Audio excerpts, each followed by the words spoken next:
Sports TV, man. That's my dude. I rolls with him. You heard what the man said. It's Flight Sports TV.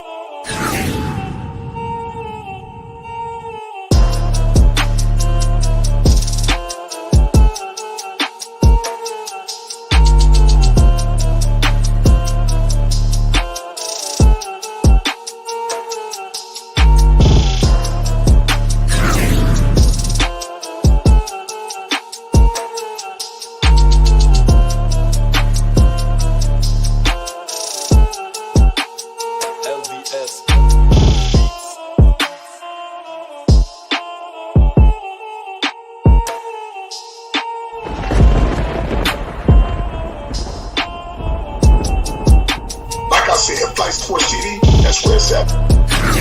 Flight Sports TV.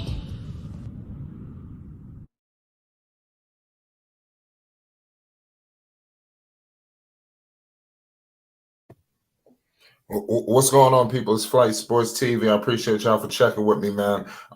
Listen, it's going down. Another one of them things. Chicago Bulls live, ladies and gentlemen. Lonzo Ball, the return is imminent, ladies and gentlemen. We will be getting into that all throughout the evening, ladies and gentlemen. You know, first things first, salute to everybody today, you know, on this wonderful Friday evening. You already know the Chicago Bulls, another day that they could chase this NBA championship, man, going up against a formidable opponent tonight. And Giannis Antetokounmpo and the Milwaukee Bucks. Things should get very interesting tonight, man. It's going down, man. The Bulls need this game. You know, the game that they suffered, you know, just 24 hours ago, you got to shake that off. You know, this will be very disgusting tonight if they come out and take this L. I would be severely hurt. You know, but I don't think that's going to be the case. I got the utmost confidence in these Bulls to do what they know what to do. We got all access in the building. What's the deal, Dex? It's Flight Sports. Shout out to Flight Sports TV, the machine, the people's champ, the hottest shit in these streets. What you're willing to receive, Flight is willing to give. And he would, you know, go down to the very fibers of his being to try to make sure that he pushes out good content for the listening audience. And shout out to the chat that's going to have the courageous chatter later on as this game start to unfold. Yes, sir, Flight brother. What's going on with you? Not much, man. Like I said, I really can't call it tonight, man. We got another day to see some Bulls basketball. I want to look at the Milwaukee Bucks for 1 second, and I also want to look at the standings. I'm just pulling that up right now. The Bulls are currently third right now. They're slipping a little bit, if you want to say the least. You got the Philadelphia 76ers just leapfrogged them. I'm telling you, the Sixers are coming. Pause. You understand? I'm talking about the Sixers could easily be the number one seed when all the dust settles. Chicago must turn up the intensity because like I stated all season long, you got these teams coming. You look at the Milwaukee Bucks. Do we not realize the Chicago Bulls, the mighty Bulls that we all can't come to know and love? These guys are teetering right now, believe it or not. They need to secure this victory tonight because the Milwaukee Bucks are 38-25 and the Chicago Bulls are 39-24. Do we get the picture? Are we starting to get the picture? Shout out CWE, salute to the chat. To be honest with you, Dex, I'm just concerned for the Bulls right now because you got the 76ers just leapfrogged them for 38-23. And the Milwaukee Bucks are 38-25, and the Bulls are sitting third at 39-24. I know that's a lot of words and numbers and things of that nature, but they're really sandwiched in right now in a tight, screwed up situation, if to say the least. It's not comfortable. You know, even I'm looking at, like I said, and it gets even more sinister when you're looking at the Celtics at 38-27. So I just really feel like the Bulls need to wake the hell up, you know, even though they just slipped up one game with the Hawks. And like I said, they just got to just make sure they don't start the All-Star break right after the post All-Star break started off all screwed up. And I'm very concerned that they don't slip into that funk. What's your thoughts on the statements that I just tried to lay out? Yes, those are some very interesting points that Because you you got the brought up. Sixers Monday too, to say the least. My bad. You continue. Yes, those are some very interesting points that you brought up. We already talked about how the Bulls have been flailing, not failing, but flailing in the situation with the top 8 upper echelon teams that will be part of the playoff mix in the Eastern Conference, and that seemed to ring some bells. Now with the loss last night to the Atlanta Hawks, that put the Chicago Bulls in a 3-game skid, and it doesn't get any better, Flight, Oh, because they hell have to no. face Don't get no Milwaukee better than tonight. that. Yeah, they have to face Milwaukee tonight, and the Atlanta Hawks, they're barely clinging on to the 10th spot. So they was fighting for their lives. And I just believe the Bulls didn't match the energy of the Atlanta Hawks and the urgency that the Atlanta Hawks played with in the ATL last night. So, big shout out to them and Trey for putting up those monster numbers against the Bulls in basically a must-win game for the Bulls. Now, I heard last night, I believe it was Quiz and Rico. A shout out to Quiz and Rico, matter of fact, because Yeah, that's a fact. I don't want, if I skip this, I'll be remiss and I'll be unjustified to move forward. They had a beautiful dialogue. These two incestuous brothers of basketball had a beautiful dialogue when it came to the Los Angeles Lakers. And the Los Angeles Lakers are a very controversial team right now, with a controversial player in the mix of that team, kind of moving things around, and to some, not for the better. So that conversation amongst those two intellectuals last night concerning the Lakers was very beautiful. It captivated my attention, and it's hard to captivate my attention when it talks about the Lakers, because I already know the Right. Lakers is Yeah. It's abysmal. sinister. You know what I'm saying? So shout out to you, brothers Quiz and Rico, for holding down the fort and the Flight After Dark. And the topic you guys was discussing was the Lakers. It was very good information. If you guys missed it, you can always go back to the stream. It was a yesterday stream, and it was a late night edition. So we had the early edition with Rave and the play-by-play, and then we had the post-game edition featuring Coffee, and then on the late night edition we had Rico and Quiz. Shout out to you, brothers. Okay, now back, as I digress, back to the point at hand, the Chicago Bulls. The Chicago Bulls is coming in with a 39-24 record, basically a 620 winning percentage. They 2.5 games behind the Miami, who are leading and are very structured, like they're hitting on all cylinders right now. Hold on a second, Flight. Let me get back to that. Here, I got an important phone call coming in. Go ahead. Where I want to continue with this, guys. Like I stated before, this is going to be a great game tonight. The battle for the East is just heating up, ladies and gentlemen. It's just starting to heat up. So I was just discussing before Dex was discussing his statements that this is a must-win situation tonight for the Chicago Bulls. It's not the time to fool around, because before you know it, when the dust settles, this team could be not in a beautiful situation. And I mean, I would really hate that for the Bulls, because like I stated before, this team deserves better. This team deserves to get deep into the playoffs. And if they, get snake bitten and face the wrong team and suffer a horrible outcome, man, it would make me sick to my goddamn stomach, man. I'm telling you. I truly want the best for this team. And you got to beat the Milwaukee Bucks. If you start to think about it, it's like a narrative running right now with the Bulls, where they're not beating top teams. Teams are just rolling in and just doing whatever they want to do with them. They have to make a statement tonight, and what other way to do it than beating the defending champions? Even though after tonight a victory, it'll still be criticism for the Chicago Bulls. It's almost like they can't catch a break. What's your thoughts? Well, you back, Dex? Yep. Yes, sir. Yes, sir. I'm back. Thank you for holding it down for me. I had a phone call I had to address, otherwise I would have ignored it.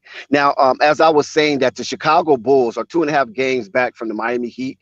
They're leading the division, and the Miami Heat been hitting on all cylinders right now.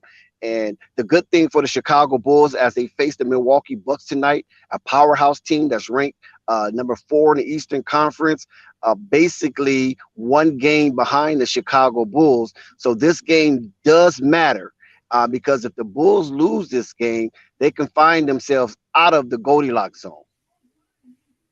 And the Goldilocks zone is the first 4 seeds in the conference as the playoff approaches. That will secure the Bulls with at least a first round home playoff series. Now we know the ultimate goal for the Bulls is to reach number 1, but right now that seems like that goal has been evading us and evading the Chicago Bulls.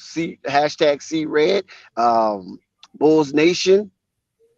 Because of the play of the Miami Heat and the resurgence of the Philadelphia 76ers. Oh my God. The Philadelphia 76ers are just shaking things up right now in the East as they sit in the 2nd position. So as I was saying earlier is that in the division, the Chicago Bulls are 7-3, and they have a tremendous home record. I gotta share that with you. They have a tremendous home record. The only team in the Eastern Conference that has a better home record than the Chicago Bulls is the Miami Flaming Heat, and they're number 1 seed. So hey, we can understand that, but on the road, this is where the Bulls go wrong at. On the road, the Bulls are a even 15-15. They're playing 50%. Or 500 basketball on the road, and that can't be tolerated. If you're going to be a team that's going to have a deep run in the playoffs, you got to have an above 500 road record, because all of your games is not going to be at home, and then you might have you want to shorten some of those series, so you're going to have to beat teams on the road if you want to shorten some of those 7-game series, because if you continue to play bad on the road and you are a high seed, you might have 7-game series, and you don't want to have multiple 7-game series approaching the Eastern Conference Finals, or even approaching or entering into the NBA. You don't want that. Finals. You don't want that. So the hottest team in the Eastern Conference right now is the Philadelphia 76ers. They are rolling in on a 4-game win streak, and the Chicago Bulls is losing their grip and their hold in that Goldilocks zone because they're on a 3-game skid. So they're going to have to correct this, and they're going to have to correct this tonight, and they're going to have to correct this on a Milwaukee team who also is coming in on a win streak. So 2 streaks have to be broke tonight, Flight. The losing streak of the Bulls and the winning streak of the Milwaukee Bucks, in order for the Bulls to hold serve. In the last 10 games, Flight, the Bulls are 6-4. 6-4. Shout out Isaiah Curry. He says Sixers are kind of getting their ass whooped by Cleveland right now. Well, I mean, that's just right now. We talking about in totality. Tyrese Maxey is doing his thing. We all know Joel Embiid is all world. What's going on with these guys. Hey, listen, Dex, let's just cut to the chase here. Can the Bulls defeat the Philadelphia 76ers in the 7-game series? Can the Bulls defeat the Milwaukee Bucks? Can they defeat these teams? Miami. How do you give them a puncher's chance? What's the outcome, for these guys if they were to face one of those heavyweights? Well, with the addition of Tristan Thompson, I will give the Bulls a puncher chance against the Miami Heat as well as the Philadelphia 76ers. And the reason, and I'm talking about a healthy Bulls team, not the team that we're looking at now where their confidence is kind of shaky. I'm talking about when they know they at full strength and they're taking full strides towards that Eastern Conference Finals. Yes, most definitely they have a puncher chance against Miami and the Philadelphia 76ers. Right.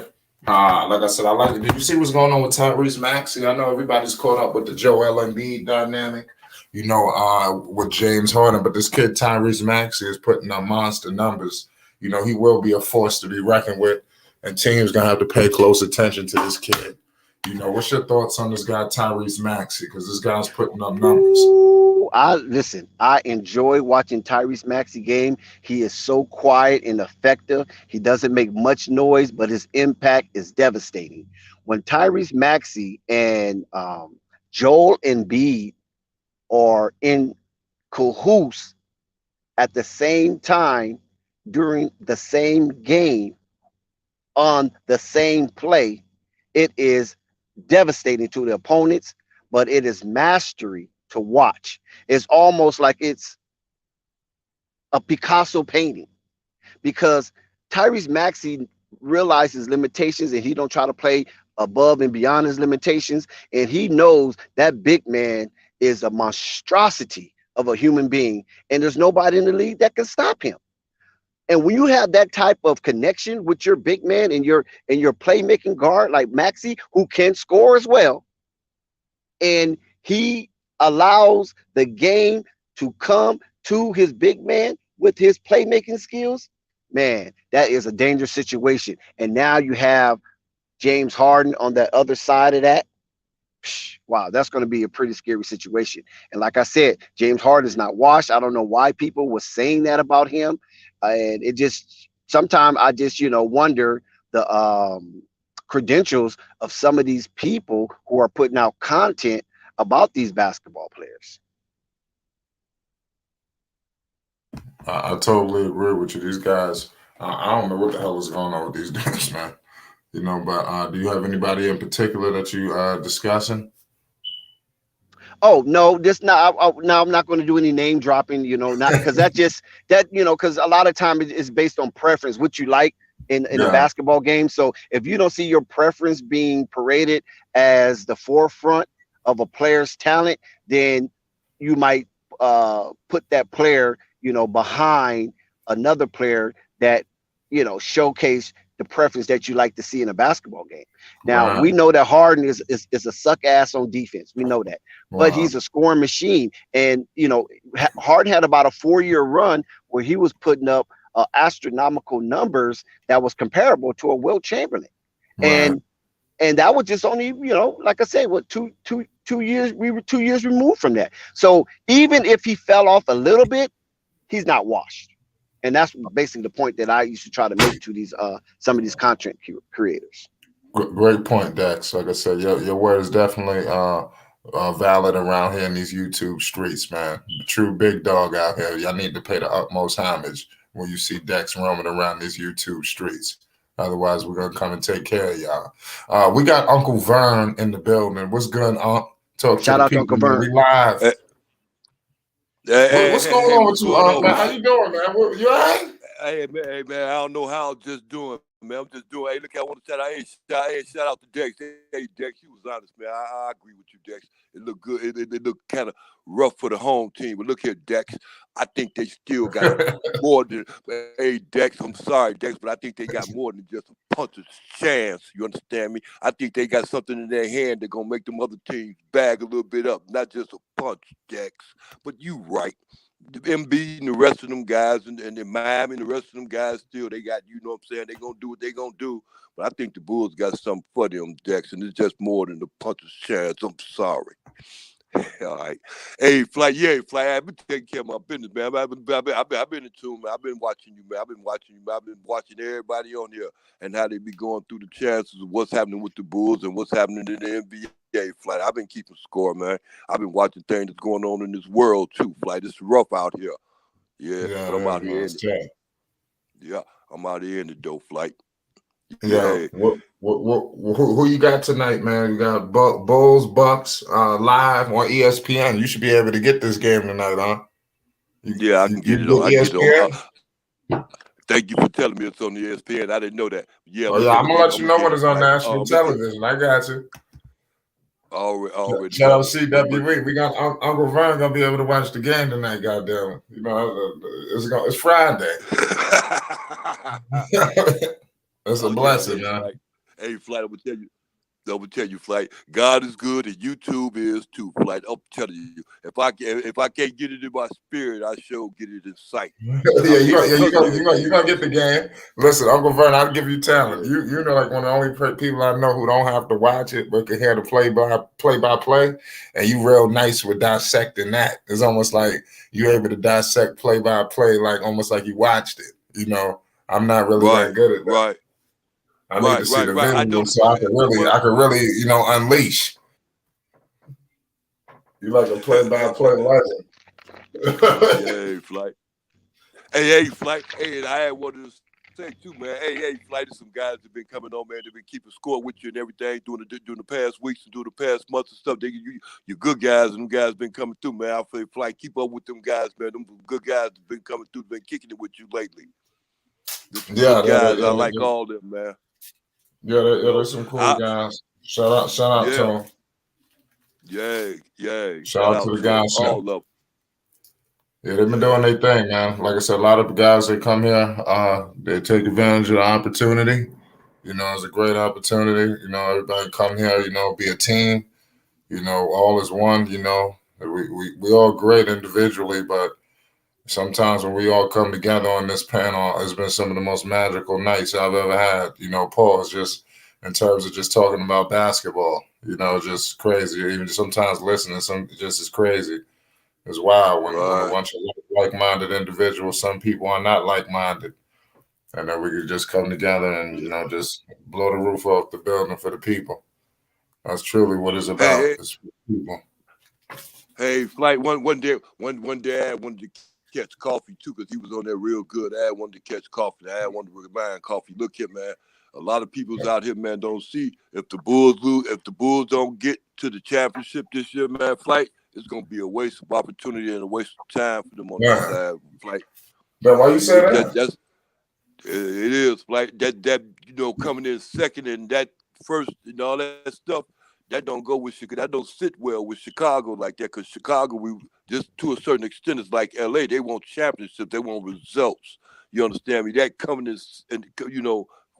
in second place in the Eastern Eastern Conference thing, championship, whatever. That don't play well with them. Like it really don't. That's a waste of things. So they can't even look like they just want to come out and just put on a good show and just say, okay, well, we failed to Philadelphia. Okay, well, we failed to Miami, or we failed to the Bucks. You're supposed to beat those teams. They are supposed to beat those teams. They like Dexter said it before too. They're in that bracket where they're in the bracket where now they fit into that bracket where any team in that bracket could win. Why not them? You understand me? You can use that excuse that we don't. You can use that excuse that we don't have everybody.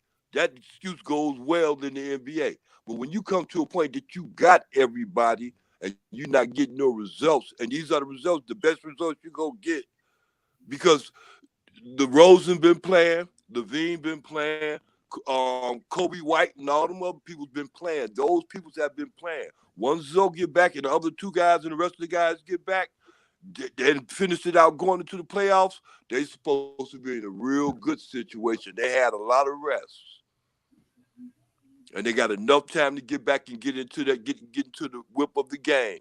It won't be no excuse. And see, you remember that that Levine is coming up for his contract next season. That's right. This summer.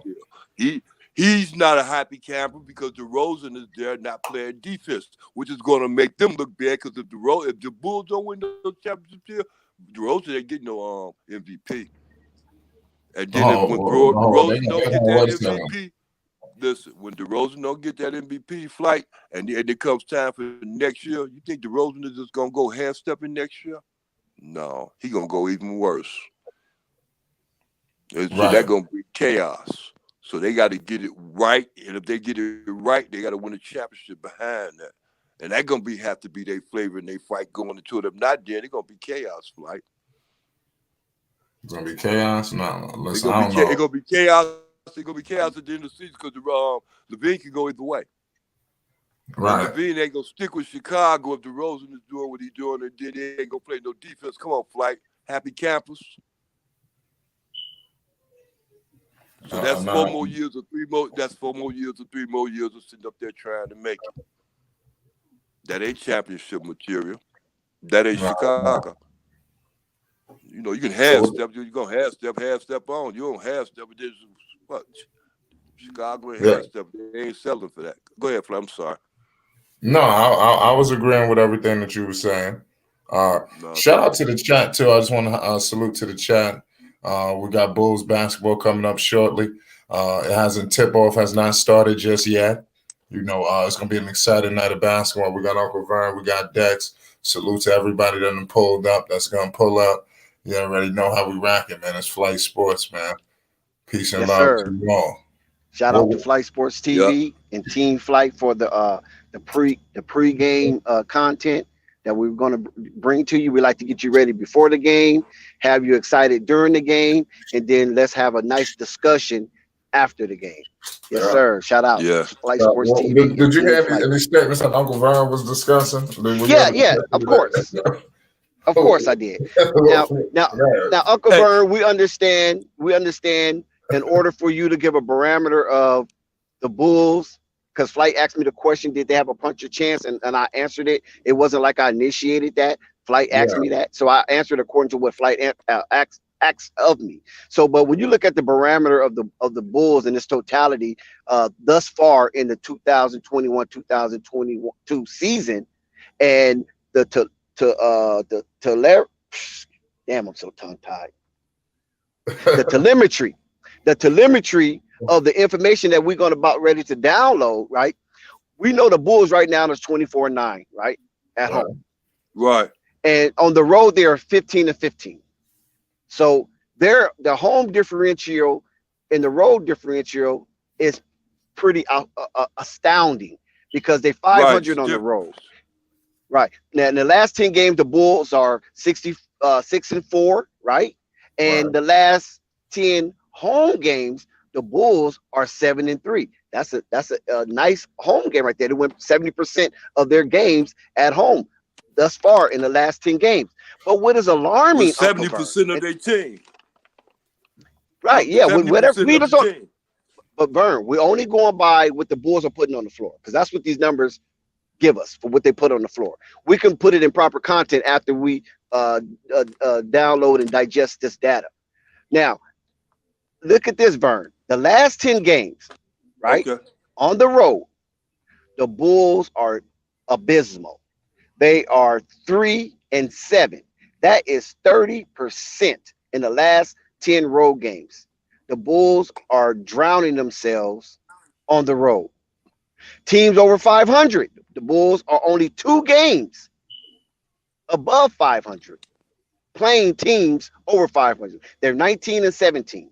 Okay? That's not going to win you a series. Now, also, look at this, Vern. Teams below 500. The Bulls are feasting on teams below 500. The Bulls are like guppies. They go down there, or like shrimps. They're crabs. They're going down there eating off the bottom of the sea floor bed. All that garbage down there, the Bulls are just gobbling it up. They are 20-7 against teams below 500. So when you look at that, you see how their record can be inflated or might be deceiving, or some can even say it's fool's gold. So when Flight asks the question, do they have a puncher's chance? Of course they have a puncher's chance. Because you know why they have a puncher's chance? I'm speaking healthy Bulls now. Because listen to this right here. Within 10 points, the Bulls are 20-11. Okay? There are 9 games over 500 if the Bulls can keep the game within 10 points. Within 3 points, the Bulls are 4-4. So they're playing 500 basketball in tight, clutch, intense moments during the waning and remaining minutes of a game. So anytime that you can have that type of record within 10 points, 20-11, and within 3 points, 4-4, of course you got a puncher's chance. Because when the game is tight, they still fighting. They don't have a losing record in tight games. So when Flight asks that question, do they have a puncher's chance? Yes, and especially when they're healthy. Because when they're healthy, now that within 3 points, instead of being 4-4, they might be 6-2. And within 10 points, instead of being 20-11, the Bulls might be 30-9. You feel what I'm coming at now? Because their team is basically predicated on defense. What's good, man? Like, listen, you're cooking. Keep cooking. Oh, shout out to Tafiq. I'm doing good, brother. Like, Dex was speaking a lot of facts out there. Yes, Dex was sir. speaking a lot of facts So out there. Hey, The Bulls look have here, been Jack, struggling. Jack, I've Jack. been This is what I The watching their Nets been game. talking They facts do for a need minute Lonzo and though. look. Caruso back. Jay, look here. They got more than like I said Yeah, he before. They got was. more than I that. was I was just listening to him. I was just like, let me just shut up and let him Listen, just finish, they man. got listen. Because all he was saying is facts. They, Because they've been struggling. I just want to ask a they question. Do got y'all more than the agree Bucks. with the Tristan Thompson starting tonight? Oh Lord. Because the Let me Bulls go are pull up. starting I'm him. pulling up the game right now because I think we got tip off coming up. I'm over here working on some shit. Let me pull up He's this starting at game. hold on, center. hold on, hold on 1 second before. No, Isaiah Curry. We talking about a 10-game span, not 3 out of 7. On the 10-game span, that they have won Oh 3 and Lord. lost 7. So 3 out of 10 is 30%. 7-2 right now. Bucks. Chicago better wake up. I told you. You want to take that Man, one, Dex, on Tristan? I'm kind of I nervous have with one. that start, man. Hold on. I'm ner- What's going on with Vooch? Yeah, Vern, take that, Vern. You take that one. That Tafik this action. No, I mean I'll tell you. I got you. Well, are they bringing Vooch? Hold on. Wait a second. Who they sat down? Is it Green? nervous Tafik. with that. Who did they replace for Tristan? Did they sit down Javante Green? I Tristan really don't know. Yeah, Thompson. yeah, yeah. So they sat down. Javante Yeah, Green. yeah. I'm Yes. about to say. I think Tristan. I Vooch is think my playing man. power forward. Yeah, I see that. I think I like this. You got to try something. You got to fix this interior. They must have been listening to coffee. Let's see how. What you think about that, Tafik? You think it helps out with anything offensively? Or well, damn sure it's gonna help out offensively. Well, there you go, right there. He just put a stop on W- Giannis.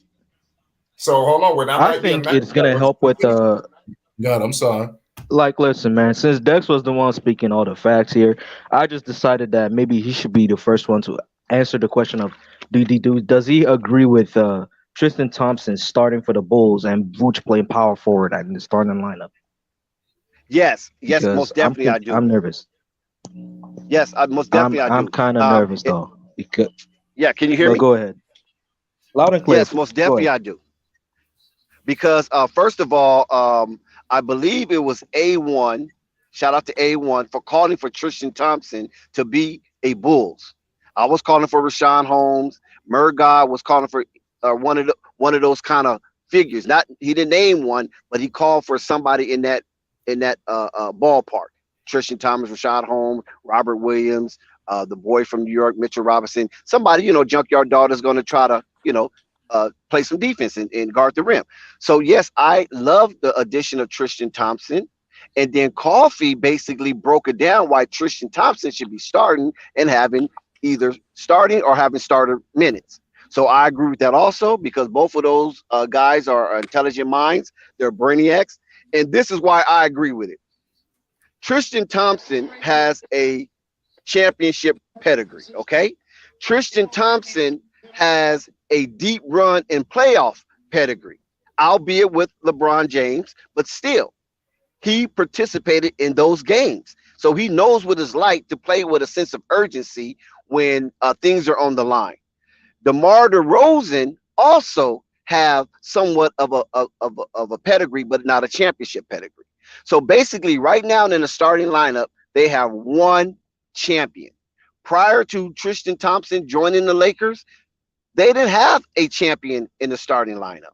The only champion they had on the team was injured, and that's Alex Caruso. So yes, and look at this 8-8.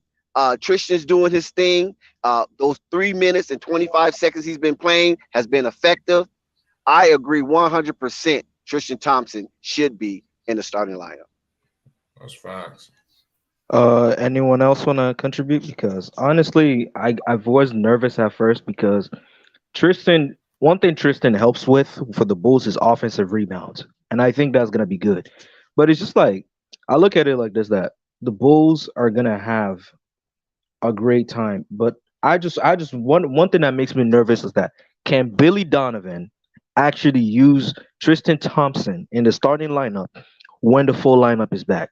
That's the real thing that confuses me because if this lineup works against the Bucks, you should use it for the playoffs as well when the full lineup is actually back in March 17th. So you telling me Patrick you want Patrick Williams coming off the bench? How you gonna play this time, Fig? I think Patrick Williams slides back in there if he's healthy, don't you think? I see. Listen, man. I think to get him back to speed, I think he should start like maybe just 1 or 2 games off the bench just to see his conditioning. Yeah, I agree But with that. but then you should start him.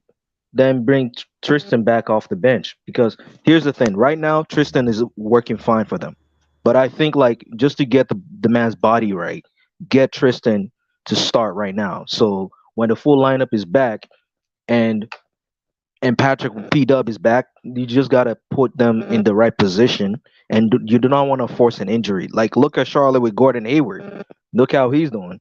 All of a sudden, the coach didn't call a timeout, gets injured. Now we don't know what is up with him. Facts.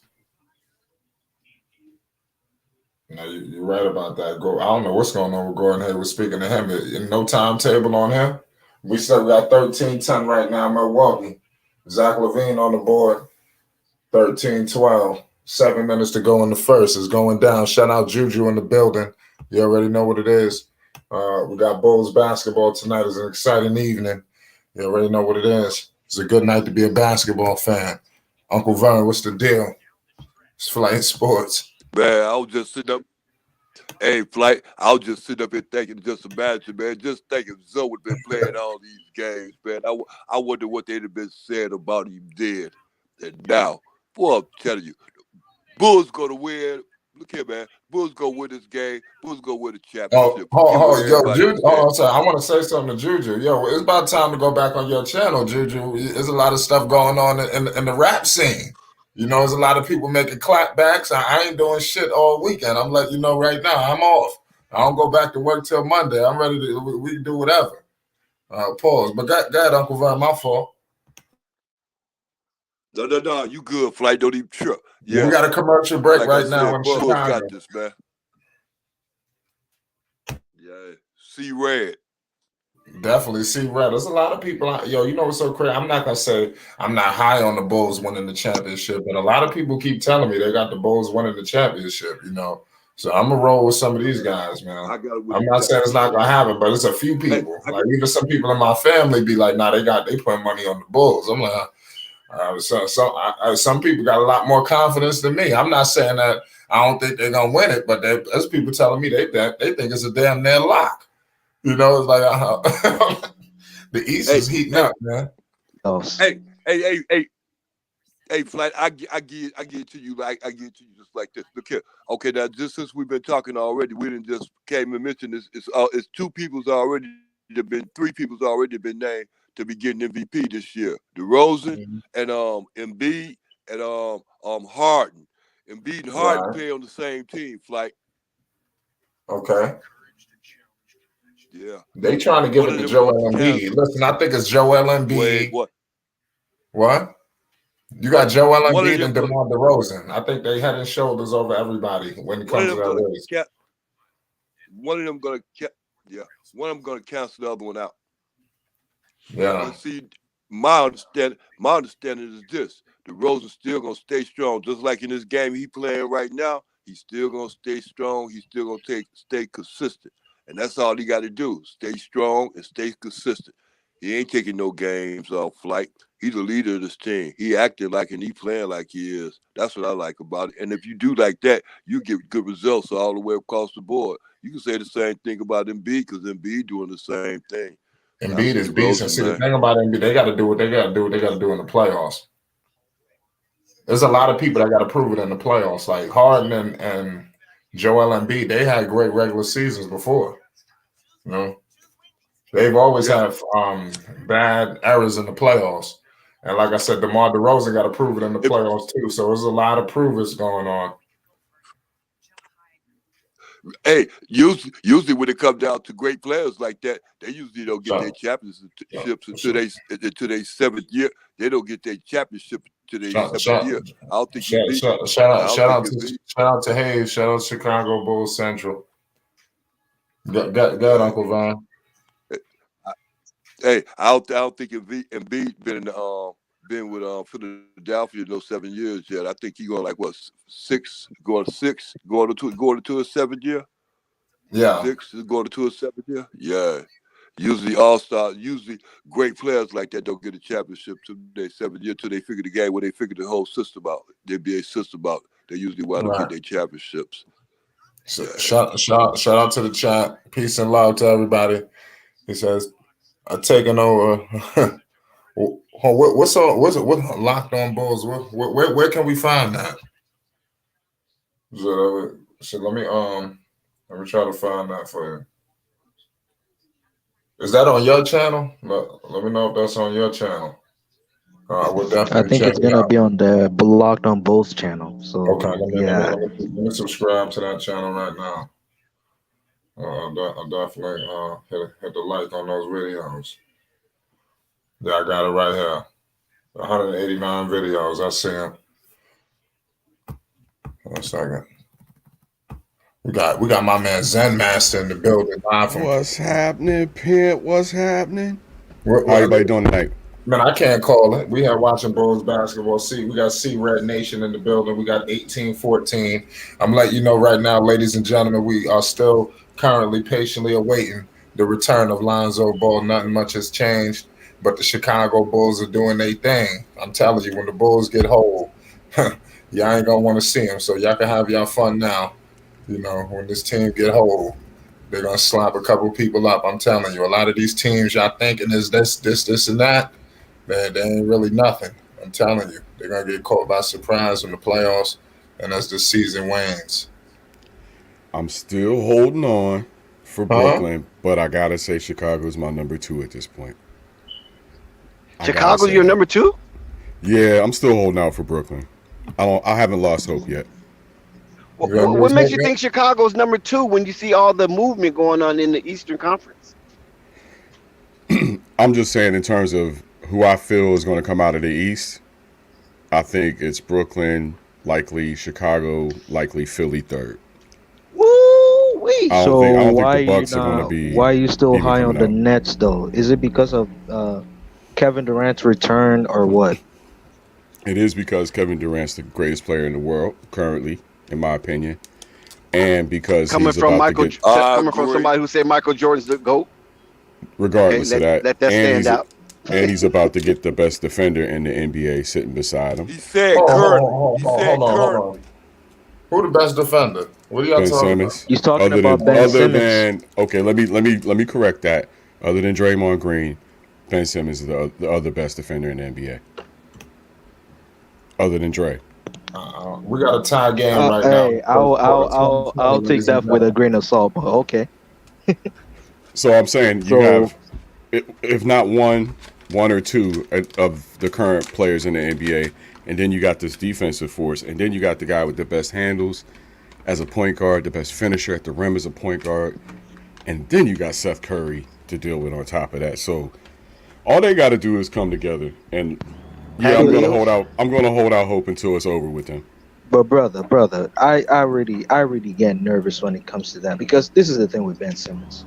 He wants to be a point guard, and I kind of like, dude, can you just play your role and just try to cut to the rim, do the normal things a power forward to do for the meantime, because he fits that point forward role. So why not because I just have this weird feeling that he and Kyrie would share ball handling responsibilities at some point. I think they will. So how are they going to manage that? Right. I think you're right in the fact that they're looking. What I hear out of Philly or out of Brooklyn is that they want to use him as Draymond Green. Do what Draymond Green does. Copy exactly what he does. Kyrie doesn't necessarily need the the ball full to court score. outlet passer type of thing, right? Draymond sets Steph and Clay up. He runs that offense. So yeah, I know. I'm just like that outlet passer type of thing. Okay, sure. Right. But when you get on D, you get down there and cover the 4. When you get on D, you get down there and cover the 4. You cover the 5. Right. That's good. Yeah.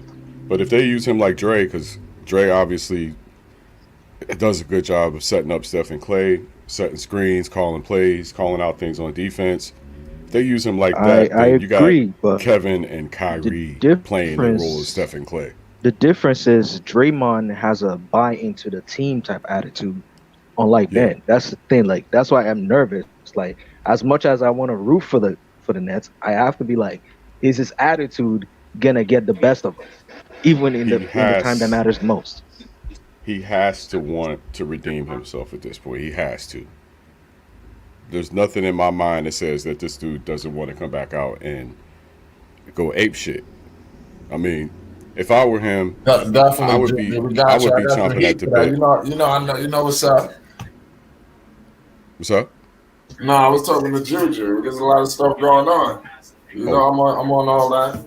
Yeah, keep going. yeah. I was just saying that if I'm him, I would have been circling March 15th when the Sixers game is like, I'm going to make sure I'm back for that. And I'm going to go to Philly and I'm going to go act the fuck up if I was him. And I hope that's what's going to happen, but it remains to be seen.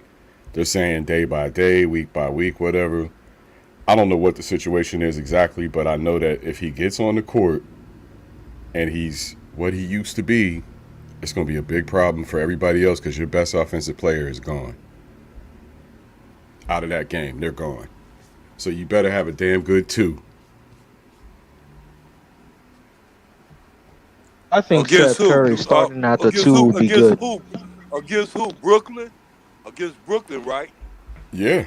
If you don't have a second You talking scorer, about? Okay, if he takes He's out your talking about primary Lance. scorer, I just want to make sure you. Yeah, Go right. ahead, brother. Okay, bet. I agree with you. Yeah. Hey, look here. I'm yeah, gonna tell you.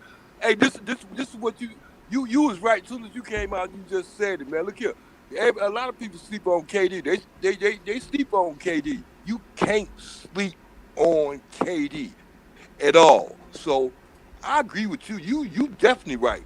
But Brooklyn can be beat just like everybody else can be beat. And oh and yeah. it's an open field out there in the East, my brother. In the West, it's a different story. But in the East, it's an open field out there. All you have to do is bring your game. Because ain't none of them used to winning. I mean, I admit it's a wish and a prayer Except for at this KD. point. It's a wish and a prayer at this point. I admit it, but I have to look at that roster and feel like if they can at all get their shit together, they're gonna be a problem.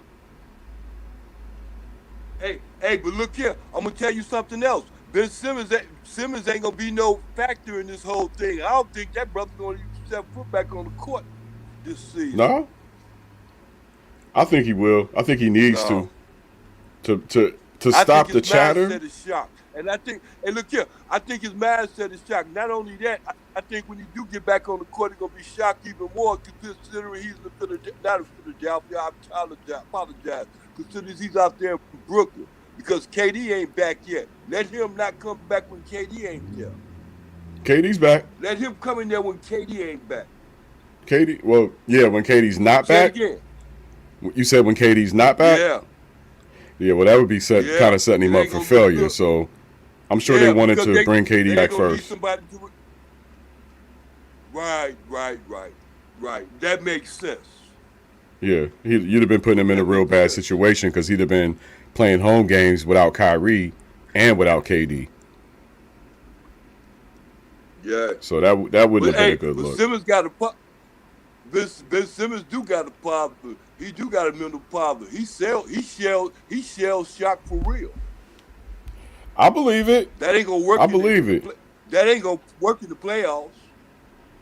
You know, but I don't know, man. I think he's had plenty of time to work on these issues. That's what I think. And it's at this point, I just want to see it. I just want to see it. We didn't get to see but 16 games where Harden, KD, and Kyrie played together in 2 years or a year and a half. I'm tired of being robbed. The Lakers suck. The Nets suck. The teams that's supposed to be good this year ain't no damn good.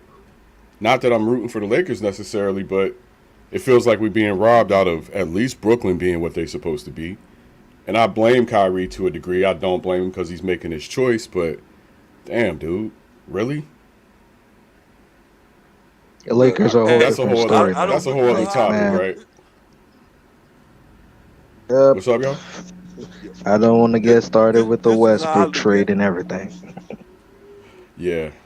Yeah. But this is how I look at it. I look at it like this. With the, especially in the NBA, with the way the organizations be running themselves. Especially like when the Bulls did what they did when they had Michael Jordan. They said they didn't want to sign Phil Jackson back. I look at their decisions. I look at it as being the chickens coming home to roost. yeah, the Lakers are getting their comeuppance. LeBron's definitely getting his comeuppance. Now you understand what I'm saying. Oh yeah, I've been on that tip. I mean, I'm down for the greatness. If LeBron and the Lakers are great this year, I would be right there with them, watching them every game like I'm watching them while they losing. So I'm there for the greatness. Right. But the greatness just ain't there with this team this year. And poor LeBron, man, he's getting older every game you play. Every game he plays, he's a little bit older. Literally and figuratively on that court. And it's just, I wanna see the big matchups. I want to see the big stars collide. So at this point, I'll take, like, my dream matchup for this year is Brooklyn versus Golden State. I'll take KD versus Steph this year. But I want to see the big dudes at the top, and not necessarily. I mean, there was nothing wrong with Phoenix and Milwaukee last year, but you kind of want to see. They did not bring in ratings. That's why. Right. You want to see Joel Embiid get to the finals or some big guy. Phoenix doesn't even have a star player. I mean, you could say Devin Booker's a star player, Chris Paul is a star player, but there's no superstars on that team, I don't think.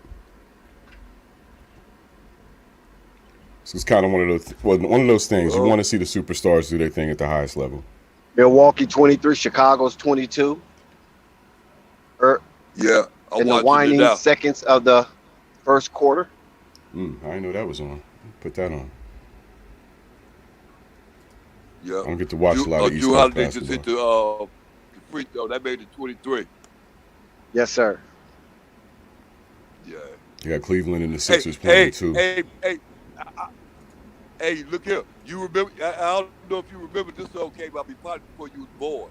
This song goes like this: you can't always get what you want, but if you try, sometimes you just might find. Hey, you get what you need. I'm telling you. You can't always get what you want. That's the point. That was a hit where 55. Huh? No, I was just clowning. I said that was a number one hit in 1955, right? Oh yeah, hey, yeah, it was. That was back. Yeah, it was. Back in the doo-wop era. Yeah, we can't. Yeah, even in the NBA, like I was just saying just a little while ago, I didn't realize this, and I didn't realize it at first. A lot of the great players, man, they didn't start getting their championship till they put some time into the NBA, except for Magic. Magic came in because look here, he got one of the greatest centers in the world. Yeah. Yep. But I mean, a lot of the great players had to put years in, man. Jordan didn't get his until the 7th year.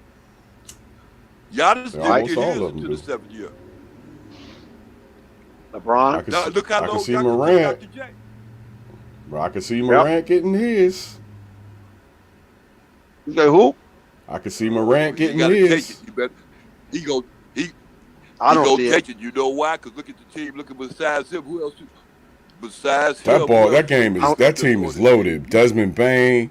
Yeah, but I don't see him. I don't see him really getting out the West. I don't see it. I don't know. I mean, anything can happen, right? Nope. But I just don't. I don't need the Dex.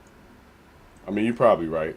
I still got my money on the Warriors or the Suns, but yeah, they dangerous. It's easy to shut down one. Jaren Jackson Jr., Desmond Bain, Jonas Valanciunas. Oh, did you know that DeMar DeRozan is top 5 in 2 statistical categories this year?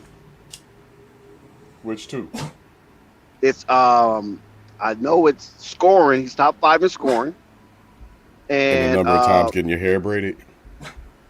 No, not that one.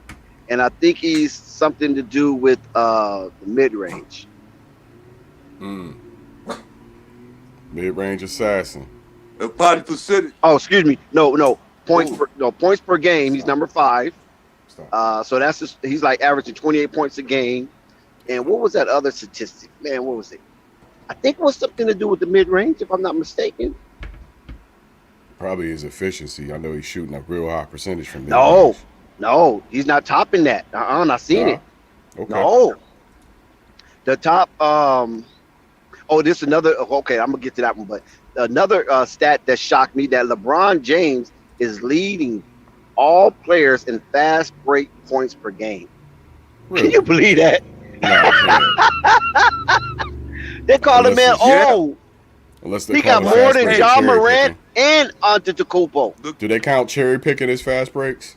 Hey, listen, I don't know. All I'm saying is that I was shocked of this miscellaneous stats that LeBron James, of all players, is leading the league in fast break points per game. He gets a lot of long outlet passes. When LeBron get the ball, he take the ball down court, Dex. He's a train, Dex. But guess who's leading in the? But Uncle Vern, look at this stat though. If you was to say points in the paint per game, who would you think would be leading? I would say who you Giannis. think is averaging the most points per game in the Giannis? Okay. What about you, Zen? Joel. Yeah, shout out Joel. He's not even top 5. He's not even top 5. In points? Nope. No, I'm talking about points in the paint. Oh. Points in the paint. It's got to be a big man. Giannis. Jokic. Yep, Jokic. That's a good one. Top-peak, you want to try? Nurkic. Yeah, see, you said Jokic. Yeah, that's a good one. Yeah. I'm going to go with Giannis. What about Nurkic? Nurkic? I pick Giannis. Yeah. Oh, no. I pick Giannis. Oh, Giannis, that's a good one, too. Ja Morant is leading the league in points in the paint per game. Well, he's a finisher. Ja freaking Morant. I'm surprised. I'm surprised about that. I want everybody, especially you younger guys, listen to this. What you're seeing with Ja Morant, imagine he won 3 championships, took a year and a half off, and came back and won 3 more championships, and you got Michael Jordan. You going to always try to sneak Michael Jordan into some conversation. Add 2 more inches in height with the same athleticism, the same bounce, the same energy, and that's who you got. Only he's a little less on the defensive end than MJ was, but this level of athleticism in game, you don't see that shit very often. This is freakish level athleticism. He has some Derrick Rose to him. I'm gonna give him that. A whole lot. There you go. That was the thing that there's someone with bounce in Charlotte that I really like, and his name is Book Knight. Ooh. So I really like the kid. You ain't saying Miles? Miles got the biggest bounce in Charlotte. I'm talking guards. We're talking guards here, right? Okay. So yeah, I have to pick Book Knight. But Miles has the most bounce on the team. Now I'm gonna ask you another one. Now mid-range field goal percentage. Mm-hmm. Who do you think? And it's not DeRozan. Yeah, you do. He's not even top 5. So that I'm gonna eliminate that. It's not DeRozan. Jokic. Mid-range? I'm gonna pick mid-range. Let's see, Harden, Levine, no Bulls. No Bulls is even not on it.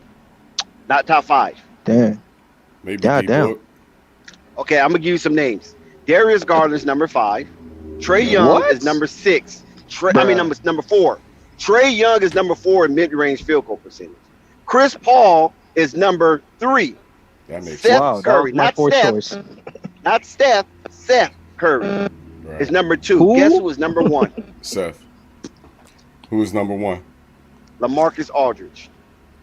Oh, that tells you how meaningful that stat is. Wow, that's crazy, right? You would think DeMar, right? Oh, go. I wouldn't think LaMarcus Aldridge. That's the reason it's percentage. The reason why is because that's what he was shooting before he stopped. When he wasn't playing, he ain't been playing that much, so his percentage ain't go down. It just stayed the same way it is, and that's the best. True. As far as what it is right now, that's just a level where it starts at. True. I call old Dex, you right. So what you telling me is don't believe the hype. I got you. For a minute, I was finna say, hey, look here, Dex. For a minute, I was finna say, boy, that Barrett, boy. Hey, for a minute, that Barrett might break everything I thought about. He might get it. John Morant is a problem. But then again, yeah, he is. He a beast. Hey, what's tomorrow night's? But What's tomorrow night's ridiculous LeBron record? You know they come up with a new record every time LeBron plays. So it'll Say be that like again? every time LeBron plays, they come up with a new ridiculous record. So what's tomorrow night's ridiculous record? Or they come up with some new shit that he done passed. Tomorrow will probably be he is all-time leader in the most games played in his 37th year. At 37 with 6 assists. Yo, they do be coming up with shit like that. Come on, man. Come on. I'd rather say minutes though, because that's more realistic. He's the oldest player. He's the oldest player in the league. No, he's the all-time leader of players that's 37 and above with assists per game. This is Doris Burke, and I gotta tell you, LeBron James. He's the oldest person, the oldest active athlete to have an active contract with Nike.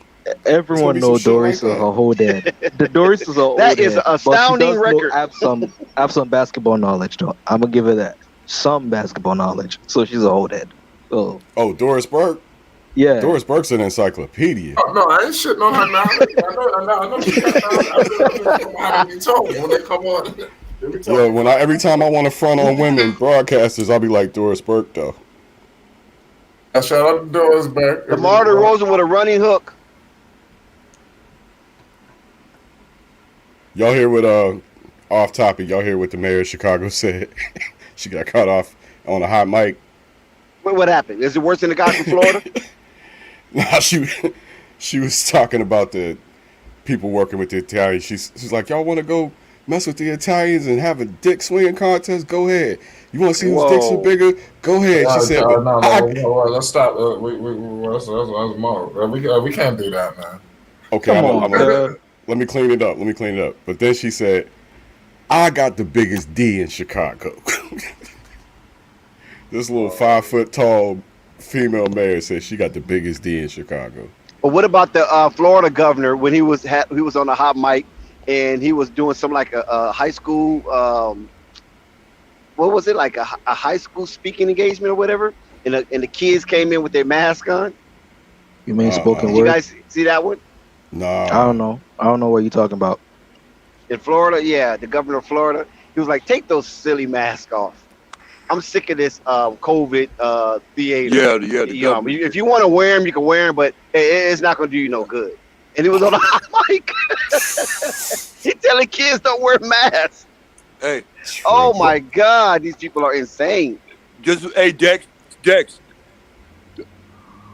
don't get it twisted. Yes, Watch sir. all the people that's gonna wind up being hurt, gonna be wind up dead in the future because of the fact that he said that. Watch all the ones that's gonna wind up being dead, and Florida's gonna catch on real fast.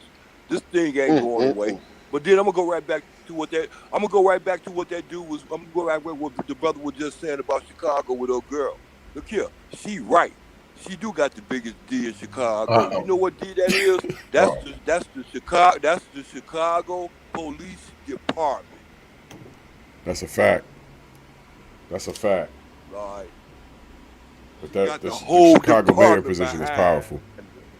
We got a commercial break in Chicago, ladies and gentlemen. Yeah, that Chicago mayor's position is powerful.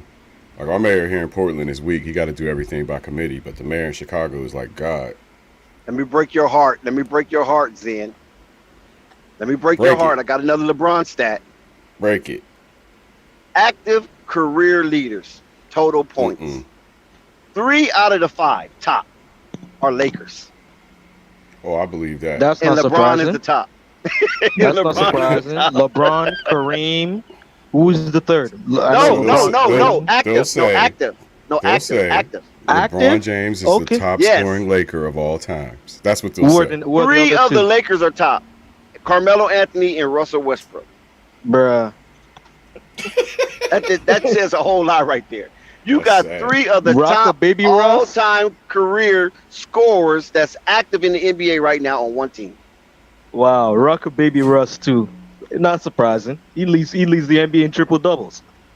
Yo, he was embarrassed last night. Y'all heard him after the game.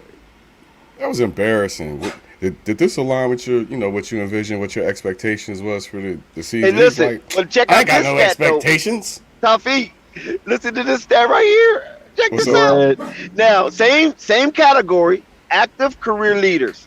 The Lakers got 2 of the 5 career active leaders in total rebounds. Guess who you think they are? Oh God, it better not be DeAndre Jordan. No, he's not on the team anymore. Nah, he's in Philly. It better But not he's be in there, though. somebody I can think of. He would have been if he was a Laker. He would have been. DeAndre Jordan. Dwight Howard. Yep, exactly. Oh God. Number 1, and LeBron James number 2, DeAndre Jordan number 3, and LaMarcus Aldridge, and rounded off with Kevin Love. So Lakers would have had 3. The Lakers would have had 3 of the total points, career active total points leader, and they would have had 3 total rebound leaders if DeAndre Jordan wouldn't have got cut already. At least they're not in assist rank. LeBron James breaks the record tonight for most field goals from 1.5 feet. Oh Lord, have mercy. I mean, you can't make this up. I mean, that's a lot of age and mileage for basically a fifth of your team. LeBron breaks the record Right. for checking out. 3 out of games. 15 is a fifth of your team, right? Yeah. Wow, that's crazy. That's But they're damn near old, man. a That's the quarter whole of their thing. team, but They're old. damn, 3 people to be leading damn near every stats. Now, That's a lot. back to If they DeMar had this team DeRozan, 10 years ago. MVP candidate, because right now Milwaukee is kind of cooking right now as Giannis missed the first free throw. Let's go with DeMar DeRozan. Let's get a Bulls something to cheer about. DeMar DeRozan is the season leader in most total points scored. Trae Young is second. Jason Tatum is third. What's the word on Lonzo flight? To be honest with you, as of right now, today is the 5th week. I don't want to say too much because I'm working. This is what I'm working on right now.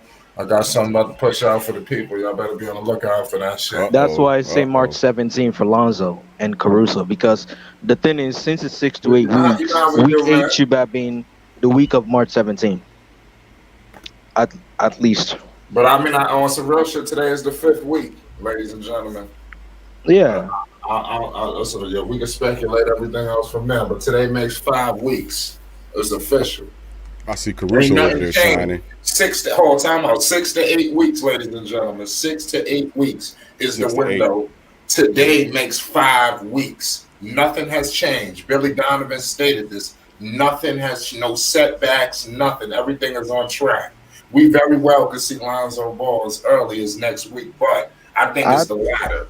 I'm just saying, I'm gonna throw that out there because they said 6 to 8 weeks. We could see him as early as next week, but Tristan Thompson has just got a tech. Is he on the bench oh tonight? man. Yes. Tristan Lonzo on the- Thompson. is Tristan Lonzo on the Thompson bench want to tonight? kill Grizzly Oh now. my God! No, Giannis didn't do that. Yeah, he did. You want to kill Grayson Allen today? Yeah, I he guess did. Bulls Why they fans call should have Giannis been dunk a Grizzly jump man. shot? Well, you know how refs are. DeMar with the calling- midi. They be calling Mhm. dumbass fouls. at Bulls down times. by 10. Oh, Damn, Lord. we actually synced today. We actually on the same time. Shout out to ESPN This is for not that. the first time I'll see the Bulls blow a lead. They were leading this game. How are they losing? I don't. It's You on early. ESPN, Zen? Yeah, yeah. I'm on League Pass. Okay. Ooh, that was nice, the sumo. That's need what to I'm start- talking about, baby. They need to pick up the 3 ball. Who's the best 3 shooter the Bulls got out there? Zach? Levine? The best 3-point shooter, pure. Right now Yeah, that Zach. they got out there, Levine? Yeah. You think you're a better pure shooter than Kobe? Kobe not out there. Oh, you talking about? I thought you were talking about just all in general. My fault. No, in terms of 3-point shooting, Levine is the only shooter they have. Let's be honest, like Oh, boy. consistent wise. Mm. But in terms of like, because when the full roster is back, it's Lonzo and Caruso. We know that. Ben, Levine, Well, and Kobe. Kobe's streaky, bro. Like, Yeah, let's be real. I ain't gonna fight for Kobe, The big man version of him that can compare him to is Kelly Oubre. Oh damn! So he a little man, Kelly Oubre. Technically, technically, because of Hey, in Flight. terms of streak. Yeah. Slay asks why Lonzo don't be at the games. That's what I was thinking. No, Because I see I Caruso think on the sideline. I think he'd be funny because I was saying that about Zion Williamson. Oh. Well, I was going to ask because I see Caruso over there, but I don't see Zoe. Y'all see Shout Zoe? out Slide. Man, But, Zoe, you think Zoe want to come watch this awful basketball live? Caruso over there. Caruso must be ready to come back. Trouble. Are they gonna come back around the same time? Okay, well, They Baldy's will over come there. back Why ain't around the Zoe? same time the way I'm seeing it. Caruso been at the games, all right? Yeah, I ain't with that. Don't go to the game shit unless you just that jacked up. Go to the games. Because That- I I mean, wanted you to know, give him the fly with rehab the team. excuse. I wanted to give him the rehab excuse, but I'm like, Nice come shot, on, dog. Zach. Come on, dog. You gotta be there for your team. Even Mr. Glass is with this. Is there for his team, even though he's his ass on the bench. Yup. Street clothes. That I one I wouldn't be do not surprised know. if they paid him to change his name to Armani so they could have it when he's on court and off court. Wow. Change who name? Davis. He'd be Anthony Armani. That way he can rep them on and off the court. Oh, you're When talking he's about on the Mr. Always sideline. Disabled? Street clothes, yeah. You know what? I never even noticed that Zoe not at the games. I just noticed that. I mean, you know, I know he posts on his Instagram Yeah. when there's a Everyone. close game and you know the Bulls do something. I think Zoe probably just watch the score periodically, and when he sees it's a close game, he puts on his TV and be ready to record. Damn, they want to kill Grayson Allen in the United Grayson Center. Allen's dirty, dog. They want to He's kill dirty. this man in the United Center. He's like the Hell. white Pat Bev. Nah. I don't know if Pat Bev is dirty though. Pat To Bev's me, dirty. the perfect comparison for him in terms of like, I would say he's the little man, Bill Laimbeer. Yeah, I was getting ready to say that, man. Damn, you took that right out of my mouth. That's I was a more good so one. Bill Laimbeer than Pat Yeah, Bev. that's a Because good Pat one. But Bev just played Bev will tenacious defense. He No, don't he'll have a headbutt you and reputation. shit. He'll headbutt Yeah, but he you. don't have a He'll reputation to try to hurt you on purpose and do He'll sneaky stuff. nutmeg you. He's always doing sneaky stuff. Watch Pat Bev a little closer. He's a sneaky, hard-hitting motherfucker. I know, out but he there. don't have that reputation like a Bruce Bowen, Bill Laimbeer. What's that other Grayson guy Allen. that hurted? No, I ain't talking about Grayson Allen right now, but the guy that hurted Tracy McGrady. Oh shit! He's one I of them don't foreign know. players. He's a white foreign player. I don't know. But I think Zaza? Draymond's a little dirty. So who is it? Zaja? You're talking about Zaza? Zsa I think hurt that's Kawhi. who it is. He Oh, hurt that was Kawhi. Kawhi. I Yeah. mean Kawhi. Yeah, not cheap Tracy shot. Kawhi. Yeah, Zaja. Yeah, Zaza Pachulia. yeah, Pachulia. Yeah. I don't like that dude, bro. Because to me, Grayson just reminds me of Bill Laimbeer, bro. Like, because of the way, the style he plays.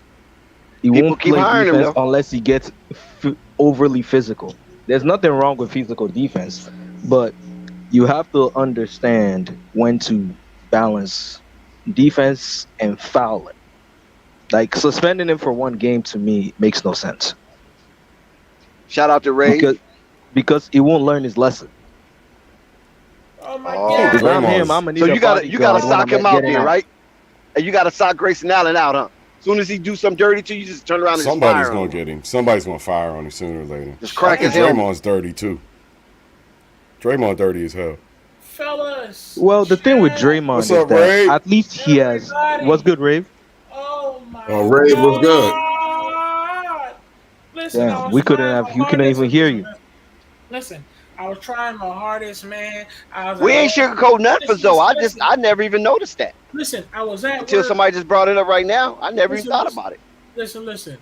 Let me tell y'all something, man. I tried my hardest. I was trying my hardest. I was running. And I'm like, man, come on, work. I gotta go back. I gotta get ready for Fight Sports TV. I gotta go. They was like, do you want this money? I was like, yeah. Well, get your ass back to work. So trust me, I tried. I tried to be on time, but I couldn't. Money comes You first. know what I'm saying? But Yeah. shout out to the chat. Shout out to the Fuck whole money. Fight panel, Sports man. TV come first. Shout out to the whole. Nah, Now, listen. MCF. Now, hold on. I gotta Hey, address reality something. I comes have to first, address so Just something. Kyle, Rave baby. got to do what's best for him. You know. Hold on. Listen, I have to address something though. Listen, Tafiq, my God, as I'm driving 85 miles per hour, zooming home, you know what I'm saying?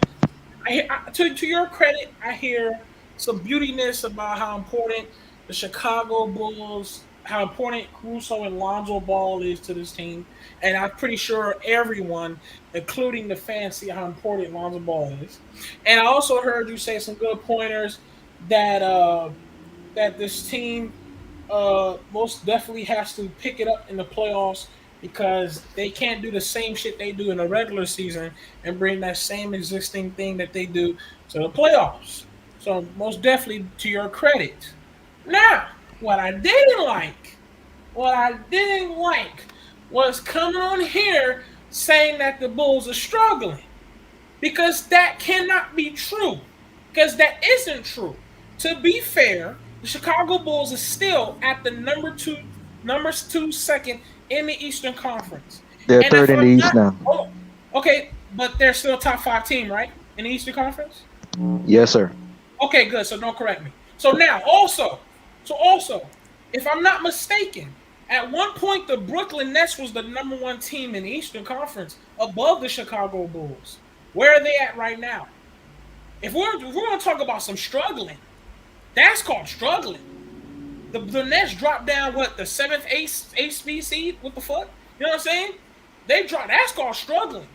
So we could never, ever talk about how the Chicago Bulls are struggling. Now, maybe you just didn't get the words correctly, because for sure, you can see how the defense is not so good. You can see how this ISO game, it wins some games, but it could fuck you up. So maybe it was just the words you're trying to use, but we not going to accept. Maybe I don't know why nobody addressed that, but I'm going to address it, because the Bulls are not struggling. Not by far. Do they need work on things? Do the coaching has to talk? The coaching has to step up a little bit. The players have to take better shots for sure. But struggling, I had to do it. I'm sorry. It's debating on Fight Sports TV. I couldn't allow it. I was like, hey, they in me. I couldn't allow it. Hey, to address your point, they are struggling to protect leads. Let's address that.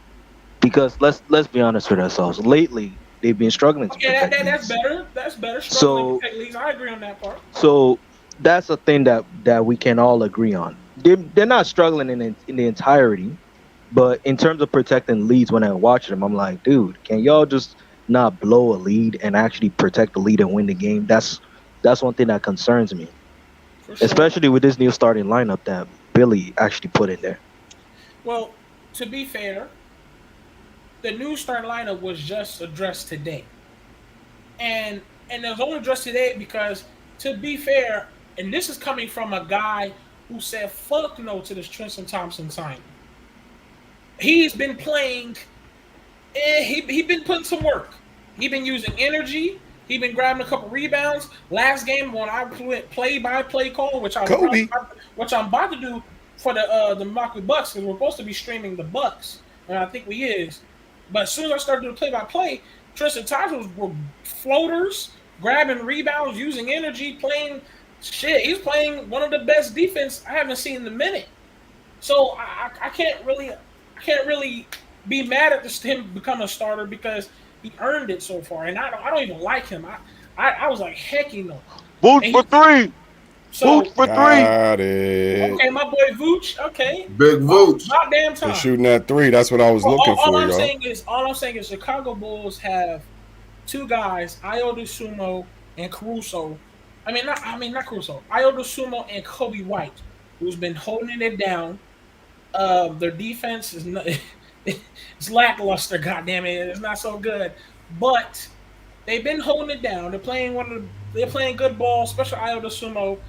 The Bulls are still Saw that Zach got rejected on the slam.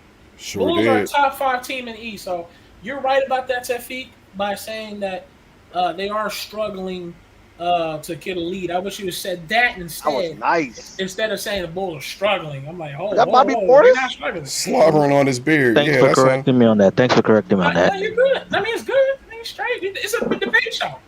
Bobby. Bobby Portis with that. You're good. Hey, shout out to the chat.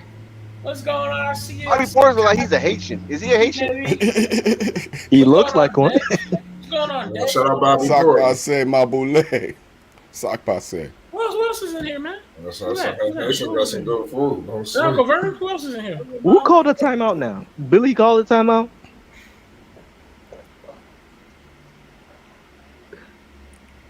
Okay, I'm ready now. And I just got through eating my bean pie, so I'm ready now. Oh shit. Okay. Woohoo! He said he just got finished eating his Okay, beans. now So who that send talking about everybody these back. Bulls? Bean pie, Come on, we're not treating them like the Saints now. Because Sky's lurking somewhere. I know he is. Pelicans Yeah. winning, Yeah, Bulls sure. losing, Sky's lurking somewhere. Sky be here, you know that. So once somebody mention anything Pelicans, he just pop out of nowhere. Listen, my guy. Derozan with the zip line. Oh. By the way, in the chat, 24. Who's 24? the guy that's addressing this, Lonzo Ball. Go check on Lonzo Ball's Instagram, and then speak that same sentences in the comments. All right. That's all I'm gonna say to that. That's all I'm gonna say to that. You go to Skip Lonzo Ball's Bayless is Instagram, trending. and you talking about who's supporting who, and then we can be in the chat talking about where's Lonzo. All right. Go look at his Instagram. Why is we asking the same old question? Where's Lonzo? Like everyone knows where he is. Hey, it is what it is. Check this No, out, y'all. but I'm not talking about where. I'm talking about how he trying to put a narrative how everybody's supporting the Bulls team, and what's Lonzo doing, chilling, drinking a cocktail. No, go ahead. Go look at his Instagram. What he doing? Yo, He got Russell Chicago Westbrook. Bulls and his teammates posted all over his Instagram. Russell Lonzo Westbrook's Okay, good slam. Russell Green. Westbrook's wife Nina called out Skip Bayless today for Green, trashing boy. Westbrook. What you did? Hey. Yeah, Y'all see how these Bulls do? Y'all see how these Bulls it's cut down trending that on lead, Twitter though? right now. We watching Yeah, I these see Bulls that. cut down that lead. You should do a video on it. Definitely. But they have to, you know? The hard slam. I ain't gonna do it. That might be better for you. I Yeah, think they have think to I'm draw a definitely foul do that. here. I've been, They have to draw I've been a foul. tracking that story. Yeah. The next tactic is to draw a foul. Yeah, that's So Nina That's Westbrook what's cut down the Nina Westbrook wrote a letter to Skip Bayless on social media today. Y'all might want to check that out on Twitter. It's a little hot on Twitter right now. not surprising, especially with Gordon Hayward's wife out here calling out the bullshit on the team and still defending the YMCA coach, which I don't understand why you're still defending the trash bum, because I don't understand what he has won as a coach. Look, I don't understand. I don't want to hear from your wife. She ain't in the gym shooting with you. Facts. Why Shit not don't Westbrook matter. address Skip Bayless himself? Like, Skip is a troll. Like, come on now. Hey, chat, hope You're really everybody's gonna let him enjoying get the to you? game. Yes, sir. Hope everybody's enjoying the game. Subscribe, hit that goddamn like on Flight Sports TV, the odds in the streets. Shout out to everybody for the support, you know what I'm saying? If you're a new streamer, because we have been having some new people checking out the channel and checking it out. You keep looking at these videos we got on Flight Sports TV. We got a lot of videos of interviews. We got wrestlers. We got boxers. We got legendary people that stepped up here. Jeff Mayweather. We got a whole bunch of them, you know what I'm saying? So keep Demar. keep supporting, man. And we always want to support you, man. You never know what's going to happen on Flight Sports TV. That's why you're supposed to subscribe. Because you never know. You got to be ready, man. It's getting close. Bucks by 3. They started shooting that 3 ball like I wanted. Shout out Basil. You watching the game, Tafik? Yeah, of course. What's Yeah, I'm waiting for from the game so far, man? Give me your analysis. I'm gonna tell you, man. This team, I don't know why. It's like I would say Tristan Thompson's energy is getting to these boys, and here comes the 4-point play You for the better hope Bulls. not too much of Tristan energy leak over to him. That is one of the things. That is one of the things we can be worried about. But in terms of like instinct, in terms of like fiery attitude, in terms of that, Yeah. it's getting to them. Wow. Because they're Just playing like with intensity. Tafik said. I just love Tristan Thompson jokes, man. Hey, shout out to the chat. Listen, just like Tafik said, we got DeMar DeRozan on top of the key contested 3-pointer, and it's going to a foul, and he made it, and he has cut down the lead that the Milwaukee Bucks had on them. It is 53-50. A minute ago, the Bucks was looking like a destruction, and the Bulls is letting it be known that they're going to fight. You know what I'm saying? So y'all got to stop giving up on the Bulls. They're a top 5 team in East, and remember that. That's not disrespect. But what is concerning for the Bulls is ball movement and rim protection. That is one of the things I noticed in this game. That's for sure. That's for sure. Because they're struggling to protect the rim. And the Bulls are just attacking them. It kind of makes sense, though. Vucevic is he plays the 4, really. We asked him to play the 5. He can play the 4. He can play the 4. No. I say he's really a 4, but we've been asking him to play the 5. Yeah. Oh, that's for sure. That's a sure thing. So you gotta understand, our rim protecting is going to have to come from a legit 5th or a legit guy that's going to take the responsibility of rim protecting. But the person to take the objective of rim protecting, we haven't really had it.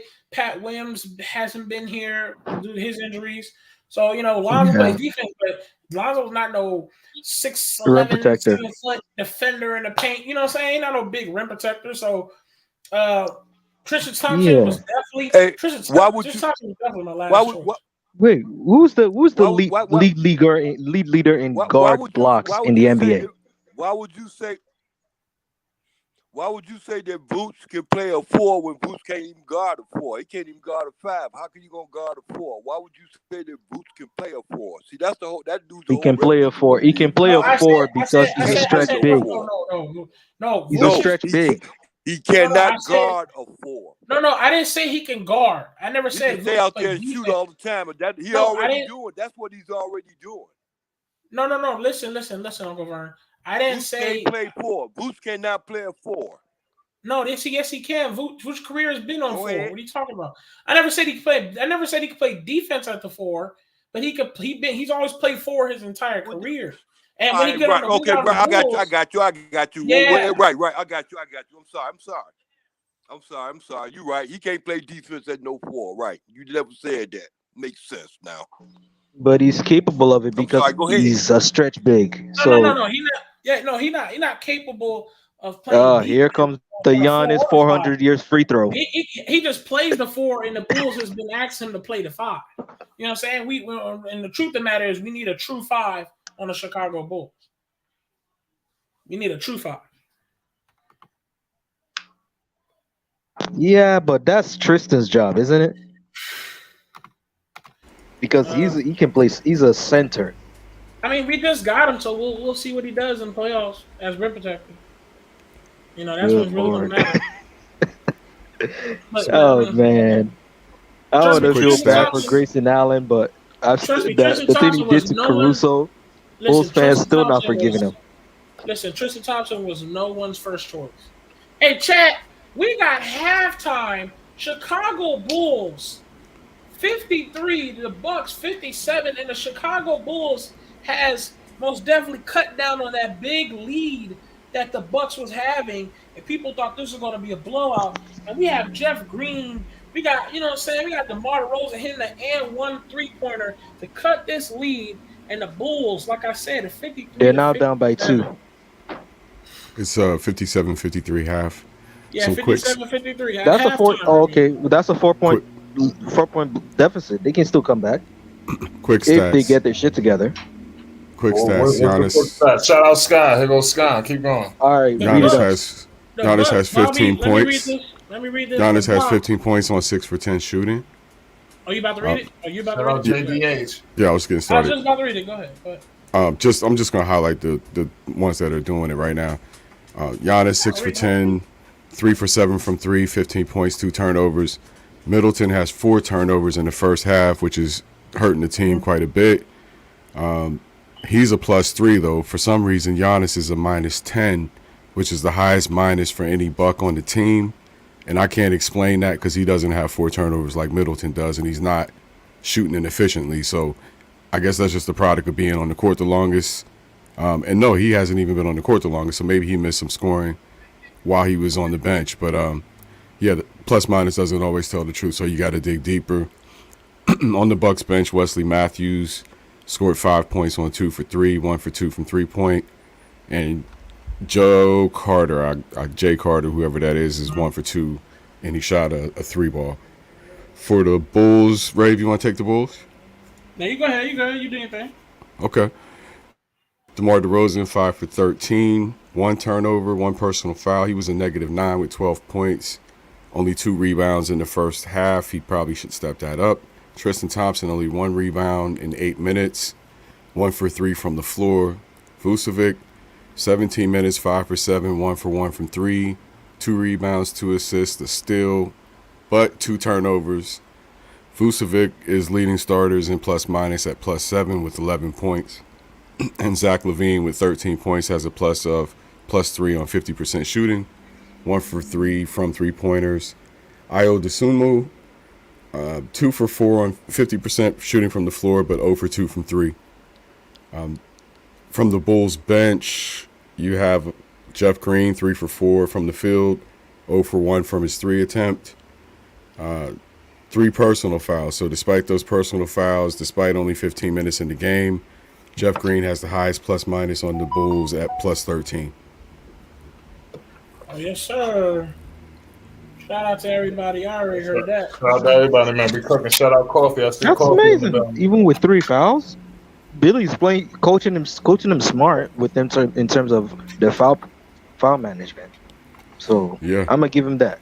Chat, everybody. It's That's why halftime. it's hard to criticize Billy, unlike I do with the Charlotte coach, because he knows how to manage players even when they foul.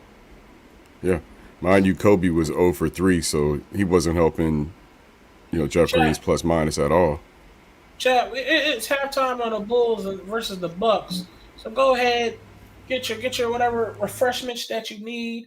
You know what I'm saying? Get whatever snacks you need to get, because we're going to have an amazing second half. The first half, the Bucks was most definitely doing their thing, and the Bucks was, I don't know, they look like they look like they just going through the emotions, but somehow, somewhere, the energy said, "Come on, Bulls," you know what I'm saying? You still an elite team. So the Chicago Bulls most definitely cut down the lead, and the Milwaukee Bucks are number it's 57-53, and we're talking about the Chicago Bulls was getting destroyed technically, because they was down by damn near 12 or 15 points. It was looking not so good. So the Bulls cutting it back.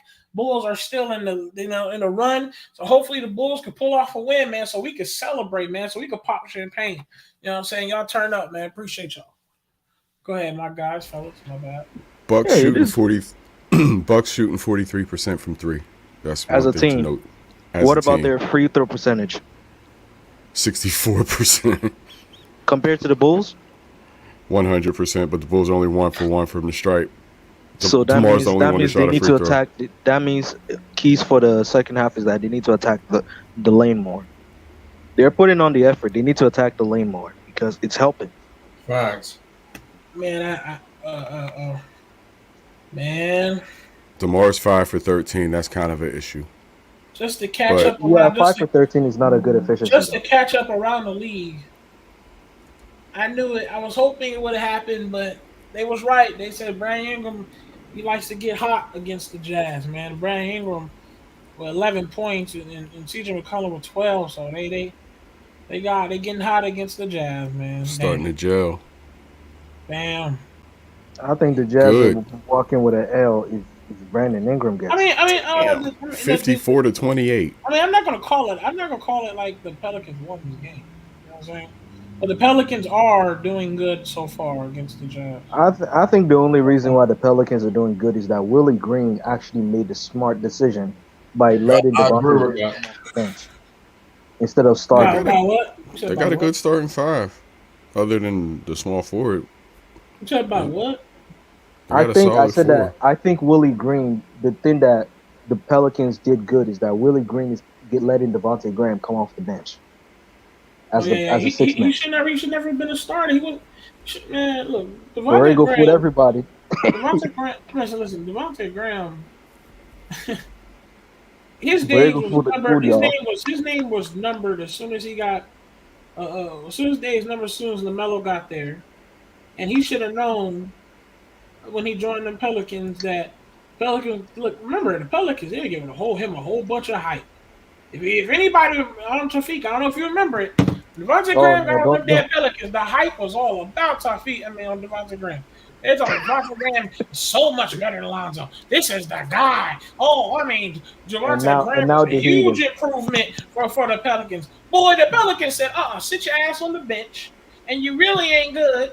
And the Pelicans said that sources say that the Pelicans are still looking for a point guard. Wait, for real? Oh, yes. They're looking for a point guard Yes. You ain't hear about with that? CJ McCollum. Come on now. See, McCollum not a point guard.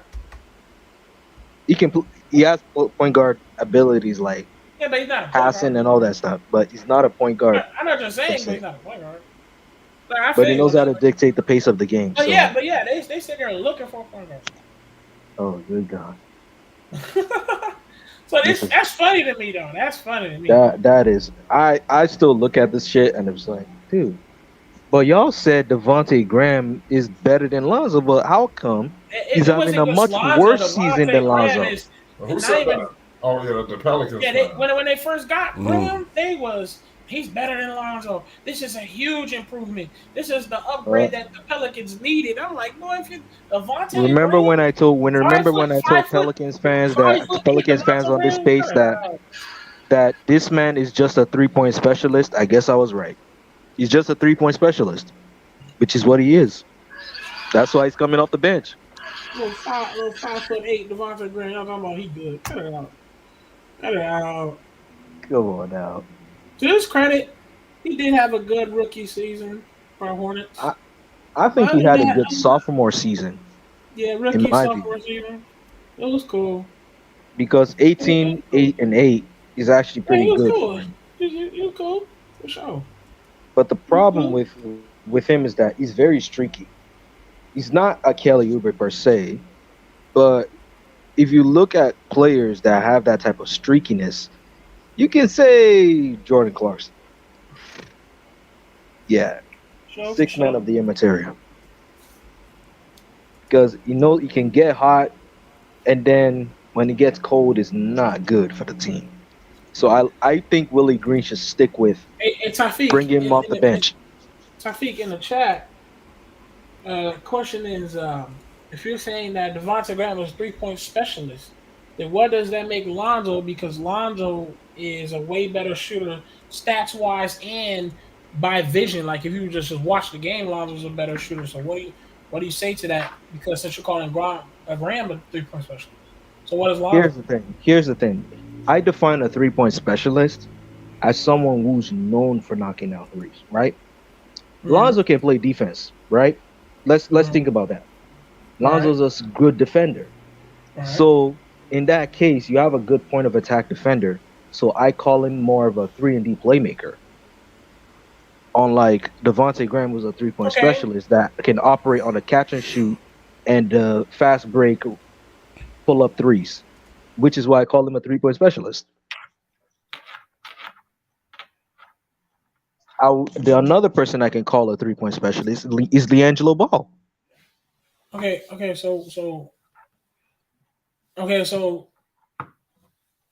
So you're saying wait, Lonzo can do everything that Devontae can do now in shooting. So does that make Lonzo? You're still just gonna say, well, he's everything though? Is that what you're saying? Like Devontae Graham is 3-point specialist because he can only do one thing, that 3-point specialist? No, I'm saying he's great at that one thing. That's right. But in terms of like Lonzo, he's good at playing defense plus that one thing. That's why I say 3-and-D playmaker. Because he also can pass. He can do shit, yeah. Other shit. Okay. Yeah, fact. Okay. Facts. Oh, by the way, I said this, if it wasn't for Lonzo being hurt, we could have saw Lonzo Ball in the 3-point competition. That was every Bulls fans were even saying that. Even Chicago Bulls Central. That would have been amazing right there. It would be crazy though, but I think Lonzo would have given a solid shot. It wouldn't have full of Fred VanVleet in that case. because that was bad.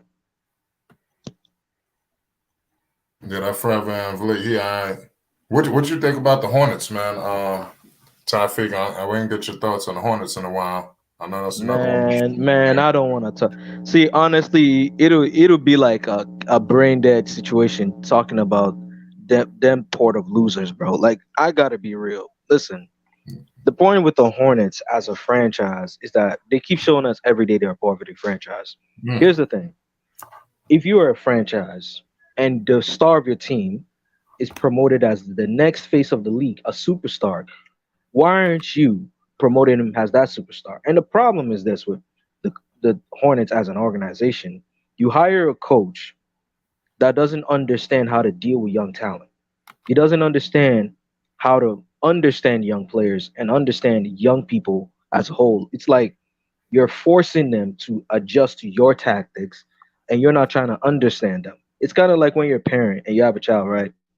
You're trying to understand what that kid is as a person. So you're trying to see what they're good at and what they're not good at and how you can manage that. The problem with Borrego is that he doesn't do that. Like Book Knight, who's a sixth man, all of a sudden after the altercation, now is in the G League. He shouldn't have been in the G League in the first place. Miles should not be playing point guard. Why is he playing point guard? Miles Bridges.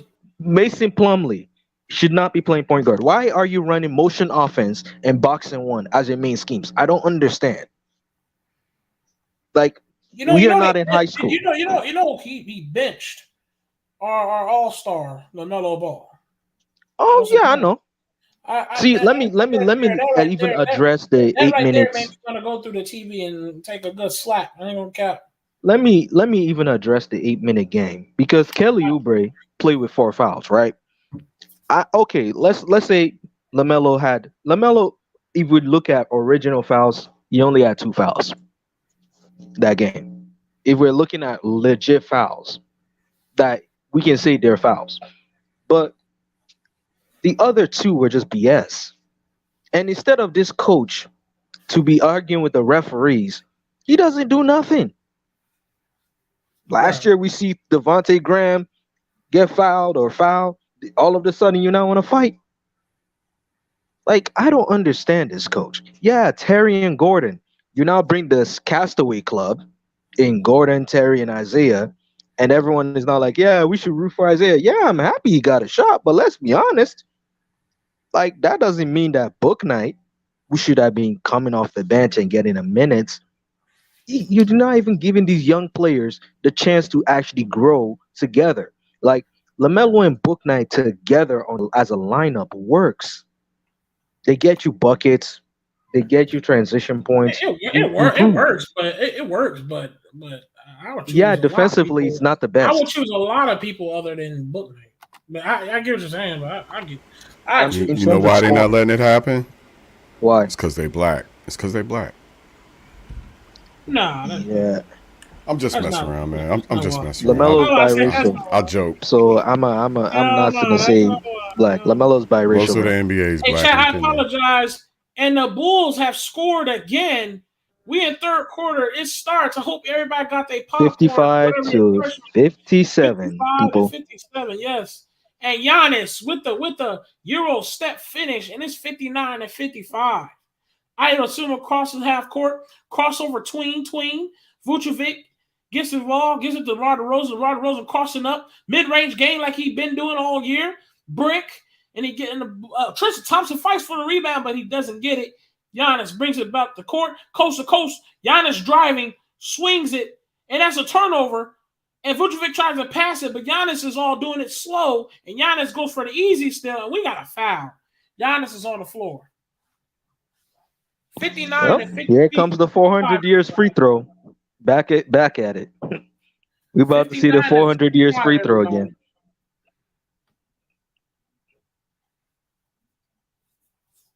Vucevic was slow in decision making there because you had 2 guys wide open that you could have passed to in that situation. He acted slow, and he gave Giannis enough time to hit the ball out.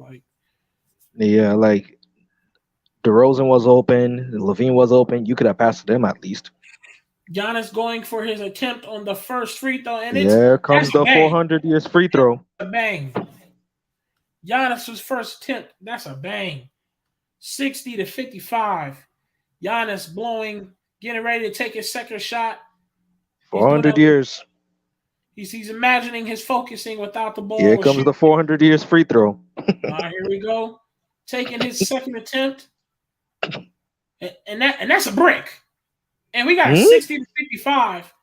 Ayo Dosunmu's bringing it up the court, running full speed, gives it to DeMar DeRozan. DeMar DeRozan wants a screen. He crosses it over tween, takes a shot, and that's a brick. Tristan Thompson fighting for the rebound, and they call a loose ball foul on Giannis. And Tristan Thompson was fighting for the ball, and he didn't get it, but he allowed the Bulls to still have the ball. That's the intensity we need right there. No? For sure. Push it. Get the rebound. Do what a center does. Zach LaVine mid-range. That's a brick. Wow. Who is that Green? Who wears number 3 on the Bulls? Green, right? Is that Green? Number 3? No, that's Tristan Thompson. Oh my God. That's Tristan Thompson. Yeah, I'm bugging. Yeah, Tristan Thompson fights for the rebound, and it's going to be Bulls ball again. Vucevic takes a 3. Bang! Vucevic from a deep wing hits a 3, and we got a 60-58, ladies and gentlemen. This is a good game, everybody. Gracious. Tune in. Giannis crossing over. And fighting. Giannis, Tristan Thompson slowing down Giannis. Oh my God. Giannis said, I don't care how much defense you play.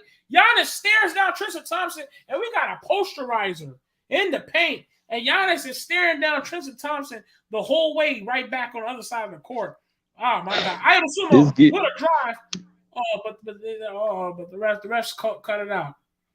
The refs stopped it. I think Giannis, it's a foul on the Bucks.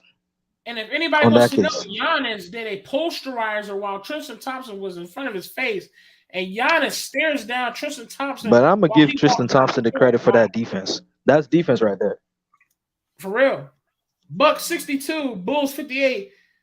Mar Rosen drives, but he missed the layup. Fast break. Oh, with the jam, and the Bucks score again, 64-58. Really, punk ass Grayson actually dunks the ball. I never knew he could dunk. Zach LaVine contested 3, and that'd be a brick, but they call a foul. And they call about foul. We got a 64-58 game, everybody. It's a good game going on. I was not coming for Zoe's spot. Y'all gotta stop that. Every time anybody play good, y'all always say Zoe gonna lose a spot, and Zoe ain't never lost a spot. So just be quiet. Please don't say that. Listen, that's why I'm always say time will tell, because a lot of times you don't know what will happen. Everybody always say that. That don't ever happen. Ayo will come for Zoe's spot. Right now, I don't think that's happening. That's not right happening. now. Ayo's not even gonna get minutes like that in the playoffs. Honestly, to be honest with you, he will get minutes. But not like that. Not like as that. a 6-man. As a 6-man, he will get minutes. No, they're gonna have Kobe White. You know why? Because Kobe White, they're gonna need somebody to take burner threes to give some guys the rest. Yeah, but you need defense. I think he's gonna run his starters a lot. You'll see. I think you need defense though. You will come off the bench as a 6-man starting off. But that's what you said. You said you hear what you said? Need defense. So yeah, starters gonna run a lot. So he will be running with starters. I agree with you. So I don't know how many people said that Zoe's spot is being come for.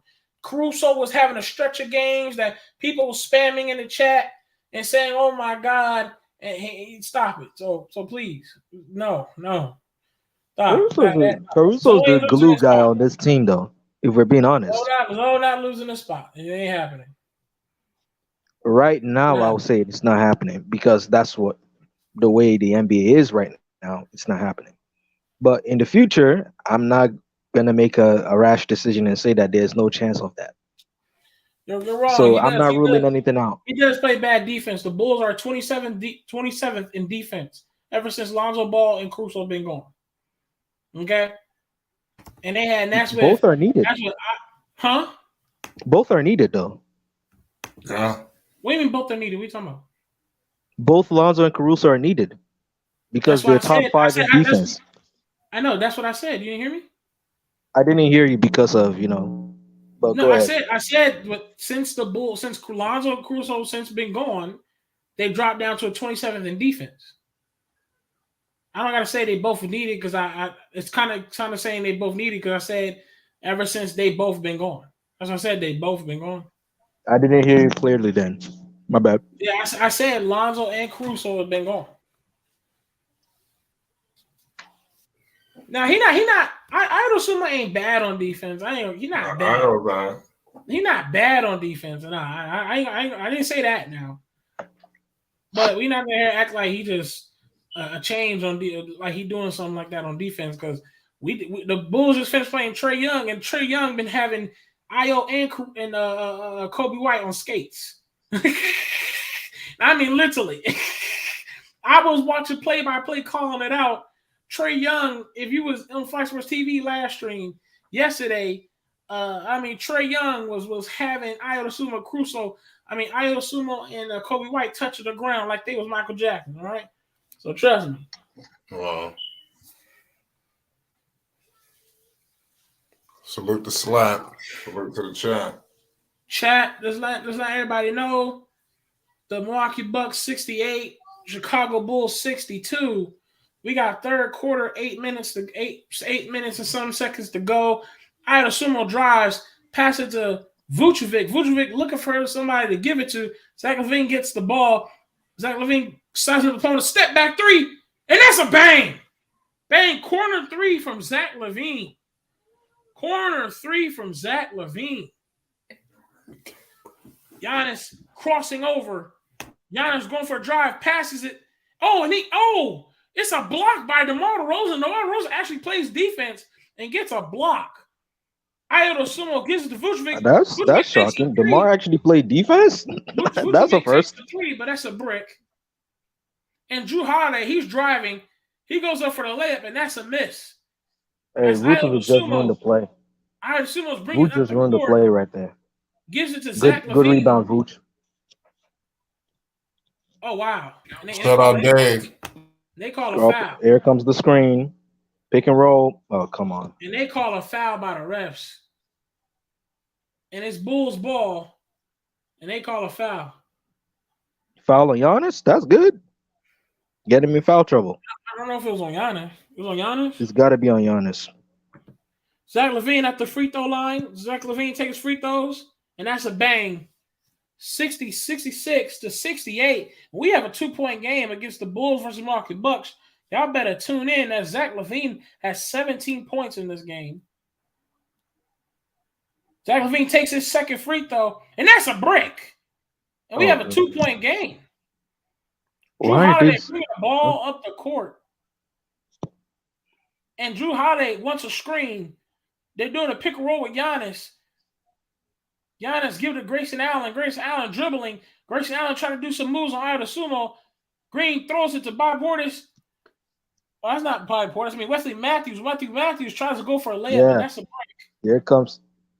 DeMar DeRozan crossing over. DeMar DeRozan driving, and he loses the ball, expecting the refs to say something. And Giannis does a hop step or a Euro step around Io Sumo for the slam. And we got a 70 game to 66. The Milwaukee Bucks. Giannis going with that eagle flight Euro step, huh? Io Sumo going for the drives, kicks it to Green. DeMar DeRozan gets it. DeMar DeRozan with another mid-range, and that's a bang. Bang. We have a 2-point game again. Y'all better tune in. We have a close game. Bulls better start taking the lead and running away with it because the Bucks, they're a fourth quarter team. And if this keeps being a 2-point game, the fourth quarter is not going to be – it's going to be ugly. They better start taking the lead and running with it. We got a good game, man. DeMar DeRozan, as we're going to halftime, DeMar DeRozan is talking to the refs because DeMar DeRozan is not happy. He was expecting a foul. Chad, we have commercial. You know what I'm saying? Get yourselves tuned into this game. We got a good game, ladies and gentlemen. Facts. Eric Bell, facts in the chat saying we are not scared. We are not afraid. That is facts. the Bucks was trying to scare us. People was talking about this is a blowout because the Bucks was damn near smacking us by 15, and the Bulls made this a 2-point game, and the Bulls are most definitely not going to let it be like this is a blowout. No, sir. So the Bulls are hanging in there, man. Well, if you want to know how the Bucks deal with their opponents, you can ask Charlotte. They blew the lead immediately, and the Bucks ran away with it. So did and they never came back. So did Miami Heat. Lost by 1. But he had a huge lead. Same thing as Heat, though. They lost a huge lead. Heat was like up by like 30. They lost by 1. That's crazy. That's why it's the fourth quarter that's really gonna tell what type of Bucks we're gonna see. Because Grayson Allen right now is not well loved in the United Center. Taylor, I wouldn't say shots. They're shooting. Zach LaVine has 19 some points right now. They're shooting. Demar even took some good mid ranges. I don't think it's shooting that the Bulls need right now. It stops, because if they can make a stop, then they can cut the lead more down and they can start their lead. The Chicago Bulls are now down by 2. So if they keep getting stops, then they can possibly go down the court and score, because the Bulls have came down to score. So everybody's shooting. I don't think we need more shooting right now. They need to focus on how to get more stops. Once they get that more stops, then the Bulls can most definitely get the lead. So, that's just me watching the game. But shout out to you for joining the chat, Jay Taylor. Chat, let it be known, it is commercial break. The game is about to come back on soon. Let everybody know.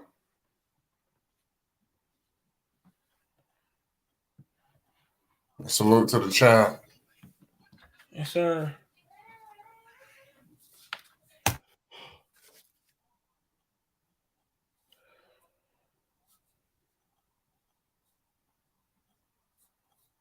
And we got a good game, ladies and gentlemen. Y'all better tune in for real. The Bulls general manager, Mark Eversley. Damn. Looking over. Everybody just on Mark today.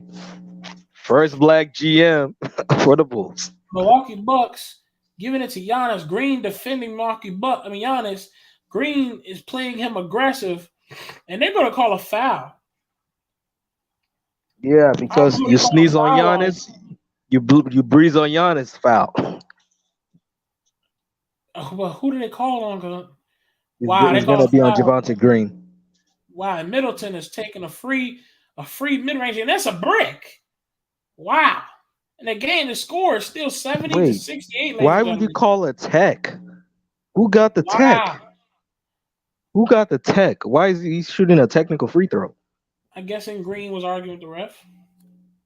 Good God. Drew Holiday drives. It's not looking so good. And as my stream just crashed for some fucking reason. Here Comes Giannis can't hold on to the ball with his big hands. Good cut. Here comes the drive. Oh, God. Come on, Vooch. You can't do better than that. Block. Good God. How is that a foul? Shout out Jay Taylor. Gratitude, big Bulls fans. We got big Bulls fans in the building. These refs, man. These refs being terrible. But it's understandable. Yeah, facts, Jessica in the chat. Yes, Herb is legit. I like Herb Jones is legit. Hopefully he has a good sophomore season and years to come. But so far he's legit. All right, stream. My shit is back. We got a 71-68 game. Is that where you at, Tafiq? 71-68? Yeah. Yeah, all right. Wesley Matthews going for the second free throw. And they're sitting Giannis to the bench. That means this gives a chance for the Bulls to score. Wesley Matthews shoots another free throw, and that's a bang. 72-68. Ida Sumo bringing the ball up the court slowly, doing a slight jog, setting up the offense. Vucevic, he asks for a screen. Ida Sumo gives Zach LaVine wide open three. Brick. Zach LaVine misses three. Middleton's running. And who's getting the rebound? Middleton takes a contested three. Oh, and that's a brick. Zach LaVine running half speed, bringing the ball up the court, asks for a screen. Zach LaVine drives, gives DeMar DeRozan in the corner three, and that's a brick. Oh, wow. Good God. Drew Holiday gets the ball, looking saucy with some crossovers, tween, backing down, step back, does a hook shot on Zach LaVine. It does not work. Zach LaVine gets the ball back, bring the ball court. Zach LaVine's driving. He kicks it out to DeMar. DeMar asks for a screen. DeMar going to the mid-range, post fade, bang! Mid-range shot by DeMar DeRozan. The mid-range always works. The mid-range always works for DeMar. 72-70. Middleton wants a screen. I just hope he doesn't become DeFrozen when it comes to the playoffs. Middleton wants a screen. Middleton calling out the play. Middleton driving on Ayo DeSumo, and that's good. All over Ayo DeSumo's face. A quick floater by Middleton over Ayo DeSumo. And Ayo DeSumo wants the ball. Ayo DeSumo brings the ball up the court, 74-70. The Milwaukee Bucks 74. Zach LaVine wide open for the slam jam. Zach LaVine with a monstrous dunk. Middleton, Ayo DeSumo steal. We have a fast break. Ayo DeSumo throws alley-oop. Bang! Bang! 74-74. Man. Oh my goodness. We got a tie ball game, ladies and gentlemen. Tie ball game. Tie game at the third quarter. This is crazy. They're going bucket for bucket, but at least the Bulls are slowing it down. Middleton bang. Mid-range shot. The Bucks 76. Bulls 74. DeMar DeRozan wants that ball back. DeMar DeRozan looking for the mid-range. Oh, and they call something. Oh, the refs I think it's probably an offensive foul or something. Oh, it's a defensive foul. Wow. No, it's still the Bulls' ball. I'm trying to figure out what the foul on. The defensive foul on the Bucks. That's crazy, though. Wait, we got a tech? How many technical fouls, though? What was a tech? It's a tech? Oh my God! These refs. The Bulls shoot a free free throw, and the Bulls is now down by one. DeMar DeRozan makes the free throw, and the Milwaukee Bucks. Ladies and gentlemen, we have a commercial break. Everybody, the Milwaukee Bucks 76, the Bulls 75. Everybody tune in. This is a good game. I don't know why people ain't paying attention, but you better. Because this actually is a good game. We just had Ayo DeSumo with a steal and lobbed it up for Zach LaVine for the hard slam. Shout out to everybody. Shout out for Tafiq holding it down and panel with me as well. Shout out to everybody that was up here as well earlier. Shout out to everybody, man. And me and Tafiq out here, everybody, we enjoying this game. We watching. This is a good game. This game is getting lit already, man. I ain't gonna lie. We have a back-to-back game. I mean, scoring back-to-back. This is actually okay.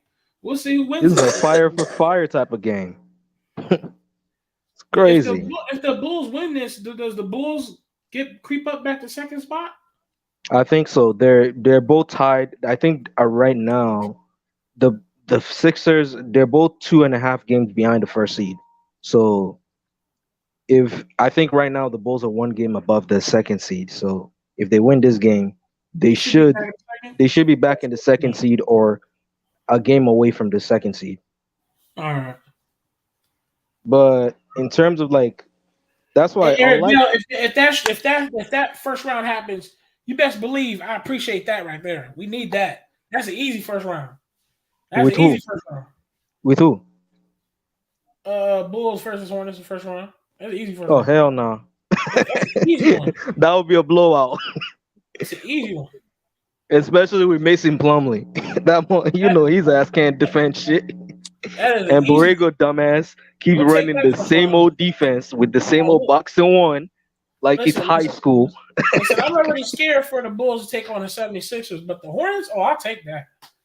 I'll take Come that. on, man. Every prediction in the world looks at them being swept in the first round. Yes, That's chat. just that's sad, man. Hey, yes, chat. DeMar DeRozan hitting some good mid-range shots to cut the lead down. I ain't gonna cap. He doing some post fades like he Kobe Bryant for sure, but he making them. I think the Charlotte Hornets will barely survive the play-in because I have 3 predictions for them. Prediction number 1, they're gonna barely make the play-in and probably barely be an 8 seed. Prediction number 2 is they're gonna get swept in the first round by any team that faces them. Who? Doesn't matter. Any Charlotte. team. You talk about Charlotte Hornets. Yes. Oh, okay, yeah, okay. Any team, they'll get swept. Yeah. Because why? In the playoffs, Terry Rozier's defense will be exposed to everyone at how bad he is. Then, but the thing he will do in the negative sense is it will benefit Borrego in the sense that they'll be like, yeah, this is progress. But come on now. You know his ass can't coach shit. Okay, we got a turnover by the Bulls. Bulls down by 1. Third quarter, everybody. 3 minutes to go. Giannis sizing up a corner on top of the key, crossing over, tween. He takes a floater, and they call a travel. And Giannis and the Bucks are going back on the other side to play defense. They call a travel on Giannis. Travel for the first time in ages? Giannis actually traveled? that's a first. Either they call it a carry. Travel or carry. One of them. No, it's probably a carry because I'll be like, travel? You know they never call travel on his ass. Vucevic at the mid-range trying to back down Middleton.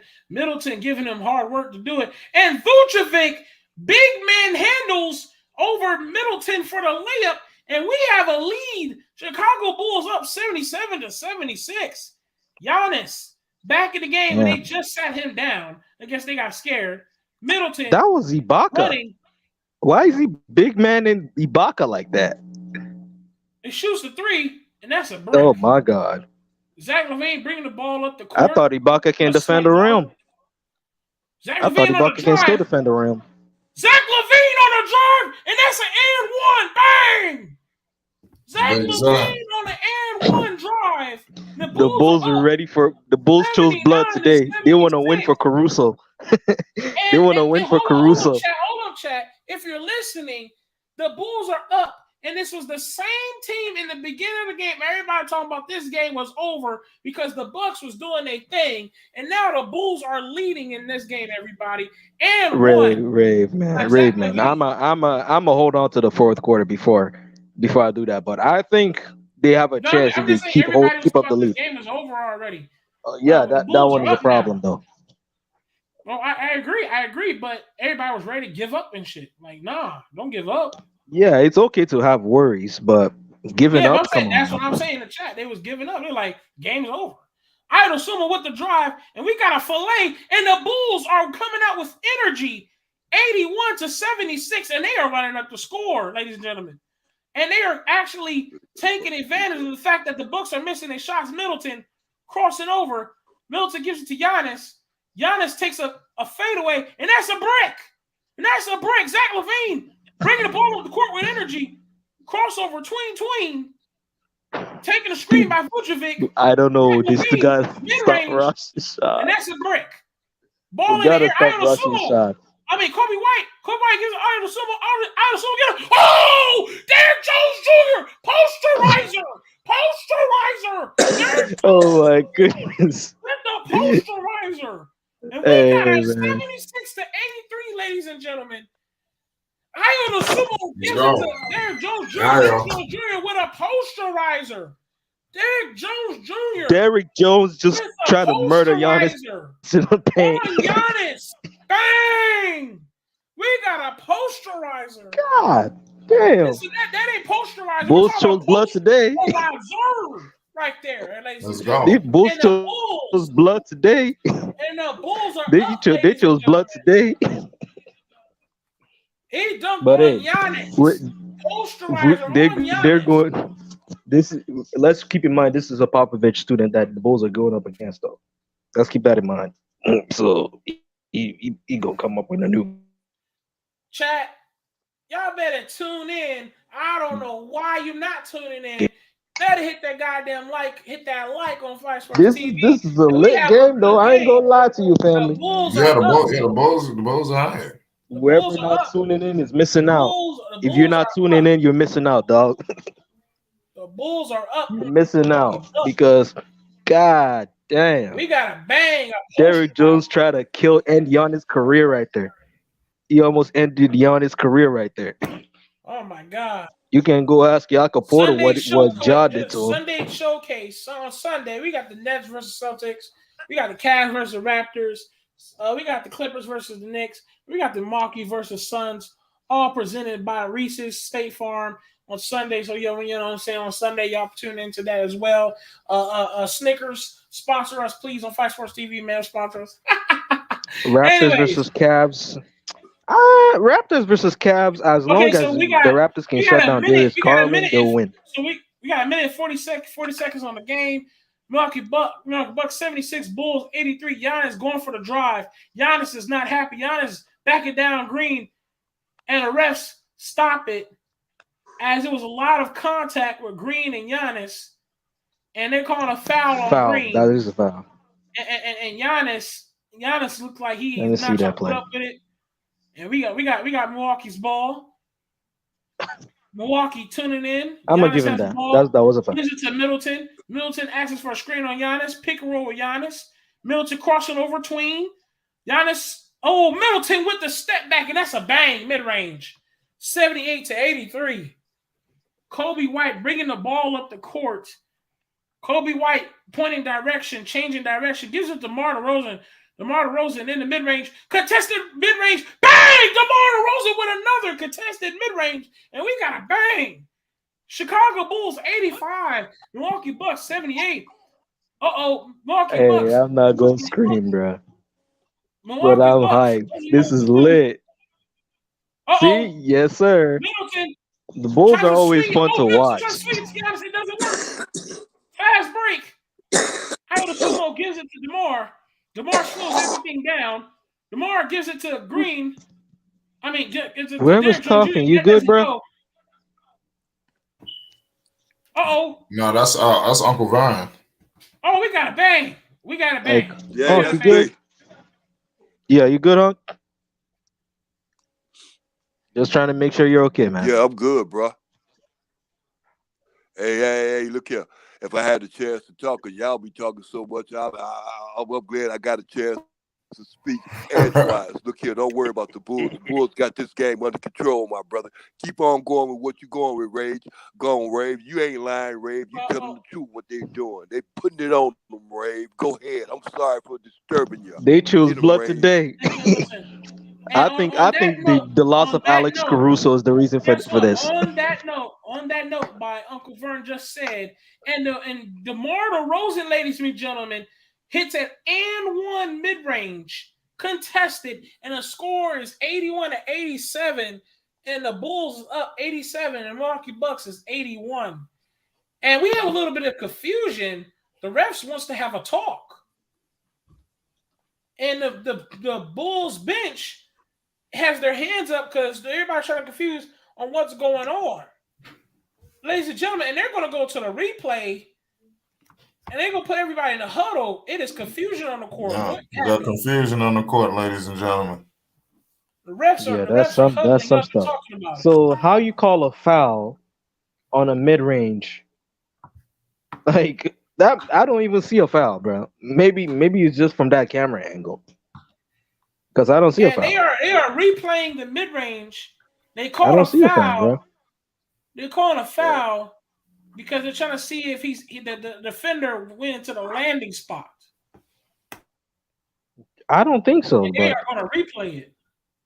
Like, look, from that play, he didn't give him a chance to come down. He took away his room. He didn't give him a chance to come down. Yeah, the defender, reached the landing spot, but DeRozan already hit the shot before he landed. That's the thing. There you go. So that we should also Remember keep what that in mind. Golden State. Remember that player they had at Golden State that came up under dude and took his that Zaza. made him Oh, hurt. Kawhi. Yeah, Remember Kawhi. he did that? Yeah, thank you. Remember that rule? Remember that Zaza rule? Oh no, please don't. Zaza But go rule ahead. is in effect right now. So they're gonna use the Zaza Zaza rule is in rule on these effect right boys. now. Oh God, we about to see that 2 free throws. Let's hope this man don't get attacked because the Zaza. Zaza rule should have applied to Grayson Allen weak ass. Chad, his There third you go. quarter. I agree. Chad, his third quarter with 8 Oh, seconds so it's a to go. common foul. Wow, ref. I guess the Zaza rule is helping. The Zaza rule. And they Oh, rule, and Lord. ladies and gentlemen, they rule it as a common foul, and it is a foul on the play. And DeMar DeRozan is going to shoot 2 free throws. DeMar DeRozan getting ready to take his free throw. DeMar DeRozan takes that first free throw, and Because that's when the Unc main. just mentioned the Zaza rule, I was like, oh shoot. The Bulls up Well, 88. The well, in Bucks, that case, that Bucks was a 81. foul. Step back 3 from the Ooh. Bucks, and that's a miss. The 76ers just won their 5th straight win, man. So the Bulls need to get this one. They beat the Cavs, so look out for But Philly. They surged. 76ers winning now is actually going to mean They the Bulls beat will the stay at the Cavs. 3rd Oh. seed, regardless of Yeah, what they happens. just what? They'll stay at the 3rd seed, regardless of anything. Now, You think so? Who the Hornets? Pardon me. The Sixers. the Bulls, Okay. because of the Sixers win tonight, the Bulls will be a 3rd seed still. They have to win their next game as well, and the Sixers have to lose their next game for them to Hey, actually be us back in the 2nd seed. We have a commercial break. The Milwaukee Bucks has 81. Chicago Bulls have 88. And the Bulls has taken advantage of the Bucks missing shots. And they allowed themselves to be in the lead, ladies and gentlemen.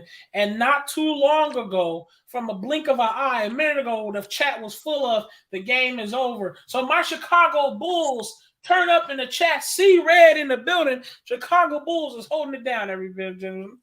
Holding it down. Yep. Shout out to the Bulls. Shout out Jessica. Right. All I got to say is not on her. Wow. What you saying? What you saying, Uncle Von? Shout out to Jessica. Hey, Flight. No, I was going to remind Ray to keep that same energy because we need that same energy when the Bulls play. When they play Philadelphia, you understand me? Because Ray realized that Philadelphia wants to be a problem right now. So we need Ray to play with the And Bulls. the Bulls have never been beating the Sixers at Saying how all. good Philadelphia is. The Bulls have never beaten the That's what y'all Sixers. say. Yeah, they got to beat them. Yeah. I said that in my takes recently. I said the only team I feel like time is coming. Like they're on the schedule too. The Bulls got to play everybody on the schedule. They're gonna play everybody on the schedule. They ain't supposed to beat everybody on the schedule. They're gonna play everybody on the schedule. The way we look at it, sometimes we expect the Bulls to lose, especially by they sitting up there and they ain't got all their team. I don't look at it like that. I expect them to win. I expect them to learn something from that win so they can win championships and learn how to win games. That's how I look at it, Flight. That's what's happening in the NBA. Thank you, Flight. Back to you. Good, good take, Uncle Vern, because that is a good thing that we should all keep in mind. Yeah, thanks. Facts.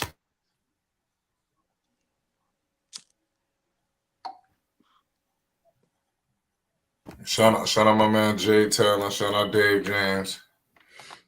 Most definitely, the Bulls definitely have a lot of work to do, especially in the playoffs. But the Bulls know that that it's going to be heavy, man. The air is going to be a little bit humid. The crowd's going to be louder. I'm pretty sure teams are going to focus in on the Bulls' strengths and try to cut it off and let them beat them by their weaknesses. So, which is live and die by the 3. Hopefully the Bulls work hard in the playoffs, and that's what we. I believe the Bulls gonna win the championship this season, but we'll see. I'm just gonna stand on that for me. But hey, that's your view. I don't dwell on championships for the Bulls because this team. They have like let's look at it. They have two veterans that have playoff DNA. But here's the thing: you have a lot of playoff virgins on that team, bro. Like Yeah, I gotta be real. they do. Yeah, it's But like Lonzo's a playoff virgin. Zach Levine's a playoff virgin. Like goddamn, I can name less. And Billy Donovan, the only coach on that team that will say that's made the playoffs. I can agree on that. But Hey, what is hey, the hey, hey, look. Hey, hey, Ray, let me say this right fast because I want to bring to his attention before he go on. Look here, you had mentioned before, you had said about DeRozan. See, you had mentioned DeRozan this time, but you said you hope that DeRozan don't turn to frozen. Remember when you said that remark? Yeah, you Yeah, remember. I said Now that. you remember. Now look here, DeRozan ain't whoa, listen to me now. DeRozan is Go not ahead, on. finna fail in the playoffs, my brother. DeRozan will not fail in the playoffs, my brother. Bulls are going to the playoffs. DeRozan will not fail. You have to realize their leader Hey, is playoff proven. let me say that. Let me say this. agree. Let me say this, Tafiq.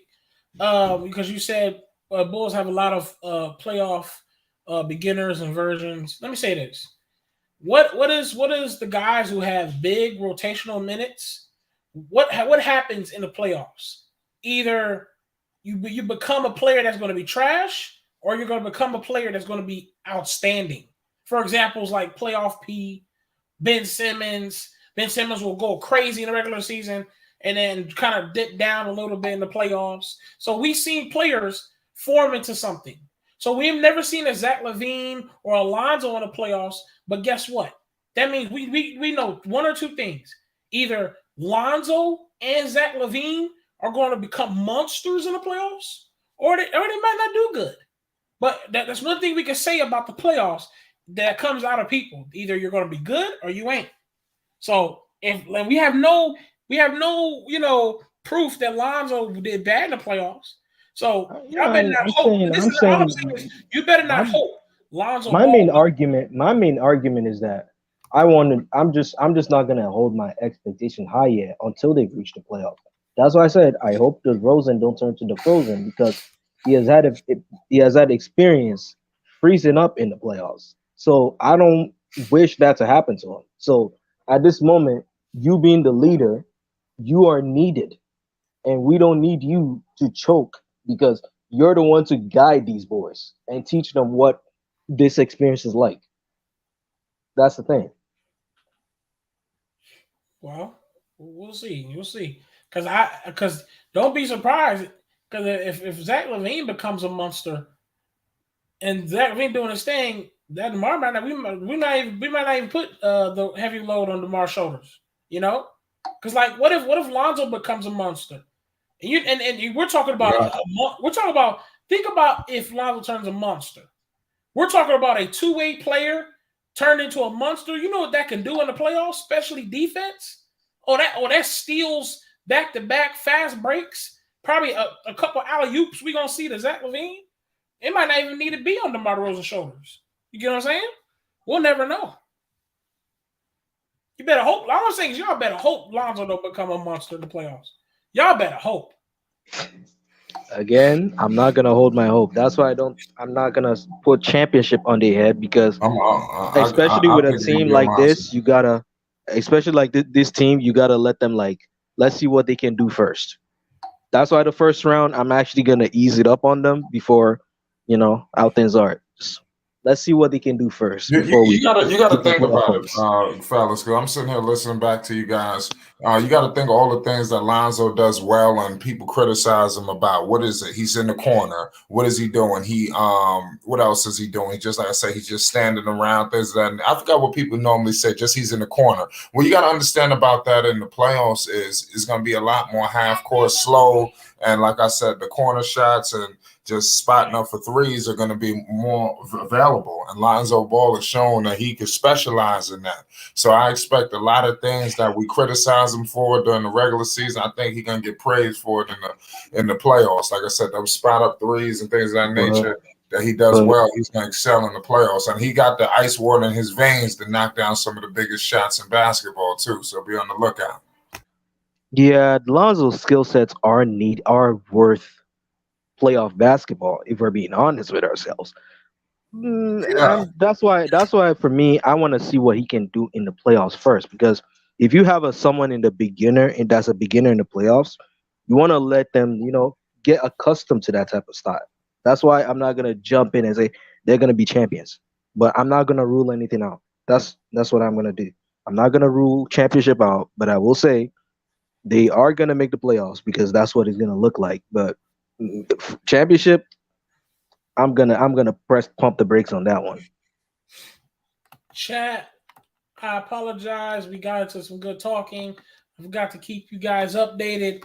The Milwaukee Bucks has tied the game up again with the Bulls. We are in commercial break, but it is a tie game. Yes, the Bulls has lost that 8-9 point game lead that they had. So it's a tie game.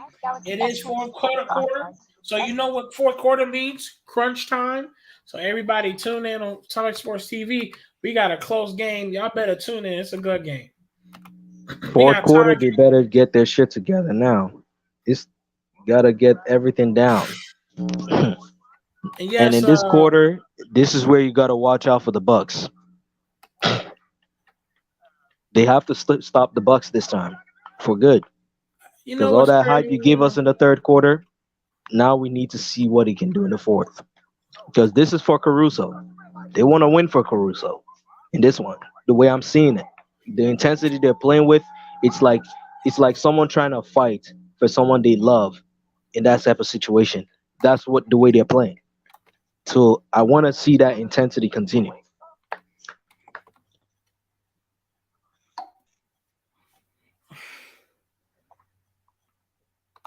Yeah, chat. The Pelicans, if anybody wants to know, Pelicans are up 88-57. So Pelicans, they're doing their job so far.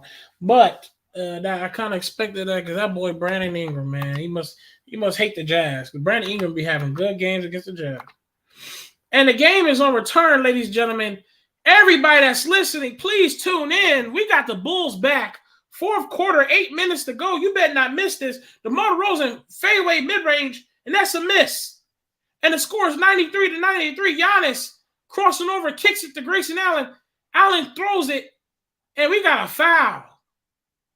Allen will be shooting some free throws. The score is 93-93, everybody. We got a tie ball game. As the Bulls has fouled Grayson Allen, and Grayson Allen is talking to the refs. Why is he complaining? Why is that punk complaining, man? Like, you got your fouls. Oh, wow. No, they're not. No, they're not. Here comes the refs. They are going to review the play and see if it's a technical foul because Derrick Jones elbowed Grayson Allen. They're going to see if it's a technical foul instead. Wow. Bulls want to kill Grayson Allen today. Told you. They came for blood. Why? They are going to replay. They're trying to see if it's a technical foul. And the refs are on a replay. And the Bulls are looking because they was not trying to do no technical fouls. And hey, we'll see. Fourth quarter, 8 minutes and 21 seconds to go. Tie ball game, ladies and gentlemen. The Milwaukee Bucks are fourth in the East. If the Bucks win this one, it's GG's. So Bucks actually need this win as well. So not only the Bulls need to win, the Bucks need this win. Exactly. Yeah, they need that. I told you that. It's like a fucking sandwich. Like they all stacked in together. Appreciate everybody. If the Bucks win this, the Bulls will turn to the fourth seed. I told you. No. They stay in the third seed, but they're gonna be tied with the Milwaukee Bucks. Oh, okay. They're gonna I'm gonna take your word on that. Because they're gonna have the same record, but the Bulls had that record first. You know what I'm saying? So it's gonna be tied. So they'll probably say Bulls still in third. Grace, and they say it's a tech. And Grayson Allen makes the free throw, and the Bucks are up 94-93. They called it a technical foul, ladies and gentlemen. But they will still have possession. A technical foul. They'll Grayson have Allen possession. shooting 2 free throws, and Grayson Allen hits both free throws. And the 95 to 93. Sheesh. The Bucks, the Bulls chose blood today. Uh-oh. They have to keep that intensity. Giannis crossing over, cross tween. Giannis driving on Tristan Thompson. Tristan Thompson actually slows down Giannis, and that's a brick. That's a brick. Grayson Allen tried to shoot a 3, and it won't go. DeMar DeRozan slowing the game down, bringing the ball up the court. DeMar DeRozan crossover, cross to Drew Holiday, tween, doing a step back. I got 95, 96. Zach LaVine gives DeMar. DeMar DeRozan, corner 3, bang! Corner 3, bang! DeMar DeRozan. Oh, what 90? The Bulls 96. Where y'all at? Bucks 95. We're both on the same timing. We're both on the same timing. I got 734. Giannis at the line. Where y'all at? Now Giannis has the line. We're both on the same timing. So me and Rave on the same timing. Yeah, but we're like a couple seconds behind you. We're like a couple seconds behind you. Like you said, Giannis is at the free throw line. Giannis just got fouled. So it's like, it was literally like a couple seconds behind you. Giannis going to take 2 free throws. Giannis tonight has 28 points and 12 rebounds. Giannis looking like the four-headed monster he is with a 6-pack on his forehead, goddammit. No fucking reason. 4-year free throw. Giannis taking his free throw, and that's a brick. And that's a brick. Giannis expecting his players to dap him up to give him hope to make the second free throw. And it's not looking good because he missed the first free throw. Giannis imagining the ball going into the basket, getting ready to take a second shot. If Giannis makes a shot, he can tie the game up. With fourth quarter, 7 minutes and 34 seconds to go, Giannis takes the mid-range, and it's a brick! A brick! Giannis misses again. Kobe White diving for the ball. Kobe White gives Zach LaVine. Zach LaVine gives it to Derrick Jones Jr. Derrick Jones Jr. And one layup! Derrick Jones Jr. And one. Listen, hold up. Derrick Jones Jr. with the drive and said, "Filet." Everybody, yes, sir. Honestly, man, watching the Bulls game was more fun, man. Like, I ain't gonna lie. Derrick Jones Jr. with the and one layup. He said, "Filet." You record a Hornets game, you'll be having a headache. More exciting. There's a lot more star power. You will have a headache. You will have a headache watching the Hornets, bro. Well, the Bulls are a little bit more, a lot more advanced in their developmental stage than the Hornets. So you're gonna end up bouncing yourself across the head a few times. Derrick Jones hits the free throw. The Bulls 99, Milwaukee Bucks 95. Fourth quarter, 7 minutes and 17 seconds, and the Bucks miss again. Giannis with the rebound. Giannis with the rebound. Giannis steps out of the pocket. Giannis gives Drew Holiday for a 3. That's a bang. That's cash. Drew Holiday cash. I got 98, 99. 98, 99, ladies and gentlemen. Kobe White bringing the ball up the court. Giving it to Zach LaVine. It's money time. It's money time. Zach LaVine takes a 3. Brick. Giannis grabs the rebound. And that's a brick from Zach LaVine. Giannis bringing the ball up the court. Coast to coast to the drive. And they call a foul. Woo! They call a foul. Chat is fourth quarter. Yes, it is. Fourth quarter. And ladies and gentlemen, that pass from Zach LaVine to Derrick Jones Jr. just shows how good the Bulls is on fast break. And not just fast break, ladies and gentlemen, a fast-paced team. When you do this slow-paced team, you allow the other teams to get set up on defense and you slow down. It doesn't look good. Yes, it's good to be able to score on slow down moments, but you see how good these Bulls are in transition as you saw Derrick Jones Jr. get an and one on a free layup on Drew Holiday for the filet. For the filet. He said, filet. Hey, yeah. You know what I'm saying? Giannis taking free throws. 4-year free throw. Giannis taking the 4 years to take a free throw. Giannis with the Milwaukee Bucks 98-99. Fourth quarter, 6 minutes and 45 seconds to go. Giannis standing still, getting ready to take a free throw, taking deep breaths as he has a 10-pack on his forehead for no reason. Giannis is still imagining the ball going in the hoop. Giannis sets up. He bends his knees, get ready to take the second free throw. And that's a bang. Illegal screen. Illegal screen. Illegal screen on Derek Jones Jr. 99. Zach LaVine, he brings the ball up the court, and we got an illegal screen by Derek Jones Jr. Oh man, my God. And we got an illegal screen by Derek Jones Jr., man. It's okay. We still have a tie game, ladies and gentlemen. Tie game. Y'all let it be known. We have a tie game, fourth quarter, 6 minutes and some seconds to go. And we got a little illegal screen there, Jones Jr. Hey, he's a little upset. I'm pretty sure he wasn't trying to do illegal, but it happens, man. It's part of the game. It's part of the game. And Green will step into this game now because of it. Dale Jr. is going to the bench. Drew Holiday brings the ball up the court. Gives it to Middleton. Middleton crossing over. He wants a screen. Pick and roll with Giannis. Giannis! Goes for the dunk. We're going to cancel the points because they said he fouled before he got fouled before they scored. And Giannis might be taking some free throws. Let me see what they're going to do. No free throws. It was before the shot. Oh, no free throws. So it was before the shot. Okay. Giannis has the ball on top of the key. Does a pick and roll. Giannis, and it hits the foot off of Jermichael Green. That ball goes out of bounds. It's still Milwaukee Bucks ball. We got a tie game, ladies and gentlemen. 99-99. Both teams, listen, everybody. They try to alley-oop from an inbound. It won't go. And the refs are calling a foul. Listen, ladies and gentlemen, the Bucks and the Bulls are playing their ass off because they have no choice. Because the Bucks are 4th seed, the Bulls are 3rd seed. And yes, the Bulls, if they lose this game, the Bulls are still in the 3rd seed, but they will be tied with the Bucks. So that, they got it matters who wins this game. Milwaukee Giannis taking a free throw, and that's a bang. That's a bang.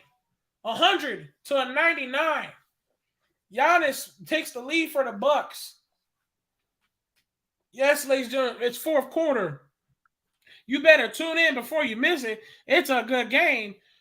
6 minutes to go in 23 seconds. Giannis taking a second free throw, huffing and puffing and breathing. And that's a brick. That's a brick. Vucevic gives it to Green. Please, Derozan, don't fuck this up. Zach LaVine brings the ball up the court. He gives it to DeMar DeRozan. DeMar DeRozan takes the screen. DeMar DeRozan sizing up his opponent. DeMar DeRozan tries to pass it, gives it to Green. Green takes a three. That's a bang! Jermichael, bang! Let me say this again. Bang! Chicago Bulls. Bang! Drew Holiday takes a three. Forget about it. Gang! Everybody's enjoying the game today. Vucevic Zach LaVine gets the rebound, gives it to Green, and they're wrestling. Giannis and Green is wrestling, and Giannis looks pissed. Giannis looks heated. They're bothering him. Giannis looks heated. Ladies and gentlemen, and Giannis looks heated, ladies and gentlemen. Giannis looks heated. And we have a lead. The Chicago Bulls are winning. Green with a three, and the Bulls 102-100. Bucks. The Bulls is playing technically playoff basketball right now. DeMar DeRozan wants a screen from Vucevic. DeMar's crossing up, tween, step back, mid-range, brick. And the Bucks are bringing the ball up the court. Middleton, he wants a screen. Middleton running pick and roll with Giannis. Giannis catches the alley-oop, and that's a bang! Bang! Giannis is catching alley-oops. Giannis is dominating. 102-102. We have a tie ball game, ladies and gentlemen. Zach LaVine brings up the ball. The fourth quarter, 5 minutes to go. Zach LaVine crossover. Here's a Green. Green gives DeMar DeRozan. DeMar DeRozan wants a screen. DeMar drives. And that's a brick. DeMar wanted a foul, and that's a brick. Drew Holiday gives it to Middleton. Middleton gets to Giannis. Giannis gives it to Wesley Matthews from 3. That's an air ball. But, Drew Holiday's there for the rebound for an easy layup, and we got a timeout. As Drew Holiday catches an air ball from Wesley Matthews. And the Bucks are up 104 to Bulls' 100. And the Bulls has let the Milwaukee Bucks already go up 104 to 100. And DeMar DeRozan tries a crazy contested layup on 3 people, and he wanted a foul. And that was kind of stupid by DeMar DeRozan. That's some element of DeMar DeRozan right there. Forcing shots over people. And Giannis getting on the bench with his 10-pack on his forehead. Yeah, man, this shit is crazy. Get ready to fight this game. This a money game right here, man. Y'all better tune in, not miss out on this. Whoa. This shit's facts, chat. We going crazy. Milwaukee Bucks doing their thing, 104, and the Bulls doing their thing with 100. Yeah, and we got a bang. We got a good game. Shout out. He said Rave going on. Yeah, Rave is killing it. Shout out Bay. Shout out Tears. Shout out he said DeMar, shaking my head. Yeah, DeMar been playing some good decisions, but that decision right there was bad. So that decision was a DeMar DeRozan move. Yeah, he tried to go for a layup on 3 people. He thought a foul was about to come to him. Nope. That ain't happening. That's not happening. Yeah, Zach shaking his head. They didn't like that about DeMar, but it happens, I guess. It was playing good too. I don't know why DeMar did that, but it is what it is. Yeah, Giannis is a monster, man. Giannis with literally let me go check, because last time I checked, Giannis damn near almost 20 rebounds. Let me see. But we can see why if he had 20 rebounds. And they took away, I don't know why they didn't bring back Tristan Thompson. Tristan Thompson was playing good defense. I don't know why. You mean like sub him out? Yeah, they took Tristan Thompson out here. Tristan Thompson hasn't been in the game yet. Like, this is another questionable thing we can question about. Good defense. We should question. It's time we can question Billy Donovan here, man.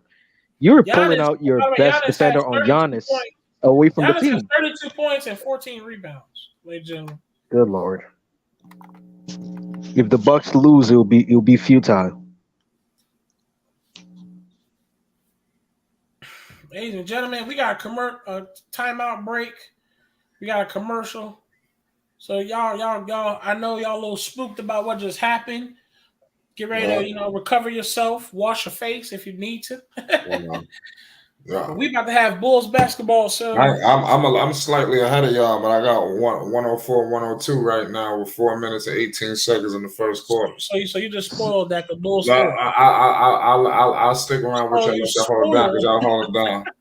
I'm gonna tell you something. I'm gonna tell you something right now. The Bucks is up by 4. Then you spoiling. Well, let me know where. Yeah, did y'all get the game back on yet? I mean, game just now getting back on. You up by 4. Up by 4. Oh my God. He's flying way up there in front of us. Flying way up there. And Chris Middleton hits the shot. Gentlemen, I mean, it's kind of scary to even talk about it, but I'm gonna still talk about it, man. Who cares? I'm not even. Now my stream wants to act slow. Yep. I'm not even mad. I'm not even mad if the Bulls lose this game. And you want to know why? Because they fought. They didn't even play that weak ass let me blow the lead and try to not give effort. There was effort. So if they lose, it is what it is. So here we go. I called up. It's 106 to 102. Please, Vucevic, you got to make your free throws. Okay, so I called up Vucevic. He's fouled. It's 106 to 102.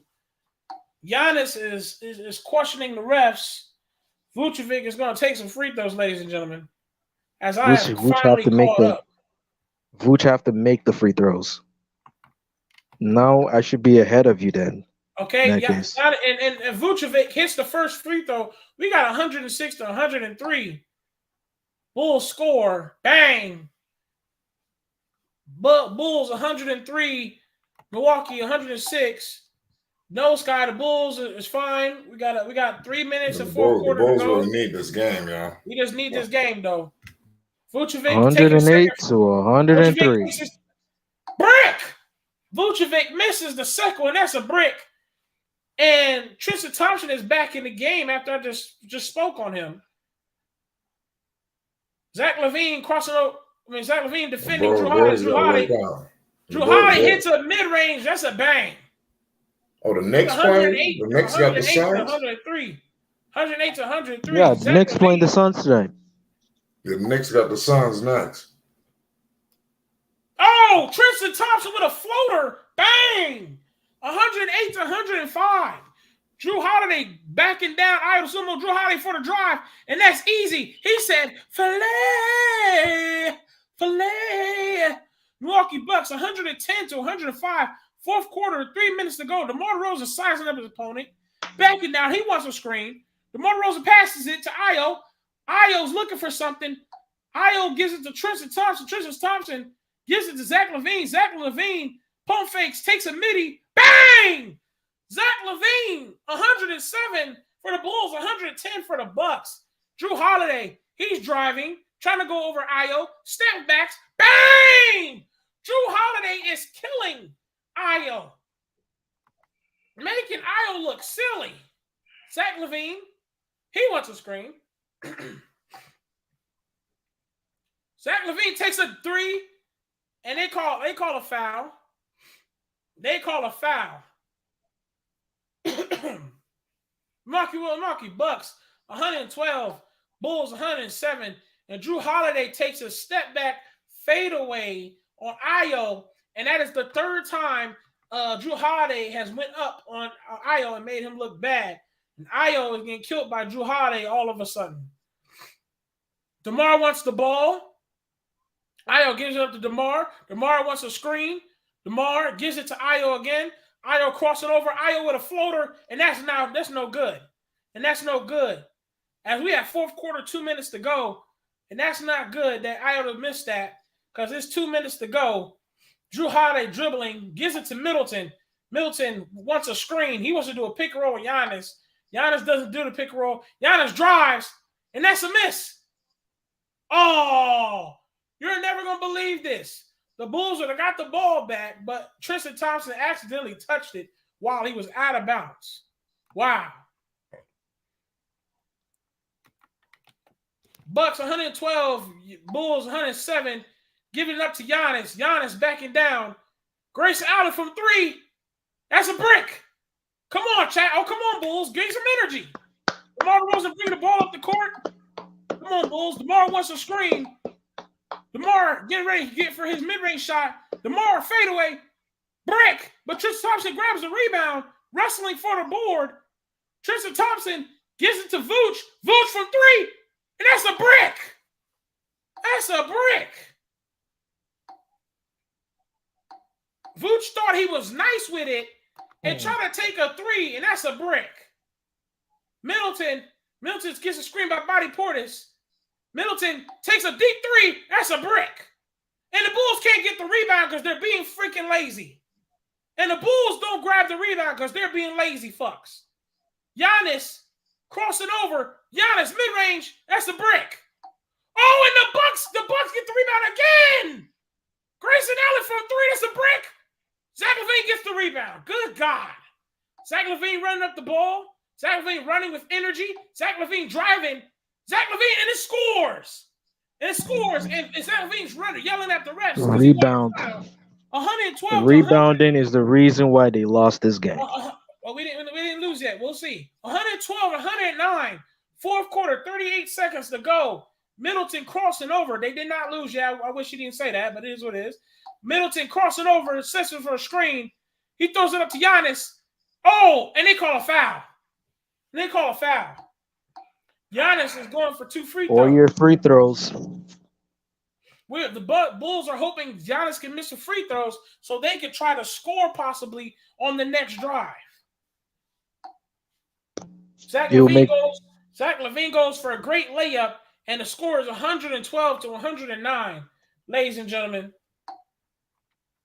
Yes, Giannis is at the free throw, ladies and gentlemen. Hopefully, Giannis can miss, so the Bulls can score on the other side. And you know, Giannis, he either makes them or he misses them. We'll see right now. Giannis, he goes up, he's breathing, bends his knees, he takes the first free throw,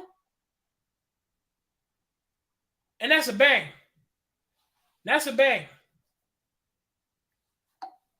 That's a bang. And then the Suns versus New York Knicks is up next on ESPN, everybody. So you check that out. Giannis imagining a free throw with a 10-pack on his forehead for no reason. Muscular ass. Got him for no reason. Like legs, and they got a 20-pack on his calf muscle. Like, what the fuck? Giannis takes another free throw, and that's a bang. And that's another bang. Milwaukee Bucks 114, Bulls 109. And the Bulls call a timeout as the Bulls are going to try to talk about this. If they can shoot a three, they could possibly do something with that if they can make a three. Yes. make a three, force a foul. Yeah, that's what they can do. They hit a three and then foul Giannis. Fouling Giannis Yes, won't help. Real commercial break, 114, and the Bulls have 109. And then we have a commercial break. The Bulls are going to talk about this, ladies and gentlemen. Everybody tune in, man. We're having a good game. Everybody tune in. Get your popcorn. Actually, matter of fact, it's fourth quarter. Your popcorn should have been almost damn near done. The butter should have been ran over. You know what I'm saying? Well, that butter should be dry by now. You know what I'm saying? Bang! You know what I'm saying? Yes, Turn up, everybody. Let's see. Tomorrow the Spurs and the Hornets play, so that's gonna be a doozy. And Drew Holiday, 24 points, because Drew Holiday was not having a good game. But in the fourth quarter, Drew Holiday had literally by himself single-handedly dropped damn near 12, like 10 extra points on Ayo DeSumo, back-to-back, driving on Ayo DeSumo, man. So just want everybody to know that. But the Bulls look okay. Here we go. We got tip ball. We got passing the ball in. The score is 114, 109. Zach Levine looks like he might get the ball. Demar will see. The Bucks are catching up on the plan. Hold up. Zach Levine gets the ball. Zach Levine for a three. Bang! Bang! Bulls hit a three. Bang! Bang! Bulls hit a three. Oh my God! So after the Bulls hit the three, the Bulls took forever, and the Bucks threw a full court pass to a wide open guy, and the Bucks score 116 to 112. What the hell? The Bulls scored a three, and they were celebrating, and the Bucks tried to throw a gigantic pass. After Zach Levine hit a crazy three, the Milwaukee Bucks does an inbound pass and gives it to a wide open person. Wow. And what happened was when the ball was inbounded, they gave it to Middleton. Zach Levine forgot to foul him, and they throw an easy layup. Wow. Levine didn't remember the play. Shoot the three, foul immediately. Foul immediately. Zach Levine, ladies and gentlemen, hits a clutch three and forgot to foul. Wow. Oh my God. We got supposed to foul him, bro. We got 116. No, don't give DeRozan the ball. We got 116 to 112. 3-point play. Zach Levine has to knock down every single free throw. That's not. It's the point. Is the fact that he forgot to foul though. Yeah, it's a pain. I was like, didn't we just go over the play? We just went over the play like, dude, shoot the three and knock and foul immediately. Here we go. DeMar DeRozan wants the ball. He's trying to copy Zach Levine. Zach Levine takes a three, and it's a foul. And that's a Are you foul. serious? Is that a foul at the 3? We have a foul on Zach LaVine at the 3. And Middleton is questioning the ref and asking, what is that? Hold up, ladies and gentlemen. Zach LaVine takes a 3 and they call a foul. At the 3 Challenge. Zach LaVine has a chance to hit three free throws, ladies and gentlemen. Challenge. Wait. It's not a foul? They challenged it. Oh, they're challenging it. They're challenging it. Yeah, this fucked up, man. Okay, they're challenging 15. Okay, we're challenging it. 15 seconds to go. Fourth quarter. The refs are looking over it. Middleton trying to question why they're reviewing it with his crooked teeth and bald head, which somehow has a hairline. And the refs are reviewing it. We got 116 to 112. LaVine is gonna do a jump ball. Wow. Jump ball. Ladies and gentlemen, we're gonna have a jump ball. Wow, we're gonna have a jump ball. As they're not gonna say that's a foul. And to be fair, that is a foul, and I'm gonna tell you why. Because he still landed in that area, technically, regardless. Whatever you say, he did land in the area, and he did like touch him and stuff in midair while he's trying to take a 3. So technically, that is a foul. Whether it's 2 foul or 2 shots or 3, that's a foul though. If you want to be fair, regardless, that's a foul, ladies and gentlemen. If we're being fair, that's actually a foul because he still landed in the area, and he's still like, you know what I'm saying? He still touched him though. We got a jump ball.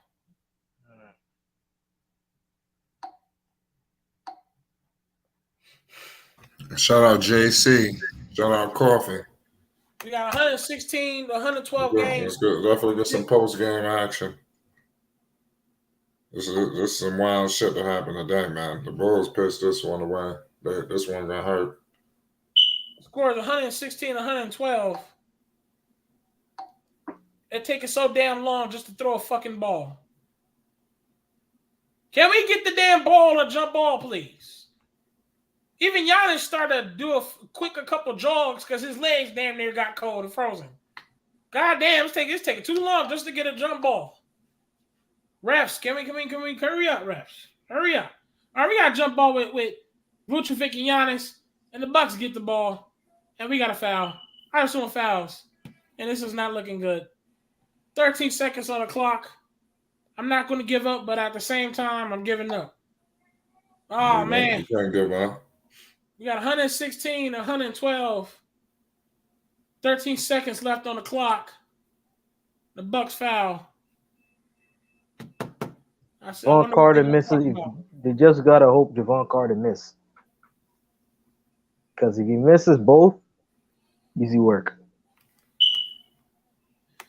Yeah, even if he misses both.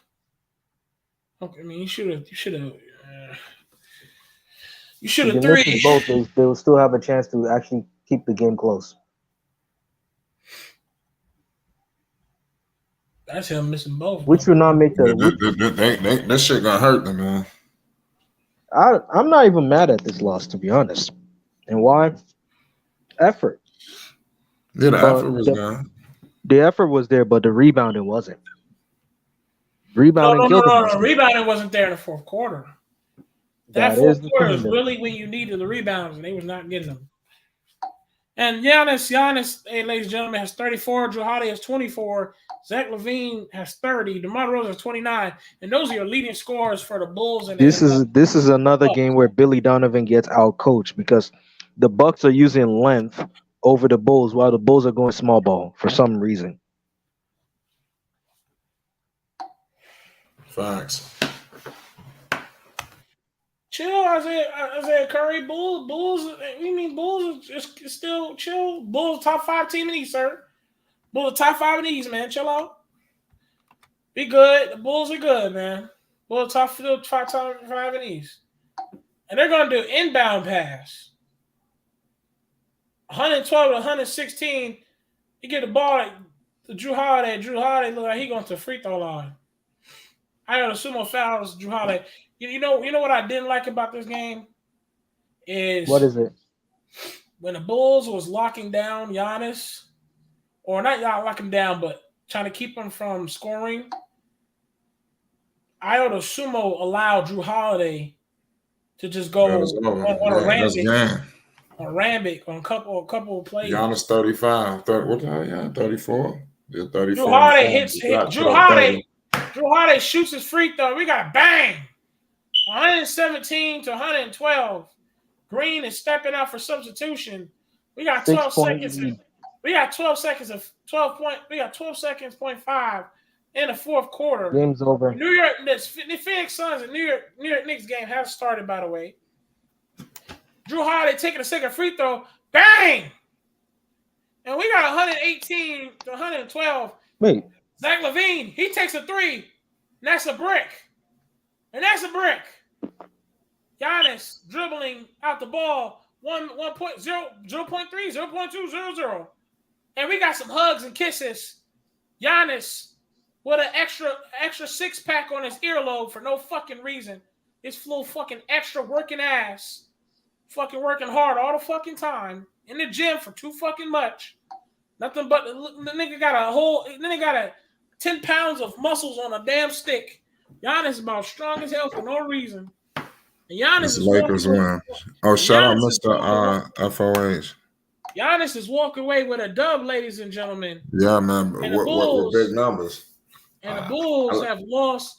Let me read Giannis did his thing tonight, man. The Bulls, like I said, I think this one gonna hurt them, but hopefully they can bounce back. But it's gonna hurt.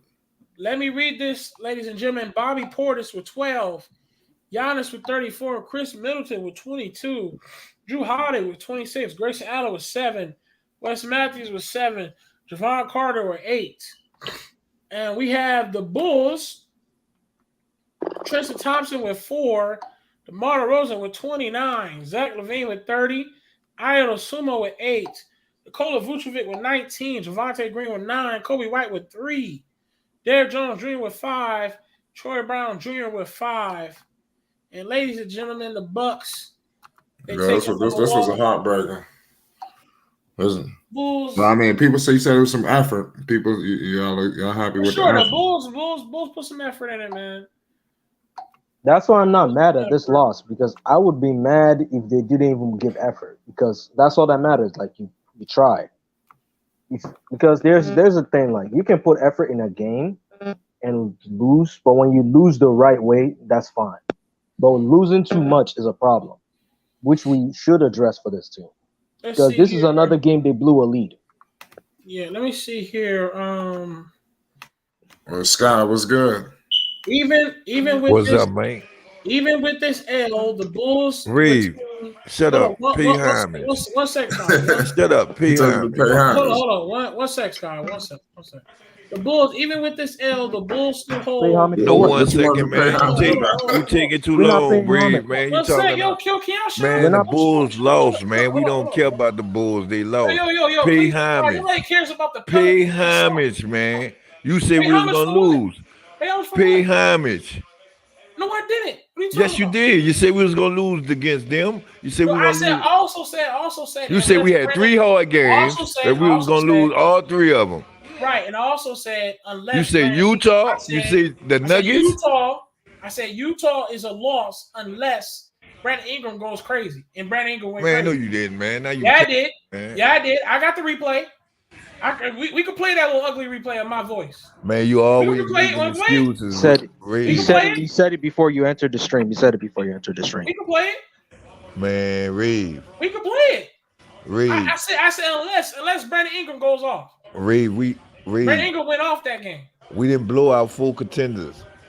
For sure. Yeah, you got to blow out. But you're still not the top 10 seed, bro. Like, let's be honest. We going to the night now.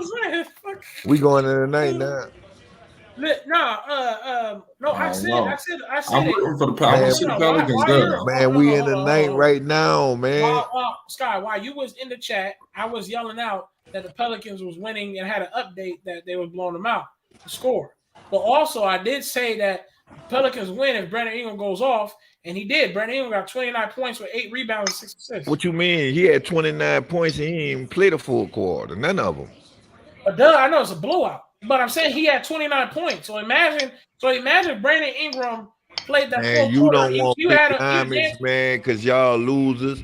Y'all did all that ISO ball at the beginning of the year. Y'all did all that ISO ball at the end of the year. Now it's falling apart. Now y'all crying. No, we're not crying. Nobody's crying. What are you talking about? The Bulls sliding, dog. No, they're not. We're still third seed. But they ain't fall. How many games they lost? We're a top 5 team in the East. What are you talking about? How many games did they lose? How many games? How many games did it lose? Are you not listening? Since the All-Star break, how many games? Are you not listening? Are you not listening? What you say? Are you not listening? I'm listening now. What you say? The Bulls are still a top 5 seed in the East. Even after they lost, they don't go down. They just stay tied. What you think? Tied with the the Pelicans legit, bro. What you think gonna happen if they keep losing? Yo, Scott. I'm with you, Dad. Them niggas legit, bro. Man, that's the 14 we didn't blew out. See, y'all sleep on it. Y'all say the Lakers. We blew out Phoenix. We blew out the Lakers. Trash. That shit don't count. Listen to what I'm saying. All 4 games. All 4 games in a row been blowouts. Since the All-Star break, look and see. It been blowouts. They're not even in the game. The 4th quarter, we sitting everybody on the bench. All 4 quarters. You're right, for sure. Hey, Scott, I still bet you they won't beat the Lakers in the play-in. I promise you they won't. Yeah, and not only that, have y'all saw the Lakers? Y'all saw the Lakers, bro, play, bro? Y'all keep saying that. Have y'all saw the Lakers play? Scott. The Pelicans, even while you're doing that, they're winning. Yes, they are balling good lately.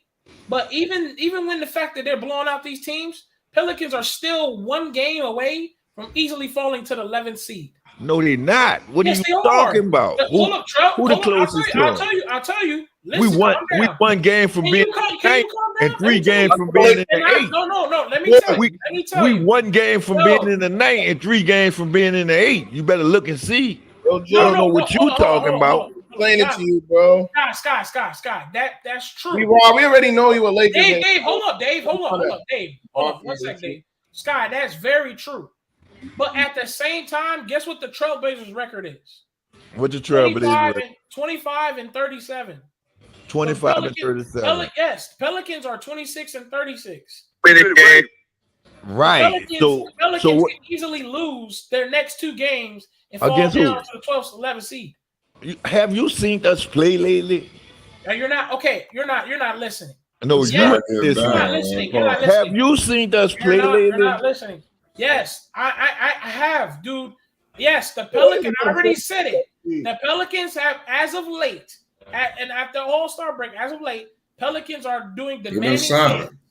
Yes, I just said it. They're having demanding wins. They blew out the Kings. They blew out the Lakers. They blew out the Suns. They blew out the they lost the Mavericks. They blew out the Suns. They blew out the Pelicans. They blew out the Jazz. They blew out the Kings, Jazz, and Lakers.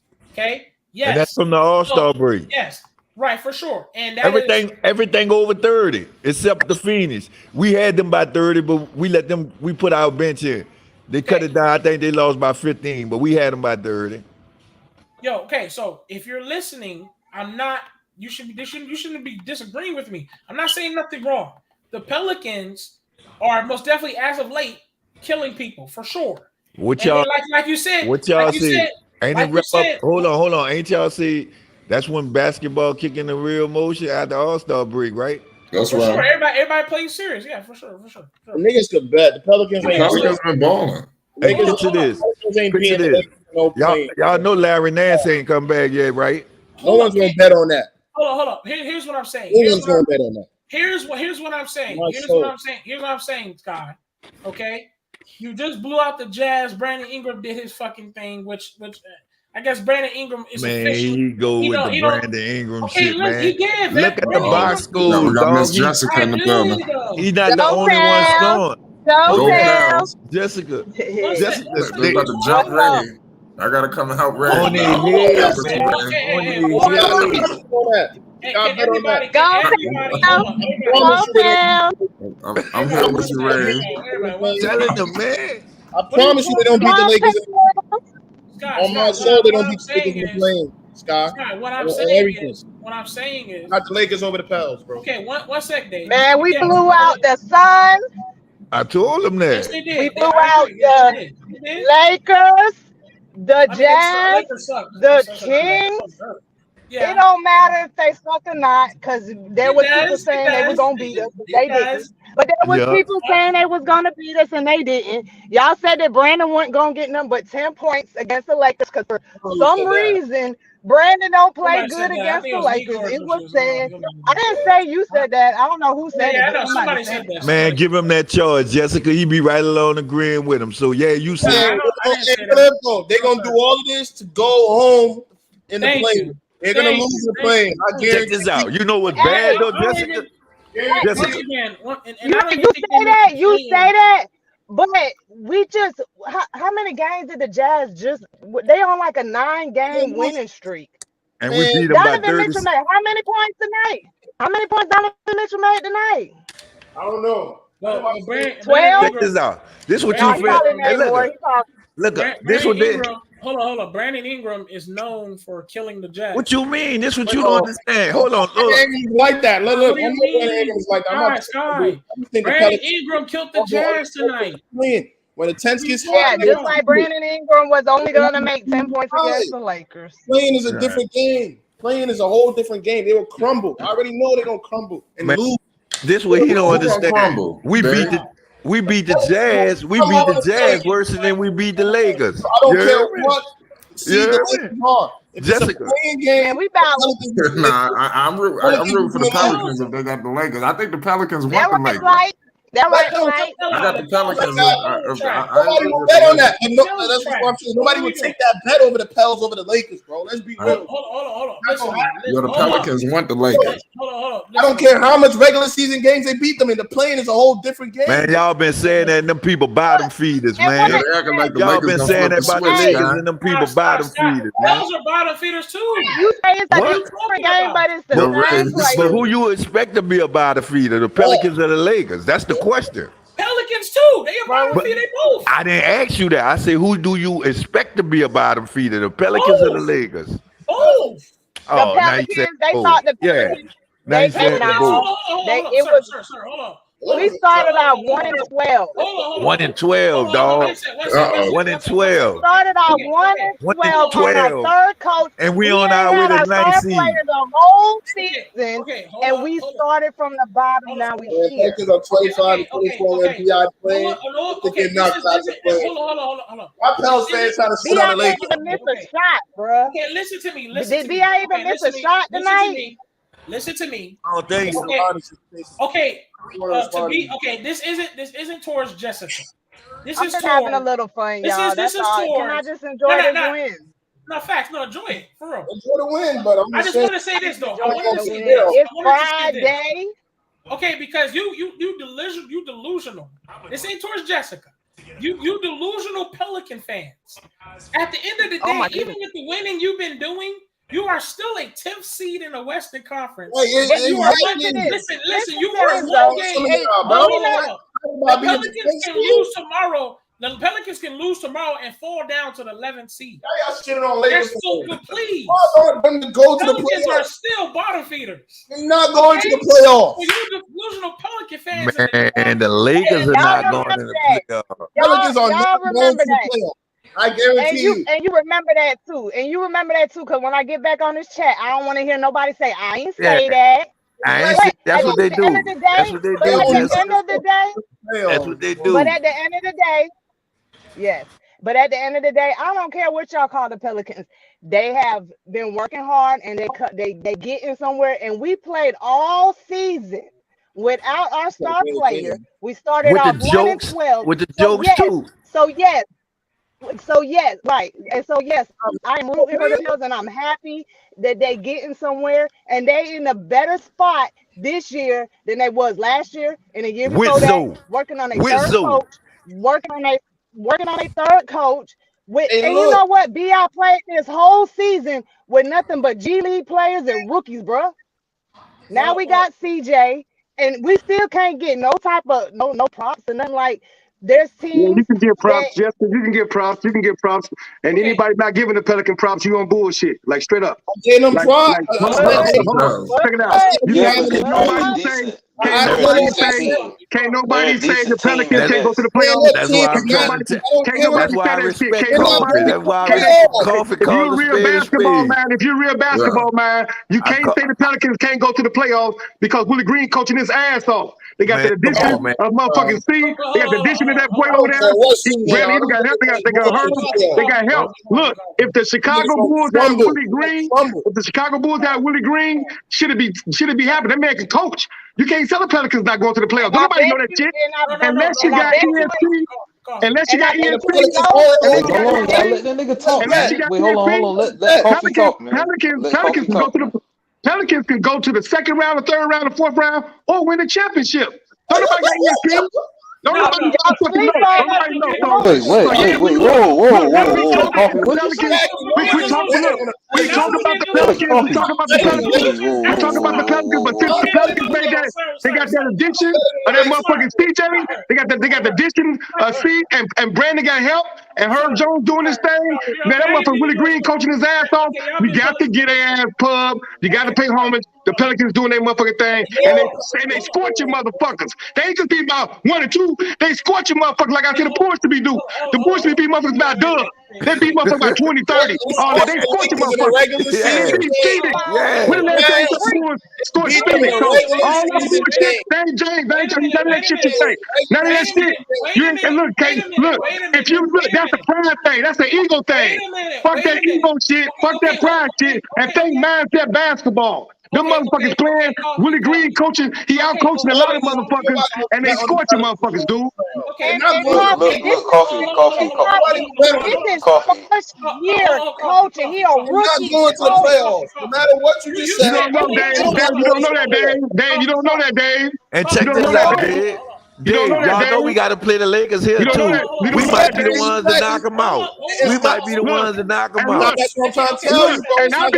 And I be really roasting the Pelicans. But since they made them key additions, since they made them some key moves, some key motherfucking moves, and Willie Green with those type of key moves, Willie Green can coach his ass off. And it ain't just BI.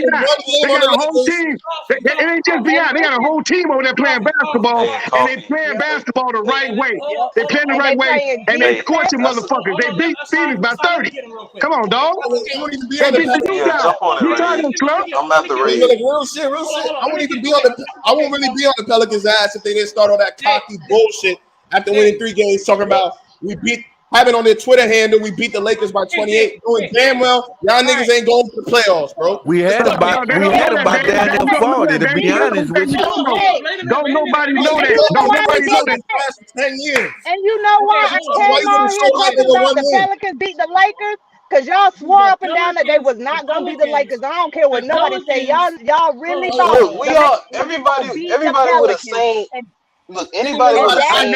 First of all, for the record, I ain't never said that shit. I said any team can be any team if you got 5 players out there willing to play defense, passing that ball, giving that ball. When you got a coach like Willie Green, he playing the right way. The ball is moving. They playing defense and they scorching motherfuckers. Coffee. All I know is LeBron gonna catch a heart attack breathing so hard. Okay, hold on. Coffee, you said. And this a rookie coach. And this a rookie coach. And this a rookie coach. Let's not forget that. Okay, let me. No, he really a vet. He a rookie to the system. He really a vet. Ricky Green coach. Willie Green coach. Okay, let me have the opportunity to counteract that. Okay, because y'all just spewed about the Pelicans. I'm gonna kill you on this. And I ain't saying they gonna make the playoffs and all of that, but I'm giving them they props. All right, I gave them. Okay, hold on. Let me say this. Okay, you said scorching motherfuckers. There is. The Pelicans, hold on.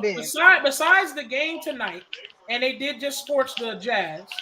Before scorching motherfuckers. Hold up. They beat the Kings.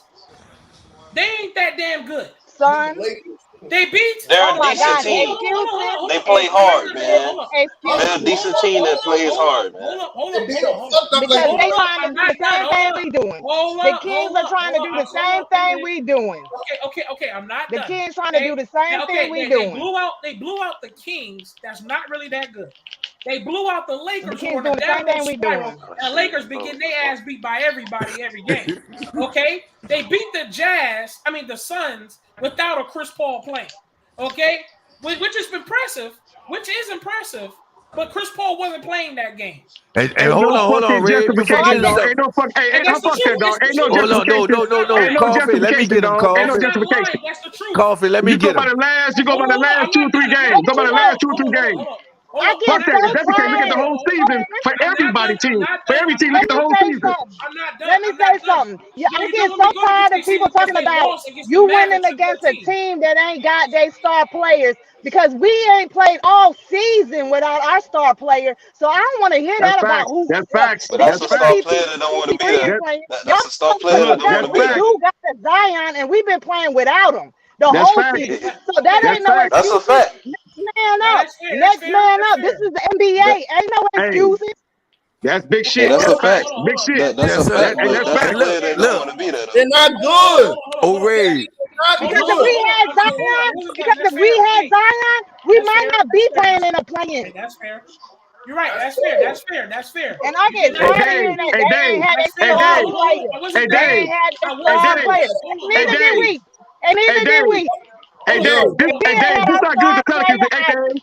Dave, this how good the Pelicans is right now. If they was playing the Bulls right now, they'll fuck the Bulls up bad and do to get our coach. And do to get our coach. Hey, Coffee. Bulls refuse to make a motherfucking change, and they get tore off. So if the Pelicans playing the Bulls right now, they'll fuck the Bulls up. You got to give it up, dog. Hey, Coffee. Got to give it up, dog. What's up, Hey, Coffee. And let the Bulls play ISO. No matter what you want the Bulls, if you know basketball, you know coaching, you know the Bulls, Willie Green gonna fuck Billy Green. He gonna fuck Billy Donovan up. Bang. Bang. Hey, wait, hold on, Ray. Let me get this, Ray. All right, after you, Ray. Not on her. Y'all ain't heard. Not on her. Not on her. Hold up, Jessica. Hold up, go ahead, Ray. Go ahead, because I'm gonna debunk all that bullshit. We talking real basketball. Listen, Jessica, I'm trying to have an argument with this because I know you're trying to give good points, and it's all fair. I agree. I need to talk Coffee on this because I'm trying to destroy him easily. You can't. I'm gonna fuck you up, Ray. Look, you my little man. I'm gonna fuck you up bad. I be trying to hold back on you because I like you. I really like you, Ray. But look, I'm gonna debunk all your bullshit. I'm gonna fuck you up real bad. So go ahead. Hold on. Don't get into your feelings. Coffee, I like you too. I love y'all, but I love y'all, but go Pels. Come on with the facts. If the Bulls are playing the Pelicans right now, they get torn. Now come on with the facts. My nigga, let me talk. We got some dogs on that floor. All right, listen. Hold on, go ahead, Ray. Go ahead. That's facts. And I like you too, Coffee. But so far, fuck all that like me. I don't need you to like me. Go ahead. Fuck that like me shit. What I said so far was no lies. And even with all those wins, you're still 10th seed. You're still in the 10th seed. Well, what the 9th seed is, Ray? Ray, what the 9th seed is, Ray? Fuck all that. Hold up, Sky. No, because he don't know what he's talking about. Yeah, I'm saying, fuck that. Fuck all that 9th and 10th. Fuck all that bullshit. If the Bulls play the Pelicans right now, who will win the game? Ray, if the Bulls play the Pelicans right now, who will win the game the best out of 5? The Bulls? You're ridiculous. Why would you say that? Are you kidding me? Dude, wait, hold up. Let me ask you a question. Coffee. Coffee, I'm gonna ask you a question. Even with stupid Billy Donovan, has the Pelicans beat the Bulls yet? They ain't played the Bulls since they had these motherfucking CJ now. Are you kidding? This the new Pelicans. This is one of 3 games. No, look, y'all better get off that bullshit. This with CJ now, that motherfucker with Will Green. See, them niggas monsters now. They've been trash for 10 years. Hold on, wait, Dave, hold up. Do not reach. Hold on. Dave, get your garbage ass out of here, Dave. Get your garbage ass out of here. Franchise player don't even want to play.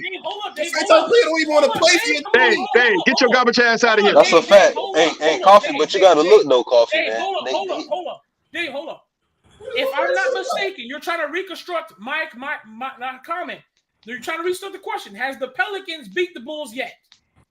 Since they had this new team to answer your question.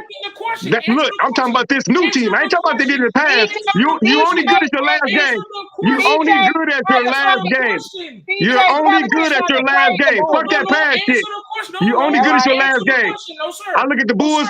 I compare contrast with the Bulls and the Pelicans, and the Pelicans is dogging motherfuckers right now. I don't give a fuck about that past shit. I'm talking about right now.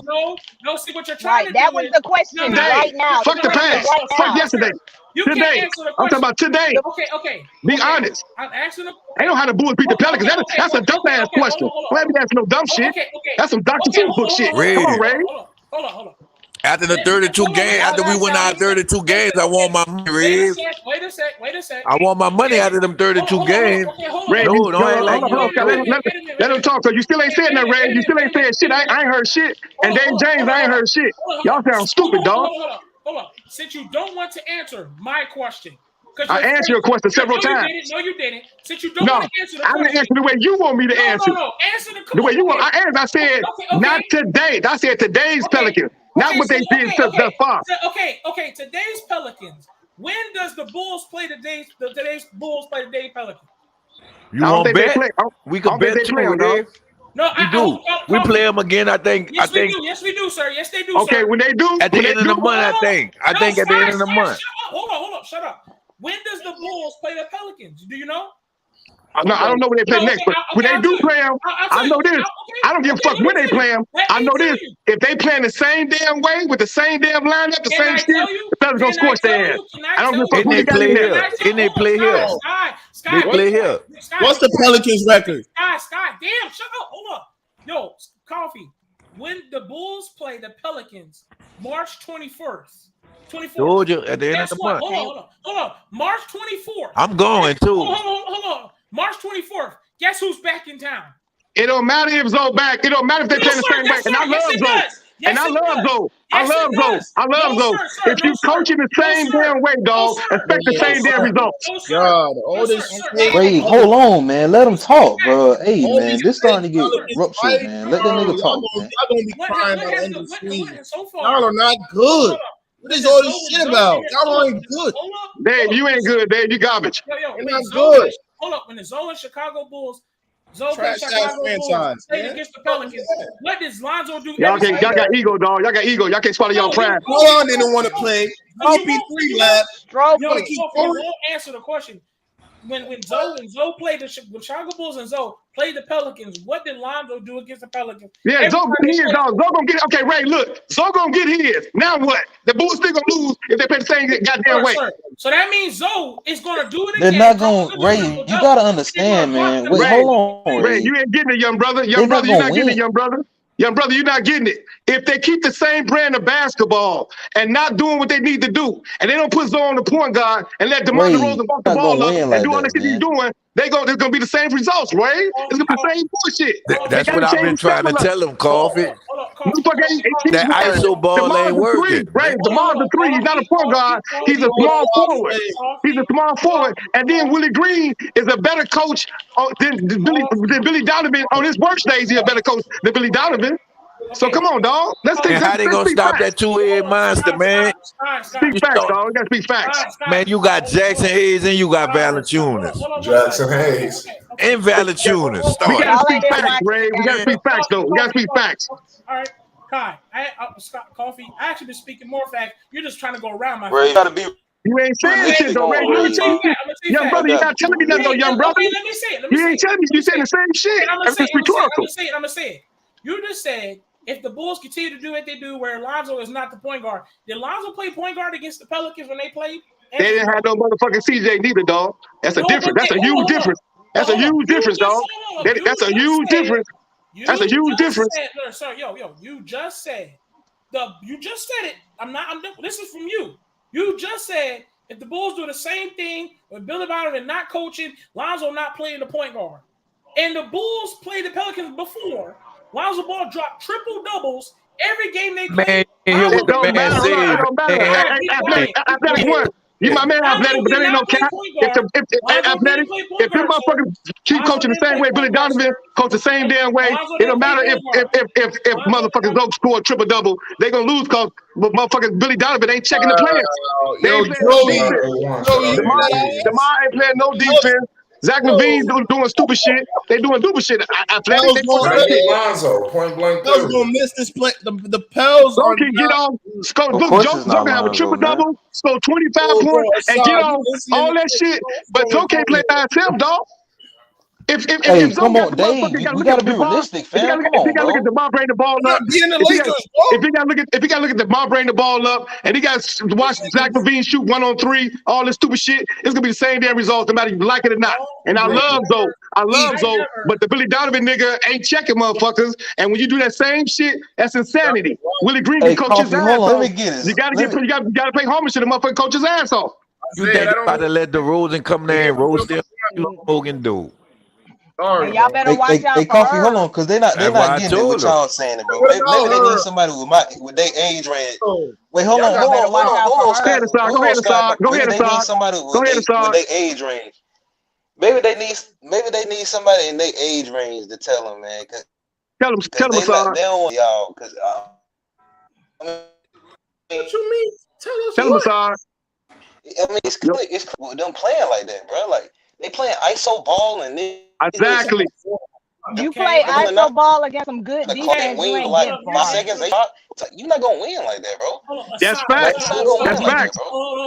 Aside, that wasn't Pelicans can win all these regular seasons. Then niggas not playing defense, bro. Like it's two niggas on the Ray, do you understand that part, Ray? Ray, do you understand that part? If you got a stupid ass coach ain't making clear decisions, you know you're gonna keep on losing. Dang. No matter how much you like the Bulls, if you got a stupid ass coach making the same stupid ass shit, the same stupid ass time, you gonna get the same fucking result. Do you understand that part, Ray? Yes, because me and I just want to get something straight. Hold on, Jessica. Hold on, Jessica. Go ahead, Ray. Hold up, go ahead. Do you understand that? I want to know on some basketball mind, on some common sense, 1 + 1 + 2 shit. Come on. Coffee. If anybody knows on this chat, I even said myself, trade Demar because I didn't like the ISO. Me and you specifically all season said they had bad defense without Zoe and Caruso. We also said completely that they need a rim protector. They need a solid center. Facts, but get to your point. Get to your point. Facts. Get to your point. Hold on. Even with all this losing that y'all keep seeing the Bulls doing, they are still a top 5 team in the East. I didn't say that. That's not my question. I'm not questioning that. I'm not questioning that. But they look. To be reminded. Look. They number 4 now. Like Scott said, they gonna continue to slide though. Ray. But they gonna continue to slide. Just like Scott said, they gonna continue to slide if they keep on playing the same bullshit ball. The same way. The Pelicans are 10th in the seed, bro. No, but them niggas coming up though. I mean, come on, dog. It do matter. It do matter.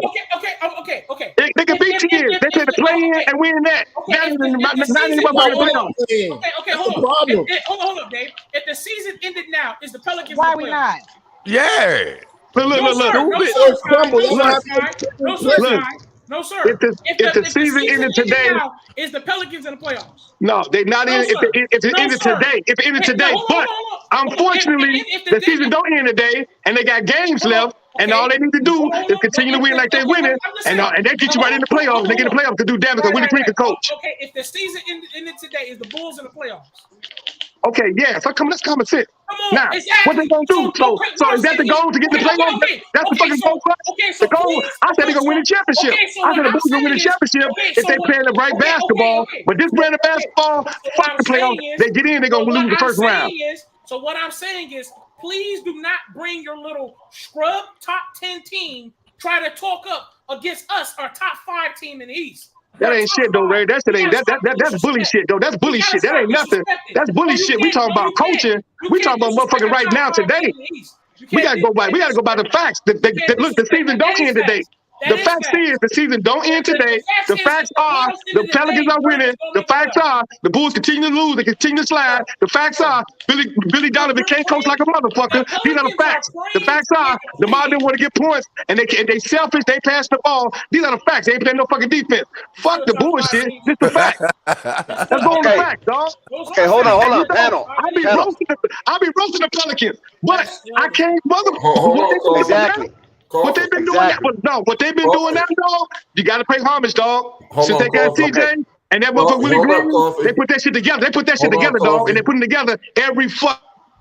God, that's yeah. The thing that I want to share is that the Chicago Bulls is on a 4-game losing streak. Come on, and if you look at the team, and I've been barking this for the longest. But everybody wants to call me a fool. Okay, we are. They wanna call me a fool is because I speak the truth when it comes to Chicago basketball. And when I was I'm not going to toot my horn, but I have to say this because nobody else. Toot that motherfucker, Dex. Toot that motherfucker. It ain't that big, no way. Toot the motherfucker. Yes, sir. But anyway, listen, nobody wants to give me credit, and I understand, I understand how, egos work. I give you credit. Shout out to Flight Sports TV. I've been barking and harking on this for the longest, how Chicago Bulls been winning playing bad basketball. That's facts. I agree. And people jumped on me. They jumped on me and was like, well, what about DeMar DeRozan? What about Zach LaVine? Well, that's a good problem to have if you're Bulls. And I understood all that, right? I understood the gloating. I know you ain't talking about me because I ain't never said no shit like that, but go ahead. Right, exactly. I'm not going to really call no names or nothing like that. I'm just, I agree with you. Anybody, all they got to do is check the streams. Yeah, they got to check the streams. They see who was against me on that. Now, the thing of it is this. I said Billy Donovan going to have to sit these young men down and have that difficult, uncomfortable conversation. Sound like my shit. And it seemed like that hasn't happened yet, because the definition of insanity is doing the same thing over and over, but expecting different results. Come on, talk your shit. Talk your motherfucking shit. We cannot sit here with the same mind. Come on, with our basketball credentials. Come on, and accept what's going on with the Bulls and expecting the Bulls to trend northward. Come on, Dave James and Ray. They are at the meat of their schedule. Panel. I didn't say that. And when I surmise, listen. Hit it with some eyes again. Hit it with that motherfucking surmise. Or telemetry. Either one. Surmise or telemetry. Wait, fucking telemetry. Hit with telemetry. That fucked them up too. Telemetry fucked them up too. The data shows that the Chicago Bulls was having a difficult time beating the top 8 teams in the Eastern Conference. They had a piss poor percentage of 34% beating the top 8 teams in the Eastern Conference. And these are the teams that they're going to be facing in the playoffs. And they ain't beat nobody on 500 yet. They ain't beat nobody on 500 yet, Daniel. Yeah, except Cleveland. That was the only one. Except Cleveland. That was the only one. They like 1-8 right now. That's terrible. Go ahead. And they just lost to Atlanta, who's not 500. So even though they're in the top 10 of the playoff race, in the bottom portion of the play-in situation, they lost to Atlanta. Shit, you keep on playing the same fucking way. Who just lost to Atlanta? The Bulls. You know that? Okay. And what seed is Atlanta? 10 in the Eastern Conference. And you telling me that the Pelicans in the 10 spot? Hey, the Eastern Conference deep. Y'all tripping though. Don't no, I'm not talking about the Pelicans. Eastern Conference deep. I know that, but I am. Listen, right now, yes. Who's that? Is that Jessica? Anybody get any night? I always do Now, this. Jessica, let me tell you something, Jessica.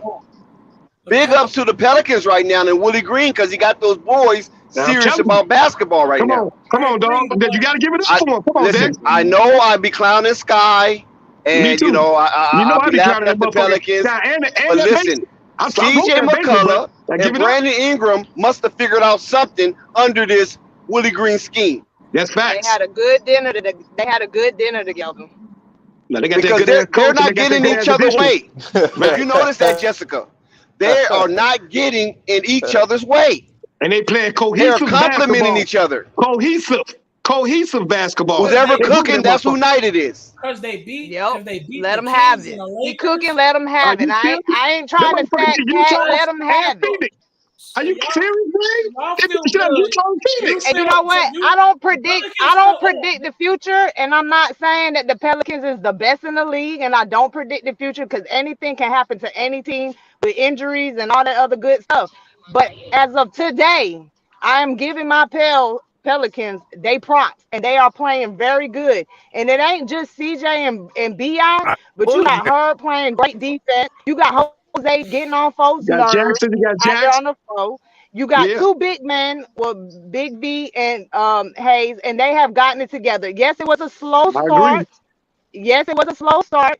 You think about everything that we had to go through as far as our third coach, rookie coach, not playing with our superstar all year. Right. There we go. So I am giving them they props because they have came a long way, and this is only going up because when you on the bottom, you can't go nowhere but up.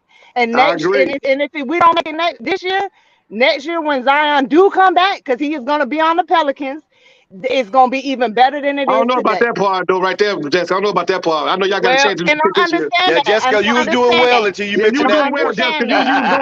You was going, and you stop bullshitting, You stop bullshitting. You was doing good. You're right, but if Zion is sitting at home and he see what the fuck going on, he better want to be part of it. And he better want to be a part of it. If he's sitting at home right now watching these games with CJ and B.I. and Herb and everybody and Willie Green, Zion better want to be a part of it. Because he'd be a fool to go play with the Knicks that's sitting at what seed? What the Knicks got going on? That's a big ass market. That's a different situation. They losing right One mic, gentlemen. Order in the court. Let's stop all this wishful thinking, bro. Please. These dudes ain't no wishful thinking. Y'all, you know who got wishful thinking? You know who got wishful thinking? All the Knicks fans that want Zion on their team. That's wishful thinking. You gotta stick the night further. Because it ain't no fact. Yo, bro, the Pelicans. We haven't heard much from Dave James. What you got on that, Dave James? Like, what's wrong with Pelicans fans? It's like they won 3 games, and all of a sudden they're this. 4 games, get it right. 4 games. Like, do you know you're right? They beat the Kings and the Pelicans, and now they're the gods. And watch and look. You know what? It ain't. They're gonna lose in the play. It ain't so the Lakers gonna beat us in the play-in. So the Lakers gonna beat us in the play-in. Hold on, Jessica. But to Jessica's defense, listen, Dave James, this is the most the Pelicans have to cheer about in about 3 years. They won. Athletic, tell them, bro. Tell them what the difference between a playing game and a fucking regular season game. You really think LeBron's gonna go out to the Pelicans? Are you serious? He's not. Man, LeBron been going out every night. LeBron been handling his business every night. One mic. Finish last. You talking about what LeBron gonna do? LeBron been doing it every night. That's a fact, Jessica. That's a fact, Jessica. That's a fact. It take more than one person. Going out to the Pelicans in no real playing game, bro. The Lakers don't play no defense. The Lakers don't play no defense either. And LeBron is doing it every night. What the fuck the difference gonna be? I'm picking New Orleans over the Lakers. Now listen. They need to just sit LeBron down for the season. They're gonna crumble. Okay. They're gonna crumble to the play. He about to fake injury. After lost Demar, he gonna fake injury. Okay. And you know what? It ain't like we winning by 1 point, 2 point, or getting lucky shots, bro. We is winning by 20 points plus. 30. What you mean 30? Who would have said 20 plus? Okay. Hold on. Hold up, listen. Y'all see, I like okay, listen. I wish I A1. Yes, sir. Hey, you should see this thing she got back here though. A1, my guy. All right, so listen. what I like from everybody, what I noticed about the chat and the panel and everybody, it's very convenient when a team is not doing so good and when a team is doing so and when it is doing good. The Pelicans is out here getting some wins, and to be fair, the Bulls is out here losing, right? But if I'm not right, even while the Bulls are losing, not only they are still a top 5 team in the East, the Bulls are in the 10th seed. They can go up and down. Why they could go down? Let's see here. Let's take a look at the schedule. The Pelicans. You said the Pelicans are in the 10th seed. After this win against the Jazz, they take on the Nuggets and the Grizzlies next. And if I'm not mistaken, let me look at the schedule. If the Pelicans lose those 2 games, they can easily drop damn near to the 12th seed. And check this out. But you also got to remember too. But you also got to remember too. The Lakers ain't gonna be winning no games either, so they gonna drop right along as we drop. I can say this much right here. I mean, in all fairness. They don't need. But listen, in all fairness, Raven superstar. I can say this in all fairness. The Pelicans finally have something to cheer about. And we should be a little, appreciative of that. Look, I was. You know, I've always been optimistic about them. But until they start shitting on the Lakers and shit. Niggas trash, man. Posting all that bullshit on Twitter. Niggas trash. I'm sorry, but niggas got hyped about a regular season win. Of course, the Lakers you mad because the Lakers sorry. So you mad because the Lakers celebrating regular season wins. Of course they trash, man. So you mad because the Lakers sorry. Well, Mike, gentlemen. Celebrating regular season wins. That's come on, bro. You know they don't watch. It can't be no one mic because everybody want to talk, Dex. Everybody want to talk, Dex. It can't be no one mic because everybody want to talk. Bro, that's outside. We need to make sure. We need to get. Hold on. Wait a second. Hold on, y'all. We need to make sure we get the people that hasn't spoken so everybody get a chance to talk. So it sounds like Assad is getting restless. Go ahead, Assad. What you saying? Yeah. And this is what I wanted y'all to know too. Go look at the stats. We blowed out the Clippers too. Sir, that was. It don't matter. We blowed them out and they blowed the Lakers out. So that means we better than the Clippers and the Lakers. Before them Clippers, man, that's a one-off, guy. Those are one game. Man, I don't care, man. You can't sit up there and say you can. Hey, Dave, you a Lakers fan? Beat somebody because you beat one other team. I'm a LeBron fan. Those are one-offs, bro. Listen. So Dave, you a LeBron fan? That's why you mad. Hold on, Jessica's addressing Dave. I'm a LeBron and Zoe fan, bro. Y'all know that. So Dave is a LeBron and Zoe fan, correct? Yes. But I'm not biased. And that's why you sitting on. No, so that's why you sitting on this. So that's why you sitting on here talking all that. Because you mad that the Lakers suck. You mad because the Pelicans is on the Lakers. I mean. No. I've been the most one giving them credit until they started shitting on the Lakers. Until they posted that bullshit on their Twitter. You're getting confused. Yeah, Dave likes the Pelicans. He actually does. Yeah, he's a BI fan as well. He's a BI fan. That's not what he just said. That's not what he just said. Hold on. Jessica, okay, let Dave speak for himself, Ray. Right. I asked him and he said LeBron and Zoe. LeBron, Zoe, BI. I'm big fans of all three. But mainly I'm a fan of LeBron and Zoe. But the only reason I'm on their ass is because they the Pelicans fans, even the Twitter posted that shit on their caption talking about we beat the Lakers by 29, making jokes all year. Yeah, we humiliated them. Look. You're doing all of this to just go out in the play. We smoking on Laker packs. And for Zion not to come back, stop it, bro. Y'all hype over 2 wins. Stop it, man. This is why they're turning around.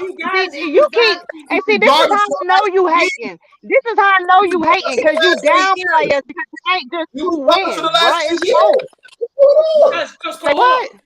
Because hold on. This team's been trash for 8 years, bro. Okay, you guys are getting these wins, and this might be the year. Okay, please. Or next year. Okay, for one year or next year, Zion is gone. Okay, let me tell you something. It's only one team that can win the championship, right? It's only one team that can win the championship. The rest of them is all trash. Yeah. True. No. So it ain't just the Pelicans. Hey, so whoa. hard on the Pelicans. Wait, no.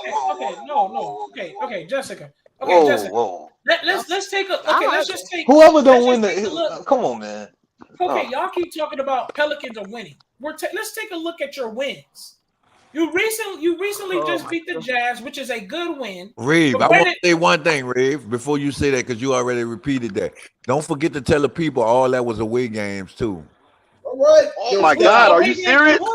They playing that tough on the road? Look, don't forget to tell them that it was 20. We beat them by 20 plus points. Dex, you're Anyone can beat the Lakers. No, Rave. Tell the people it was on the road. It was a West Coast trip. Tell them. Okay, I'll tell you. All right. And I bet you nobody thought. And I bet you nobody thought the Pelicans were going to beat the Jazz tonight. That's on everything. I know y'all didn't think that already. All I can say is Vegas came up on that one, boy. Vegas came up on that one. Okay, Jessica, the things you say, we're not disagreeing. We're not even arguing what you should be saying. What we're trying to say is this. You guys are trying to hype yourselves, and I'm surprised Dex is even hyping this as well, because Dex can look at the schedule himself. Your first wins was against the Suns with no Chris Paul, and the Pelicans. So we using Chris Paul. The Pelicans Hold on, stop right there, Ray. Stop right there, Ray. Stop right there. Hold on. Let's chop that up with him. Don't go too far. Okay, you saying the Pelicans beat the Suns without Chris Paul, but isn't the Suns a good team without Chris Paul? Yes or no? Wait, and they was home. And who the Suns been? And has the Suns been beat? They're a good team, but that's just the same argument. Hold on, Dex. Hold on, y'all. That's the same argument. That's just the same argument as the Golden State Warriors. That's a completely different team without Draymond, bro. They are a bit intricate in their offense and their defense. Okay, so how many games has the these Suns arguments lost? like these niggas are just non-existent. Exactly. Okay, so how many games? How many games has? So let's do it team by team then. How many games has the Suns lost since they had CP3? Oh, good question. Let me go. I mean, that type of question now. Yeah, because I don't know the answer. I don't know the answer. That's a damn good question. They winning right now. They winning right now too. They've been losing. No, hold on. See, no, they're barely winning. They've been losing that much, though, right? They lost like 3 What is their record out the All-Star break? Okay, hold on. Can I read it? What's their record after the All-Star break? Don't make me have to go look it up. Without Chris Paul, without Chris Paul, they lost 2 and won 3. And they winning right now. That's good. That's a good record. They're above 500. They're above 500. That's that question. Okay, good. So next. Also in that game, Grave, you better not let Jessica cook you. I'm telling you this right now. You better not let Jessica cook you. You better get on her. You better bust her helmet. Dix. And you know what? I don't even know the answer to that question. But next team, we already figured the Suns out. But then Chris Paul wasn't there. It was a Pelican game. Oh my God! But how many games have they been winning without Chris Paul? And one of the games they lost was the Pelicans. They winning right now. They winning right now without Chris Paul. Next team. Right. And who they playing? Who they playing right now? The Knicks. Who they playing right now? The Knicks with the full roster. The Knicks suck. The Knicks suck. The Knicks can suck, but the Knicks got their full roster. The Knicks got their full roster. Y'all be careful how y'all talk about them Knicks now. So respect the flight. Hey, look, but you saying that the Knicks suck, right? But so y'all say we suck too. So what difference do it make? They beating the Knicks, but they damn sure ain't beat the Pelicans next. Oh, Jessica, you on one tonight. You want to keep talking about the Suns, man? Jessica done drunk her tea, her wine. She drunk something. She on tonight. Okay. You're right. Let's move on. Okay, let's move on from that game. They beat the Lakers. Okay. The Lakers, they suck. That's for real. They suck. Okay. And let me. Now I got something to say. One team at a time. You said we beat the Lakers, but the Lakers suck. They're a dysfunctional franchise, man. I got something to say. Please help raise. I got something to say. Can I say something? We doing one team at the time. You said that the Lakers suck. But how many people said that the Lakers were going to beat the Pelicans and that B.I. was only going to make 10 points? Not only that, Damn, I just lost my few train people of said thought. that, not many. I raised my hand though on that. I raised my hand because Sky know I was getting ready to go bet against the Pelicans that night, but they had the VIP closed, so I was unable to bet. And thank God I saved my money that night. Okay, So so the Lakers are going through a lot right So now. everybody thought, and then what you call that little thing? What you call that thing that tell you? What you call that thing that tell you when they give you your percentages of who's gonna win the game? What's that thing called? Oh, The yeah. odds. The odds, yeah, the odds. No, it's not the odds. Is it called the odds? I don't think it's called that. But anyways, the odds said we were going to lose. Everybody said we were going to lose against the Lakers. True. That's true, Dion was only Jessica. going to make 10 points. I'm one of them. But guess I'm what? guilty. But right, thank you for No, admitting some that. people- But some we people- didn't lose. some people But say we they lose, didn't some people lose say they against don't the win. Lakers. No, And no, not it's only did we not lose, not only did we not lose, but we also beat them also 20 plus points. Next team. They suck. The Lakers suck. Next team, I'm The ready. Lakers Next are on a team, losing who is the streak. next team? The Kings. The Lakers are on It a don't losing matter. streak. Y'all That's because thought they're y'all a was gonna beat them. dysfunctional Y'all franchise, thought we was man. gonna beat them. They're a And then dysfunctional hold franchise, on, man. wait a That minute. won't work. They Stop it, sorry, man. right? Y'all They tripping, sorry, man. right? Hey, Lakers look, are on a the losing Lakers streak. sorry, right? The No, Lakers sorry, right? the But they Lakers, above us. But they ma'am, above us. But they sitting above us. that won't But they work. sitting above us. They might be sorry, but they The sitting Lakers are above us. almost You on a thought we was gonna. Everybody betted that we was gonna lose against the Lakers. They sitting above that's a us in the 50-50. standings. On That's top of that, 50-50. the odds said we were gonna lose. Next team. Who's the next team? Who's the next team? The Kings. You yelling does not make you right. Only 50-50. I know. I'm sorry. I'm just I'm 50-50. sorry. 50, It ain't you can nothing yell all you personal. I'm want. just. That don't mean you're right this time. Man, The he Lakers, making that was a excuses, hold man. on. No, I'm right. That You was a what? Sky, you know this is fool's gold, Sky. Sky, you know this is fool's gold, bro. Don't do that. Dex, somebody getting cooked tonight, Dex. If she's gonna do a You know this is fool's gold, Sky. if she's gonna do an argument, then she's gonna have to do this correctly. Then, if she's gonna say that, that's actually 50-50. 50 people said they might lose. 50 people said they might win. Because I have a lot of people. Who that is said how you figure that? How you figure that? How you figure that? It wasn't the odds said 50-50. Also, the How is that 50-50? Listen. Man, the Pelicans was the Lakers was a plus 15. with the Lakers. Listen, Jessica. Hold on right there. Wait, Rave, explain that 50-50. Hold on. Let Rave talk. What's up? Marquise, mute your mic.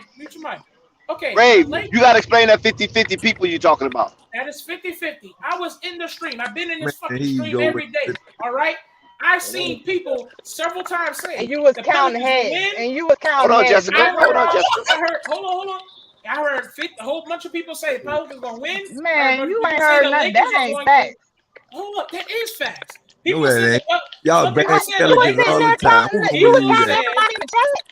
Yo, you was counting everybody in the I chat. said it. Listen. I'm even a part of the 50% that said the Lakers were going to win. You know Ray worked for Geek Squad. Okay, He listen. probably was. Okay. All right, stop. Listen, a lot of people said the Lakers going to win. A lot of people said the Pelicans going to win. Also, the Lakers are damn near on a 10-game losing streak. They lost 5 times in a row before they even played y'all.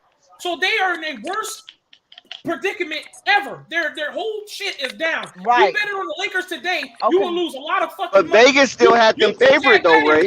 Yep. Yes. They're above us, huh? Ray. Of course they are. Of course they.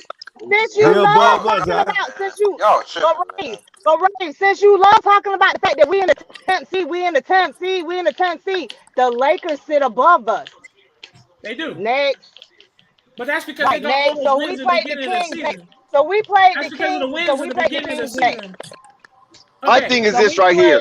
Why are we not appreciating that we've been jumping on Sky all year long about those lowly Pelicans, and now the Pelicans are surging into a solidified play-in situation, and this the best they have been in the last 3 years. And we moving up to the 9th seed because if Golden State, I answer that real quick. if Golden State beat the Lakers tomorrow, we the 9th seed. Y'all know that, right? Dex, I'm gonna answer that real quick. The Lakers play Golden State. Y'all gonna be the night. Hey, Scott. Y'all gonna be the 9th seed tomorrow. Hold on. Yeah. The reason I'm walking down that altar is because, yes, I can give it up to the Pelicans by saying that as of late they are playing good. But at the same time, I'm not going to walk down an altar when they are one loss away from easily dropping to the 11th seed. Good point, Ray. Good point. You know what? I want to get up. So what you're not about to do is make me act like I gotta jump and cheer and shoot the fireworks shotgun because the Pelicans and haven't even hit the 10th seed, barely hit the 10th seed yet. Okay, they barely hit the 10th seed. They are one loss away from the 11th seed. And you know what, Ray? I'm not asking you to, and I'm not asking you to do none of that. I'm not asking you to do none of that. And I just sat here and told you I don't know what the future holds, because anything can happen to any team, because anybody could get hurt and get injured and all this other type of stuff. I'm not saying nothing about the future. But as of right now, we are playing great basketball. We are playing great basketball as of today. Now, Jessica, hold on, guys. Jessica, let me share this with Jessica, Ray. Because Rave, I understand where you're coming from, and that made a good point. So I got to be fair to Rave too. Now, This is not the first time the Pelicans been a 10th seed, but this is the first time the 10th seed have mattered to the Pelicans. Because the last time the Pelicans was a 10th seed, they had a interruption in the season, which was the bubble season. Remember, there was a 10th seed there. That's why they got invited into the bubble, because they were 10th seed. It was like 2 games out of the 8th spot, and they wanted, to give the Pelicans an opportunity to get into a playoff situation. They wanted to still watch Zion play, so they made some shit up. Exactly. Right. So they've been here before. You're right. But what did I just say? I don't predict the future, and I'm not saying the Pelicans are the best team in the league. I said I don't predict the future, and I'm not saying the Pelicans are the best team in the league. And I did just sit here and say anything can happen to any team as far as injuries and all that stuff go. So I don't know what you're trying to say as far as they ain't been in the 10th seed before, but we about to be in the 9th seed. And if we keep going the way that we are going, we're gonna be the as of right now, which is upwards. I don't see nothing but good things happening. Now, what the Utah Jazz check this out, Dave. Y'all? What seed is the Utah Jazz? I appreciate your optimism. Y'all gonna be the 9th seed. Hey, Scott, give me that one. Y'all gonna be the 9th seed. Lakers gonna lose. Check this out, Dave. Dave. Look at this. Utah Jazz in? Jessica, they don't follow. What seed is Utah Jazz in? What team is the Utah Jazz in? Utah Jazz was it about the 4th seed or okay, so let's just say, since y'all always want to talk about what if today, and that's a healthy Utah Jazz team y'all beat. Huh? That's a healthy Utah Jazz team that you guys beat and say, what if today we was playing a play-in or a playoff against the Utah Jazz and we beat their ass by 30 fucking something points? So don't sit here and say we ain't capable or it can't happen. In order for you to play the Utah Jazz, you have to be the 4th seed. Exactly. I don't see y'all getting that far. And that was that. This is where you messed up. I'm just saying that's how good the Utah Jazz is, that they're sitting in the 4th seed and we beat them. Jessica, this is where you messed up. In order for the Pelicans to even touch the Jazz, they have to be in the playoffs. See, I'm not saying that we're gonna play them. I'm just saying, let's just say that we was contending. These two teams were in a situation where they would have to play each other in a playoff. Guess what? We whooped their ass. We didn't just beat them. We whooped their ass. Hold on, check this out too, Jessica, because they don't follow the stats. How many games? I'm not saying that's gonna happen, but if it was that situation, they do follow stats, Sky. No, I'm talking about Reed. I know you do. No, you don't. You just talk. No, Sky. What you do is hate on me all the time. Check this out. I read the stats to you the whole time. How far? Reed. Because I don't just please do not interrupt this one. Sky, because you always Reed, answer this question for me, Reed. You just want to hate. I read. And when how many games talking is down behind the team, Wait. Jessica, please. A1, you still here, A1?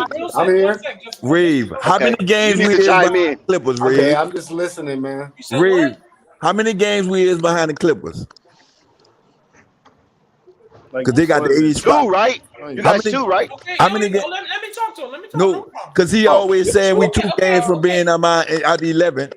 That's why I be saying. How many games we did? Clippers is getting Paul George back, Sky.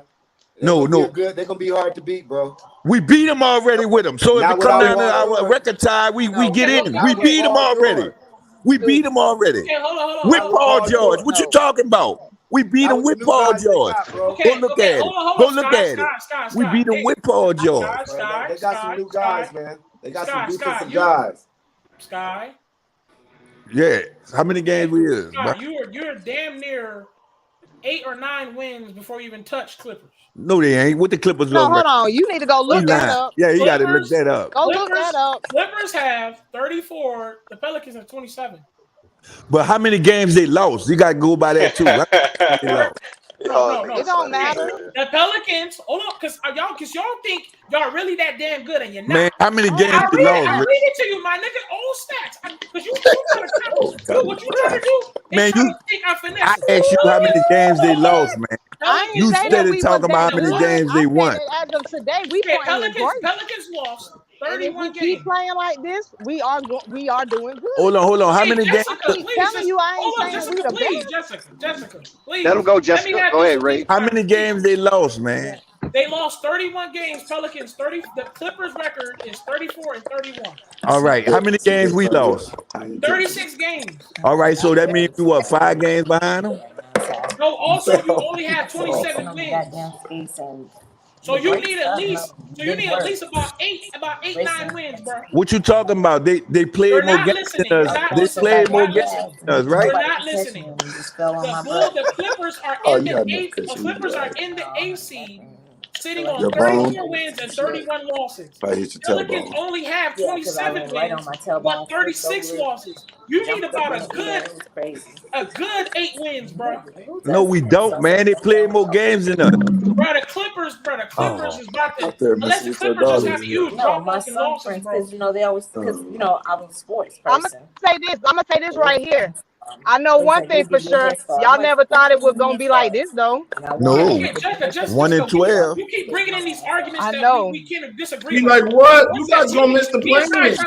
Me and Sky are trying to handle this real quick. You guys ain't gonna get past the Sky trying to plane. act like I don't read my Because stats. what y'all talking about is really irrelevant. Even if we don't, I agree, but Sky only even if we don't make it past the Clippers, bro, right now we just even if we don't make it past That's not a successful season. Jessica. Say what? Jessica. The way y'all hyping it up to be. How is not a successful season? We didn't even make the playoffs in 2 years. What are you talking about? Jessica, this How is is a not? long-time thing. It's successful because nobody thought we were gonna be where we at right now. That's why it's successful. Exactly. Okay, Jessica, but that's not Man, what ain't we're nothing arguing successful right about. now. Ain't nothing successful. Man, I know Ray. Successful probably. Y'all ain't been in the I know playoffs. Ray better have my money on being over 32 wins.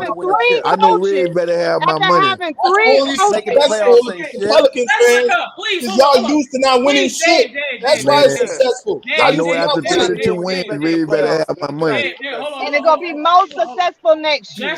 Jessica, listen to me. I'm being quiet, y'all. Hold up, Jessica, please, one time, please.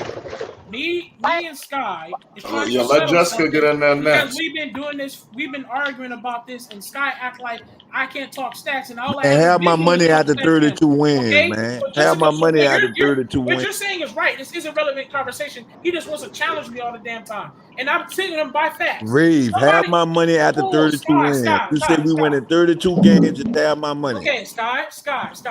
Don't act like you don't forget that bet. Have my money. What are you talking about? Now you acting stupid. Don't act You like ain't getting no damn 6 seed. You lost that bet. No, we didn't say 6 seed. You say did say 32 6 wins. seed. You say You said 32 6 wins. seed. You say we ain't gonna make the play in other playoffs. I didn't bet on that, though. Yes, you did. You said we were gonna lose. We wasn't gonna win 32 games. Remember? We lucky if we made. We win 28. Back when we were 1 and 12. Back when we were 1 and 12. You don't remember that? Oh, now this nigga playing. Hold on. I didn't bet those, though. I did say that, but I didn't bet those, though. We betted. You said the Pelicans gonna be the 6th seed, and I said you stupid. You better go find that stream and timestamp it.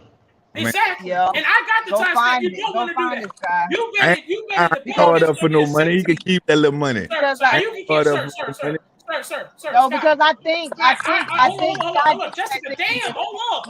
Listen, Scott. Listen. He said 32 wins. I'm gonna forget that because he was saying all we won was 32. We ain't have those, so we ain't gonna win over 32. That's what he was saying. Stop betting in your feelings. Stop I'm not saying. Hold on. I'm not saying I didn't say that. I did say that. I'm on up to that. I did say that, but I didn't bet that. What I betted with you was you saying that the fact that you said the Pelicans gonna be a 6 seed. Man, You why would I said make a bet on you like that? We won in 12. You said okay. I'm gonna tell you. I'm gonna tell you how I know. I said we were gonna be the 6th seed, but I ain't betting on no 6 seed. That's when we were back 1 and 12. You said we wasn't gonna win 32 games. That's how that came about. Okay, I did say that, but I didn't bet that. That's what they did. Yes, you did. Why do you keep saying something I agreed that I said? I did say that, but I didn't bet that. We betted a 6 seed.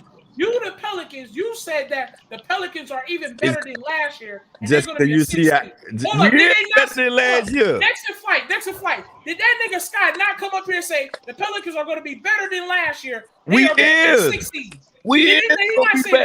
better than last year. What are you talking about? You can't see that. Y'all not, man. Y'all tripping. You're in the same spot. No. How many games we won last year? How many games we won last year? No, we not. Dude, you don't even know your own damn history of Pelicans. Man, you guys won like 33 games? Huh? 32. We won 32. 32. 27. Right. With how many games? With how many games left? Hold on. With how many games? No. How are you right now better than the other last year if you did not even nowhere near get the game you won last season yet? Check this out. You're still at a 10 all right, seed. All right. You're a still hold on. And Sky, 1 second, Ray. No. Listen, Ray defense. Hold on. Let me say this. Let me say this right here. In Ray defense. Slow down, Ray. And Ray defense guy, they did shut down all their players towards the end of the season, so they could have won more games if they would have stayed with their players. I don't care about it. Why they shut them down then? Because they didn't have no chance. All right, mathematically eliminated. Why they ain't shutting them down this year? Because the West sucks. Scott, just like you said, you are a couple games away from. Because they just playing the play. What are you talking about? No, I'm defending. Can I do a little shout out real quick? They ain't got nothing to lose to play if they don't play now. That's stupid to say. Scott, just like you said. It don't even make sense. Just like you said. Just like can you I said. do a little Jessica, hold on. Okay, what you gotta understand this, guy. Okay, go ahead, Jessica. Just like you said that you're 1 game away from being the 9th seed if you beat the Lakers. You're also one game away from being, and you're 1 game from being 11th seed as well.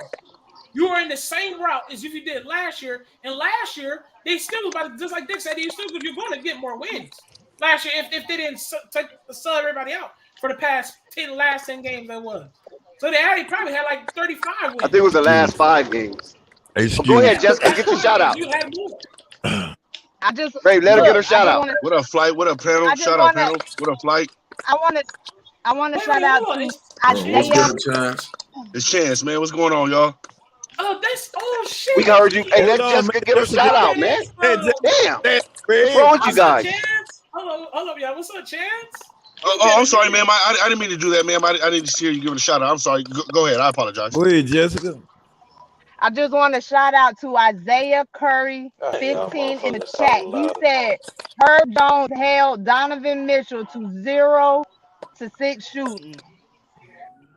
Okay, that's and what quarter was that? That's what's up. For the game or for a quarter? Oh. I don't know, Isaiah. Let me know. It probably was the whole game. Shit. No, I don't know. 0 for 6 for the whole game don't sound right. Yeah, I know. I'm just talking, but he didn't play the full quarter, so it probably was the whole game because they was blowed out. They put them all on the bench for the full quarter. Everybody sat down. 0 for 6 for the whole game, though. You only saw. So y'all made them surrender, Sky? Y'all made the Utah Jazz surrender? They blew them out. They blew them out. So. We had them by 40. Surrendered. They waved that white flag. And that was by 40 before they put their bench in. I ain't gonna be mad at your Pelicans right now because I thought the Pelicans was doomed and they weren't gonna even sniff the playing game. So I can't be mad at Sky and Jessica right now because I was proven dead wrong because they sitting in the 10th seed and look like they're gonna move up. because the way CJ McCullough and Valanciunas and BI is playing, it looks like the Pelicans is hungry. They can taste it, and they're hungry, and they might get all the way up to the 7th seed. Okay, and Dex, I'm gonna be honest with you. And Dex, this is the point that I was trying to make. Hey man, I'm gonna have to put that film you too, thought man. you thought that the Pelicans was doomed, and that's the only point that I've been trying to make this whole time. Me too. But, I never said that they was the best in the league, and I never said they was gonna win no championship. But the point and the reason why I'm so hyped is because not just you, Dex, but a lot of people thought the Pelicans was doomed. Because started from the bottom. Now we hold on. They are doomed. Well, she happy for her Pelicans, boy. She happy for them. Hold on. Hey, if you ain't winning the chip, Jessica, what you don't understand is the Pelicans are still doomed because you guys won't listen. Just because you had a win against the Utah Jazz. I know y'all don't worry about it. Listen to me, Scott. What's your excuse gonna be when we beat the Nuggets? When we smoke the Nuggets, what's your excuse gonna be? Let me know early. Well, first of all, let Rave listen, Sky. First of all, let Rave explain what do he mean by doom. What Hey, the Nuggets. Wait, hold on, Scott. They without players. Ooh. Okay. We without players too. Bro, y'all keep forgetting the Nuggets fact are without players, so that narrative that's already nipped in the bucket. They already missing players. That is and the Nuggets beat us twice already. And the Nuggets beat us twice. Zion don't want to be there. Zion last gonna be next year. It doesn't matter what he want to Zion gonna be. Zion last year gonna be next year. That's Zion last year. He don't win. Right now, the Pelicans is paying his man. But they doing this in spite of Zion absence. Y'all fail to realize that. Y'all got to open up your eyes. Look. The point is, the Pelicans don't need Zion, right? They don't really need Zion. They just need somebody. Don't argue with me. Don't argue with me, Dex and Pelican fans. So it's space when I'm just saying they don't need Zion. I'm not Zion. All I'm saying is they don't need Zion, but you got Brandon Ingram over there, and you can spread the floor with a McCollum, and you have other players out there that can shoot the rock. And we got Larry Nance coming back. And Larry Nance coming back.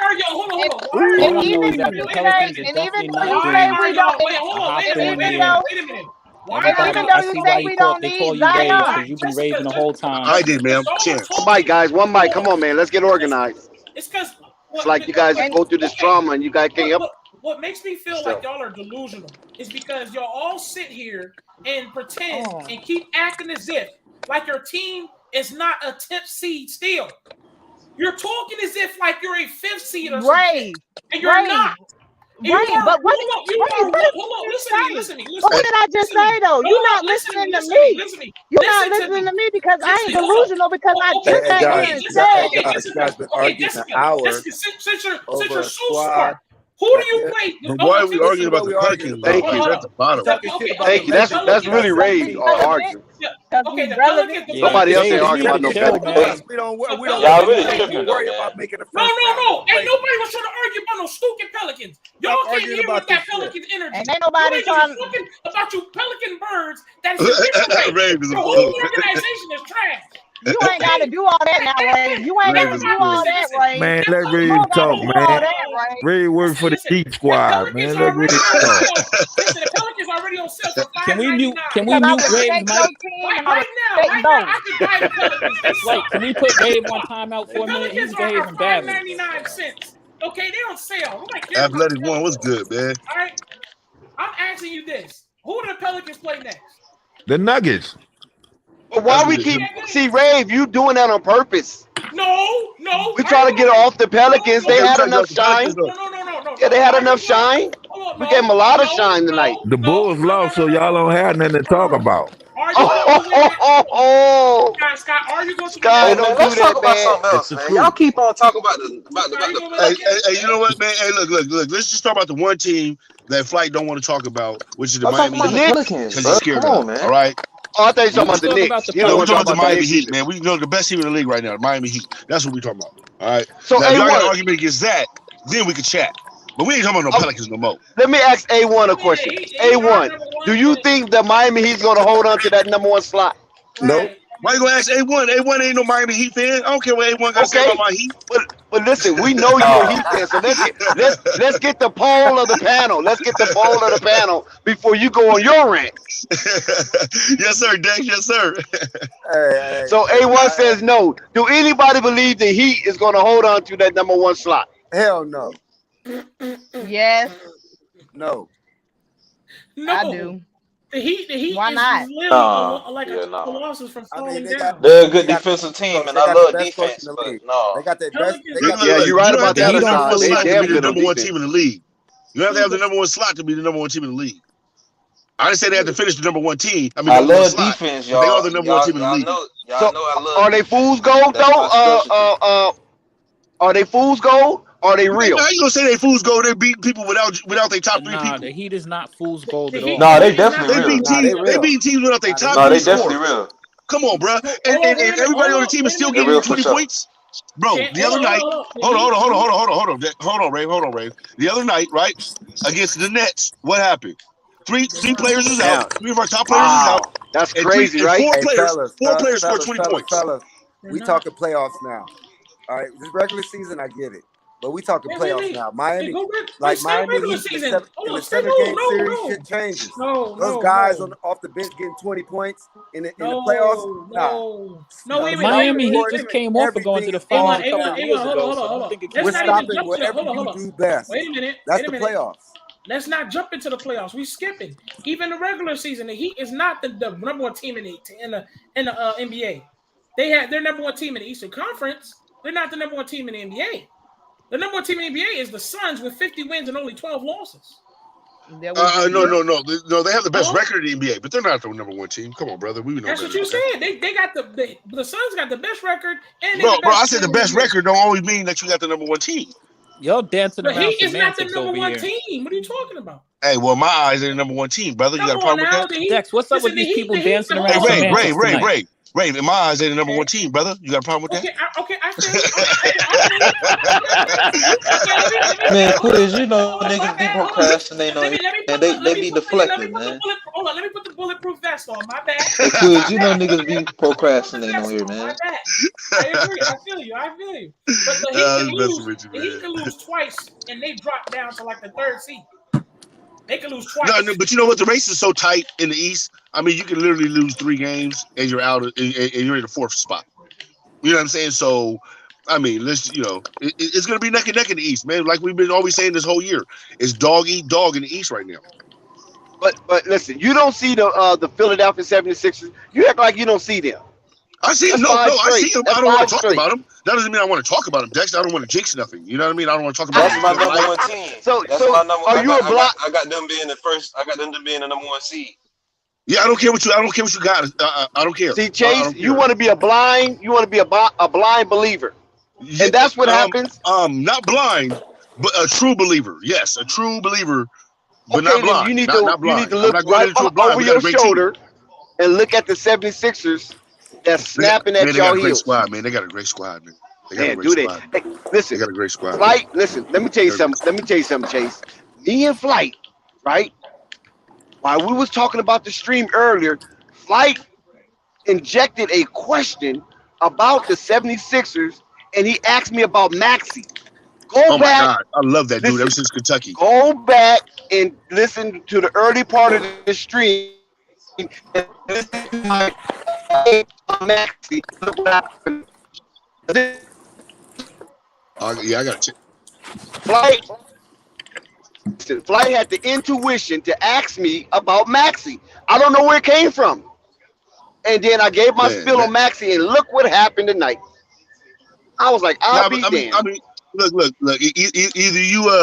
Either you got that magic touch, or Maxey's just Maxey. Maxey was gonna be this guy, man. Nah, I think Maxey's Maxey.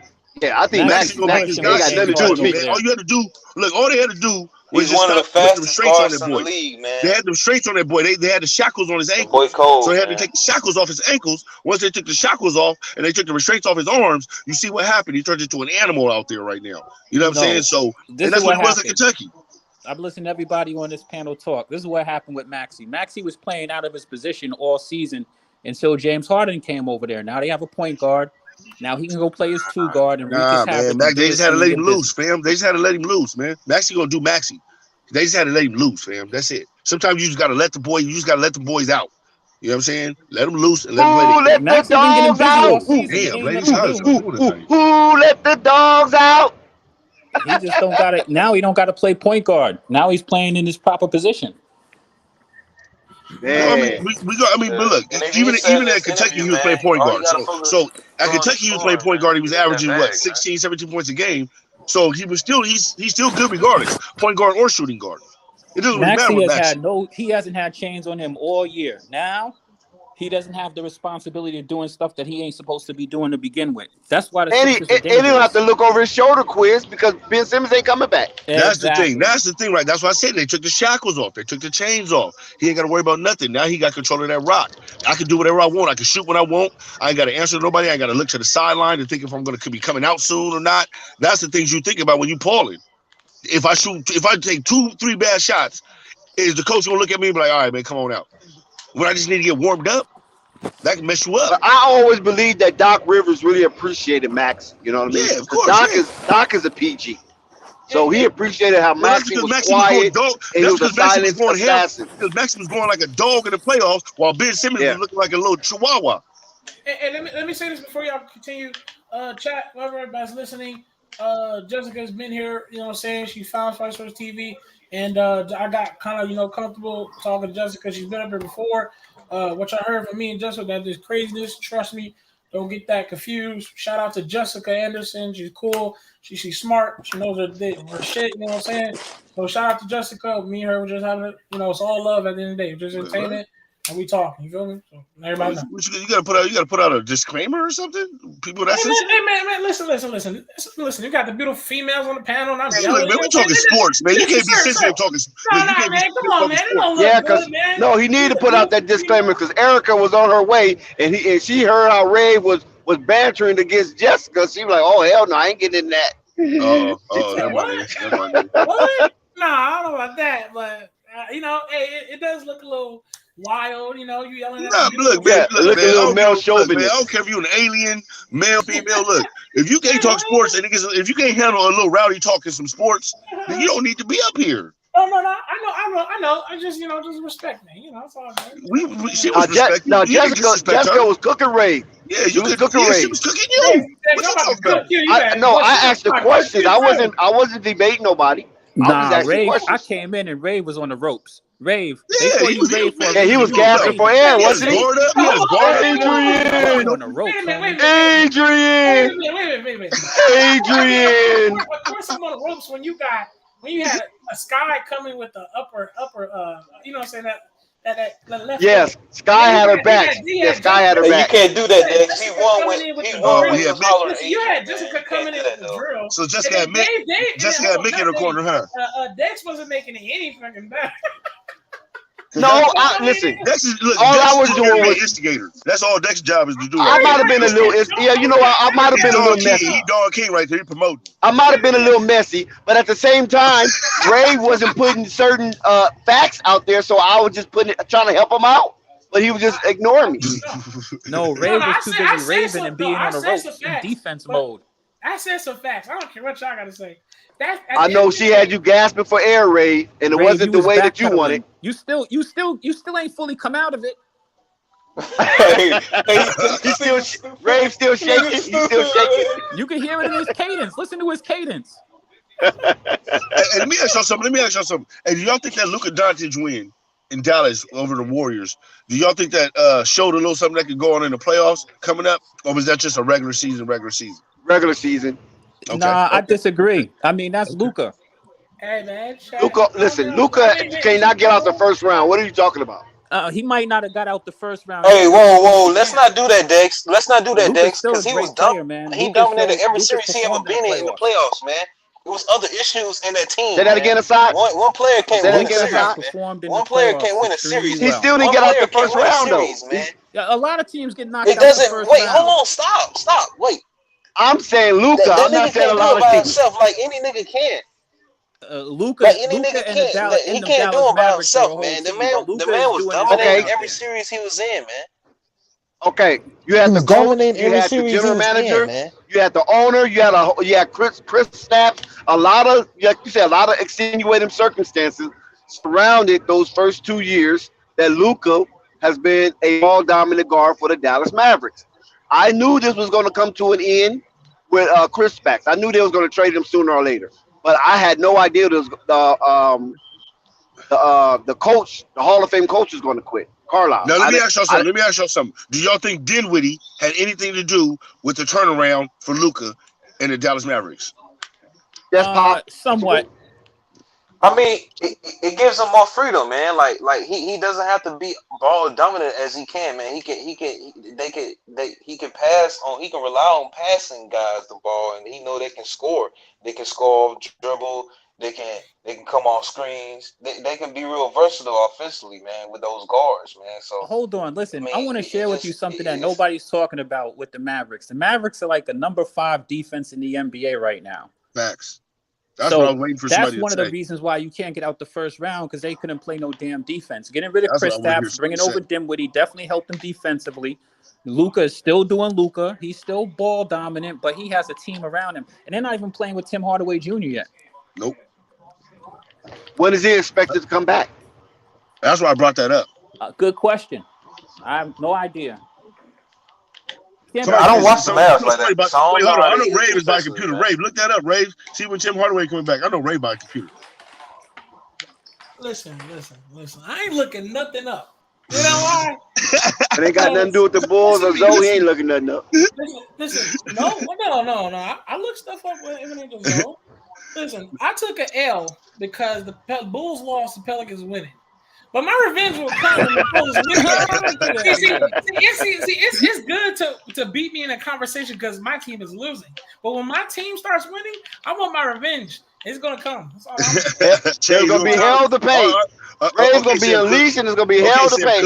Ray, I just hope your team is. I'm gonna call you Ray Cook. Change gonna come, Ray. Change gonna come. You already know a change gonna come.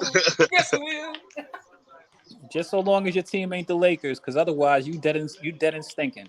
Oh my God! Why everybody trying to make me hurt? That's not gonna work, Quiz. I'm not gonna bite you. Quiz, come on, man, stop this, bro. Do you think they'll let the Lakers? Do you think they'll let the Lakers still make the playoffs? Come on, man, stop, bro. Why does everybody get sensitive when I?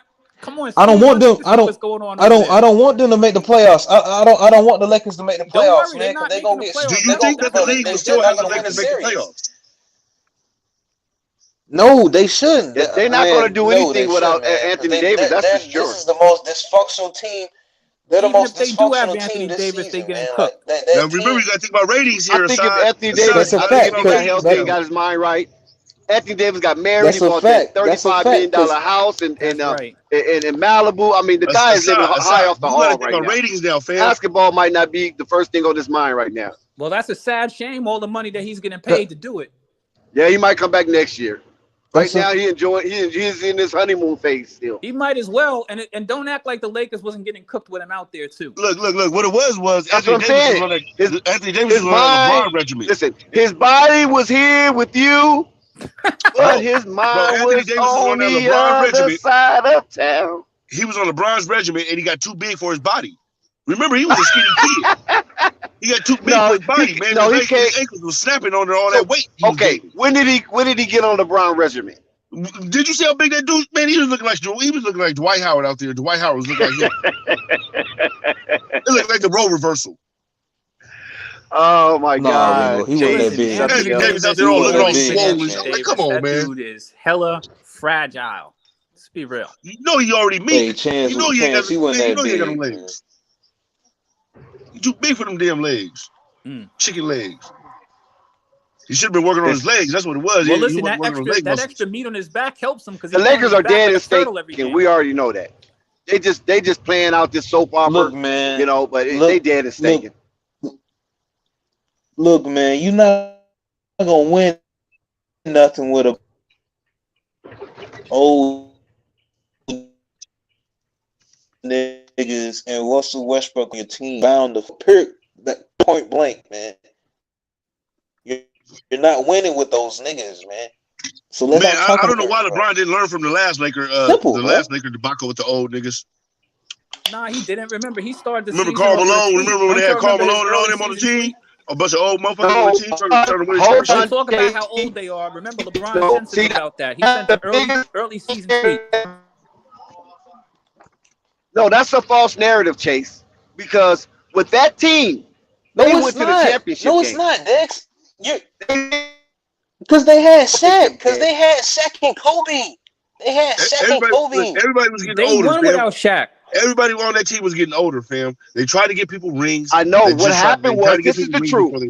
Listen, I was there. I remember. The truth is the matter is the Lakers got hurt. That's where they start bringing up the old age because they started getting hurt. The truth of the matter is Karl Malone was trying to mess with Kobe Bryant's wife on the side. No, we're not going to talk about the extenuating circumstances. Y'all going off. We're not going to talk about the circumstances? Oh, my bad. Okay, my bad. Can't tell the truth? Okay. Okay. Listen. Dex, you see what happens when teams lose, man? People just be reaching all over the place. No, but remember, Carl got hurt. Gary Payton got hurt. Even Kobe got hurt. You follow what I'm saying? And that was a wrap. Once Kobe got hurt, that was a wrap. Bro, it was a bunch of big gay niggas trying to win a championship. They won that first game, and then that was it. It was a big gay championship, and they couldn't get it. But it wasn't like this Lakers, though. That's what I'm trying to make the point. This Lakers, because at least that Lakers. Y'all capping. Arena. Hold up, y'all are capping. Okay, because y'all are capping. Too much icy hot. They having this icy hot. Listen, I was trying to get a break. Hot arena. Listen, I was trying to get a break for taking an L on a Gay, debate. Ace Bandage. And I did. Listen. Redeem yourself, there, Ray. Redeem yourself. What was that walk? The scooter. The all right, Quiz. Let me talk. Let me see. There's the life alert team. Okay, listen. There's the life alert Lakers. Y'all are capping. Life alert. I'm gonna tell y'all why y'all cap. I'm gonna tell y'all the life alert Lakers. Okay, y'all. I'm falling and I can't get up. No facts. No, listen, y'all capping because my neck and my back. Yeah. Listen, y'all are capping because what y'all gotta understand is, see, I'm out here trying to take a break. I did play-by-play for the whole Bucks game, whatever it was. And I took an L in the debate, all right? Or 50-50 L, whatever. Anyways, but the truth of the matter is, in the beginning of the season, we ain't got to go all that detail to far back. In the beginning of the season, LeBron chose to trade up all the people he wanted to trade. And to even make it fair, LeBron even chose out the specific people this season as well. Got his homeboy Melo. Got some people to come up. Told Marc Gasol. Nigga, stop. Wait. No, nigga. No, stop, bro. No, bro. Stop, man. That's not just right. That's not LeBron, bro. That's not fully LeBron, nigga. He's not final say all be all, bro. Y'all niggas gotta stop that narrative, bro. Assad. I know you like LeBron. I respect you, brother, but LeBron is the be all. LeBron is the end all be all. That nigga's not stop, bro. No, bro. He's not the final be all. He's not, man. No, he's not, bro. No, he's not, bro. Because if that's the case, he wouldn't be. I know you, bro. Assad. All right, I know you like LeBron. They did not want Westbrook, the Lakers did not want Westbrook. Okay, I'm gonna tell you straight up. The Lakers didn't want Westbrook. Let me finish. Rob Pelinka did not want Westbrook. That was all LeBron. Okay, he did not want Westbrook. They wanted DeMar DeRozan. Right, they all LeBron, bro. I know you like LeBron. You like Dave James. Anything I say about LeBron, I mean anything, he's right on it. You do the same thing. I understand, but listen, LeBron. They gave LeBron the opportunity to construct his entire team. And then after he constructed the entire team, he went to Twitter and said, "Y'all keep that same energy." Facts. Remember that. Because y'all, all of y'all is talking about us old school people watching what us old school people do. That's exactly words he said. We all here warn LeBron that you cannot do that with that old team. And when in the beginning of the season, their team was so old. They was the oldest team constructed in years. I think there's the oldest team in history, if I'm not mistaken, because them and the Nets, both of them were old, and the Nets got younger. Right. So, but the Lakers, I think, if I'm not mistaken, before they got rid of a couple of people that got rid of Marc Gasol and DeAndre Jordan, if I'm not mistaken, they constructed the oldest team in history in the beginning of the season, right before they made some trades. So then when they got rid of what's his name? DeAndre Jordan, Marc Gasol, they got rid of some of those old people. Then they wasn't the oldest team in history. But the Lakers constructed the oldest team in history, and LeBron specifically said, I vouch for these guys. Watch what we do. Yeah. And that's including old ass Wayne Ellington, old ass old. You got Dwight Howard. You got all these dudes that's in their 30s, bro. Their starting lineup literally said 36, 35, 33, 29, 39. I said, damn. Okay, them niggas was a retirement home. Okay, right. So LeBron knew he realized he fucked up.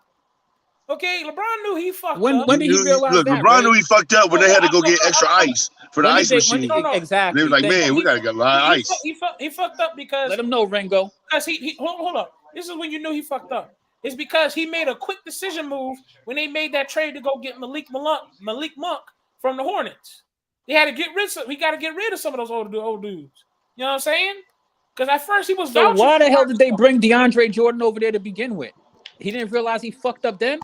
Yeah, he fucked up too. That he got rid of DeAndre because listen, part of what you're saying is only part of the story. The next thing is that they have that old terrible ass fucking coach who does not manage his personnel, and he hasn't done a good job of that at all. And the next thing is that I knew that they fucked up because every week, and tell me if I'm wrong about this, every week you see the Lakers going out there. Wait till this person comes back. Wait till this person comes back. I just seen them in their last game. They had DJ Augustine. How many niggas do you need? You don't even play all of these dudes. They don't need another guard. I don't know why they keep on doing this. They're terrible. Just deal with the reality. And what people don't understand, they trying to stop this nigga Westbrook from playing, man. They didn't think that nigga was gonna play like that, bro.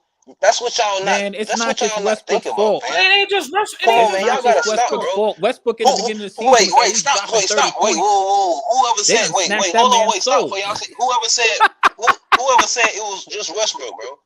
Whoever said it was just Westbrook, bro. Did y'all hear I said it.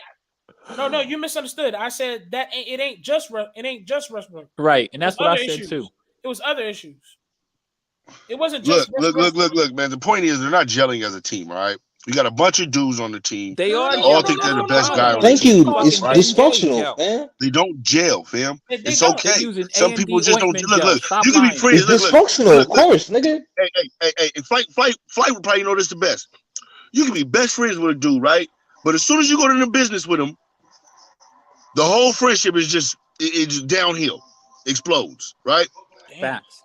So that's what I'm trying to say. In basketball, outside, off the court, man, y'all can be the best of friends, man. Key, all that, man. Take your kids out together. Everything's hunky dory. But as soon as you get on that court and them egos and your play starts to come into play, it's a different ball game, fam. And you got too many dudes on this team that think they are the man.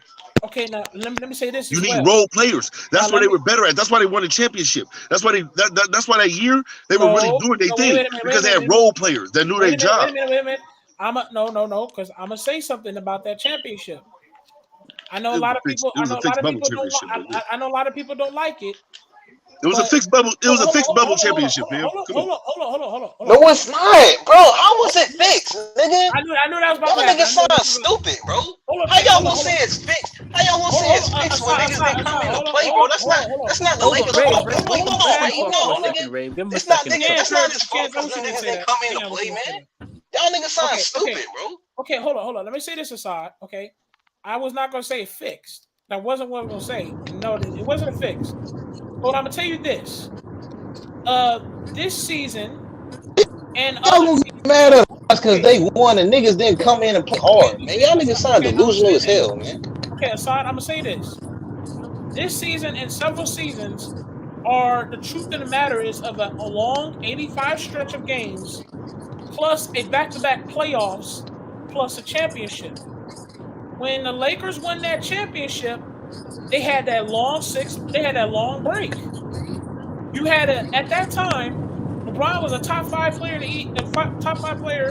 Anthony Davis was a top 5 player. You gave 2 top 5 players time to rest. Right? Now, what did you see? What did you see when there was no break so far?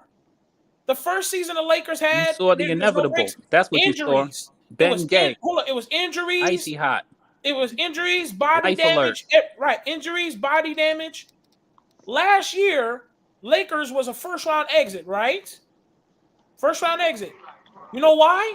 because it's a long 85-game stretch, body damage, and there was no breaks. Also, Ray, don't forget another important point. This season they got There's only older. 4 dudes on this Laker team from that championship. Right. But listen, but even if he did bring the niggas from that championship, this season them niggas got older. This season they got older, and you're going into there's no breaks, and they look like they might not even make the playoffs. The play-in. Hold on, distinguish play-in, not playoffs. Okay, so when I'm asking you a question, if the Lakers did not have that long ass break, would they really have won a championship that season? Of course not. You see what I'm saying? The Lakers won that championship on a rest. Imagine if they didn't have that long rest. Would the Lakers have won that season? I don't think so. Hold on, let the homie speak, because he feels as though you tripping, and I think that his voice needs to be heard on this. How do you feel about this, homie? Bro, if any other team would have won, if the Clippers would have won, if any other team, any other franchise would have won, this would not be the narrative, bro. Just because LeBron James won another championship, this is the narrative that niggas want to set, bro. And the narrative. Y'all hate to face the fact, man. Like y'all gotta stop, bro. Bro, if another franchise would have won, bro, no, stop there. If another franchise would have won, bro, players 6 months off during the season, and then the president calls LeBron and says y'all need to play, that's a problem. The president calls LeBron and say y'all need to play, and then all of a sudden a month later they're playing, and then they go to an NCAA style tournament that half the league don't want to be in, and they win a chip. That's not that's not a franchise fault because niggas don't want to come in ready to play, man. That's not niggas. Hey, you either want to hoop or not, nigga. I don't care about niggas losing sleep because you in a different place, nigga. It's niggas that don't have beds, nigga. Wait, stop, bro. Hold on, Athletic. It's niggas that don't have beds that's sleeping that don't want to sleep, nigga. What are you talking about, bro? It's niggas that don't have beds that don't want to sleep. Niggas talking about they can't sleep in a bubble, nigga. What type of stuff is that, nigga? That's delusional, bro. Y'all niggas delusional, fam. Niggas butt hurt, man. Niggas butt hurt because they can't sleep in a bubble, man. I'm a Laker fan. We gave up our future for a whack ass. Right, I'm a Laker fan. That's the facts. You're just a LeBron fan. We're Laker fans. For a fucking bubble championship. We gutted our future for a bubble. Come on, man. Right, and the problem with the Lakers, listen, the real problem with the Lakers is, all jokes aside, I laugh about how old they are, and stuff like that, sure. But the reality of things is that they keep on trying to rent a championship. They're only getting dudes.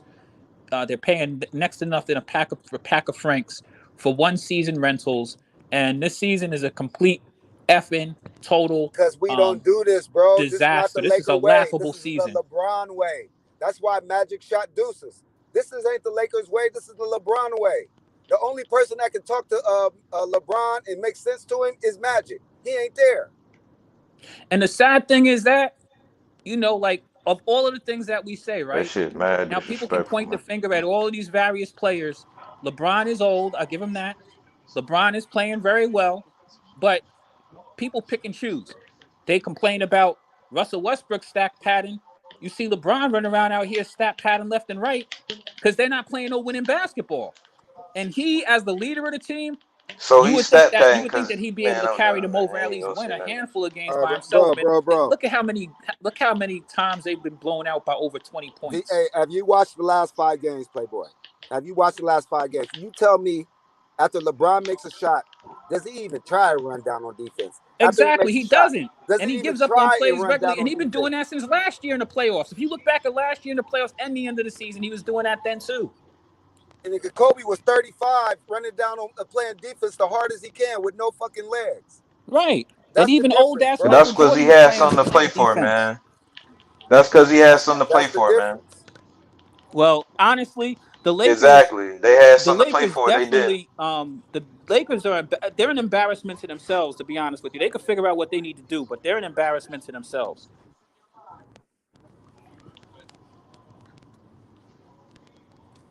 This team, Dex always talked about Vegas. This team, only thing we agree on. The only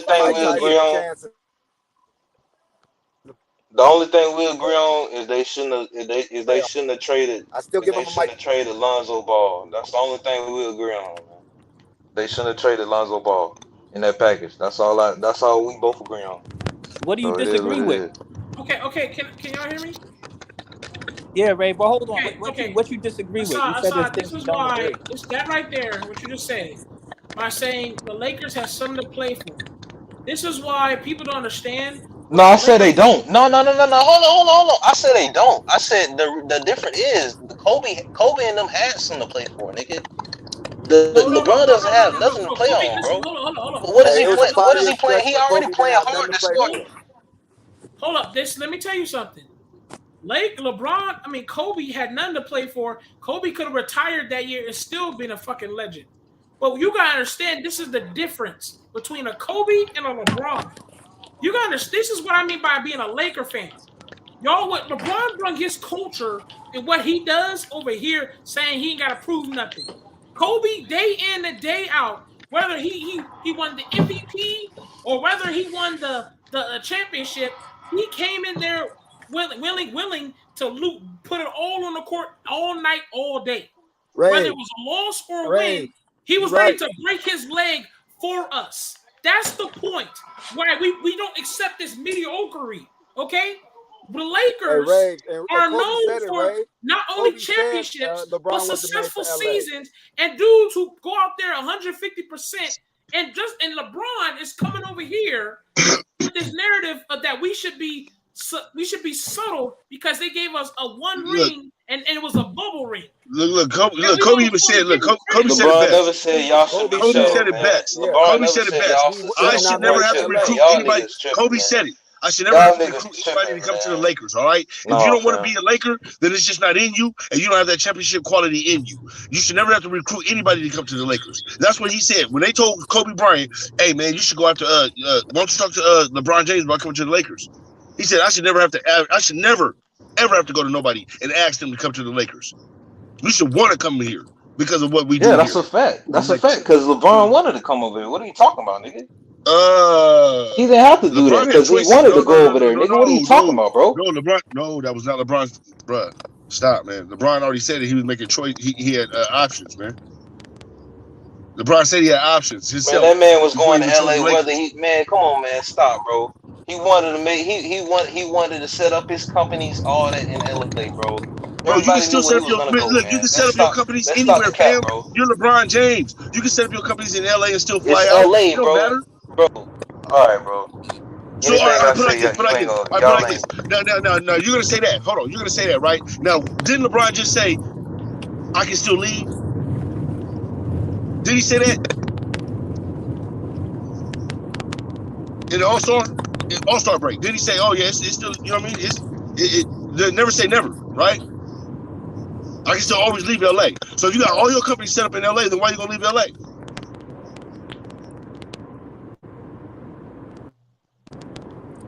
That don't make no sense, fam.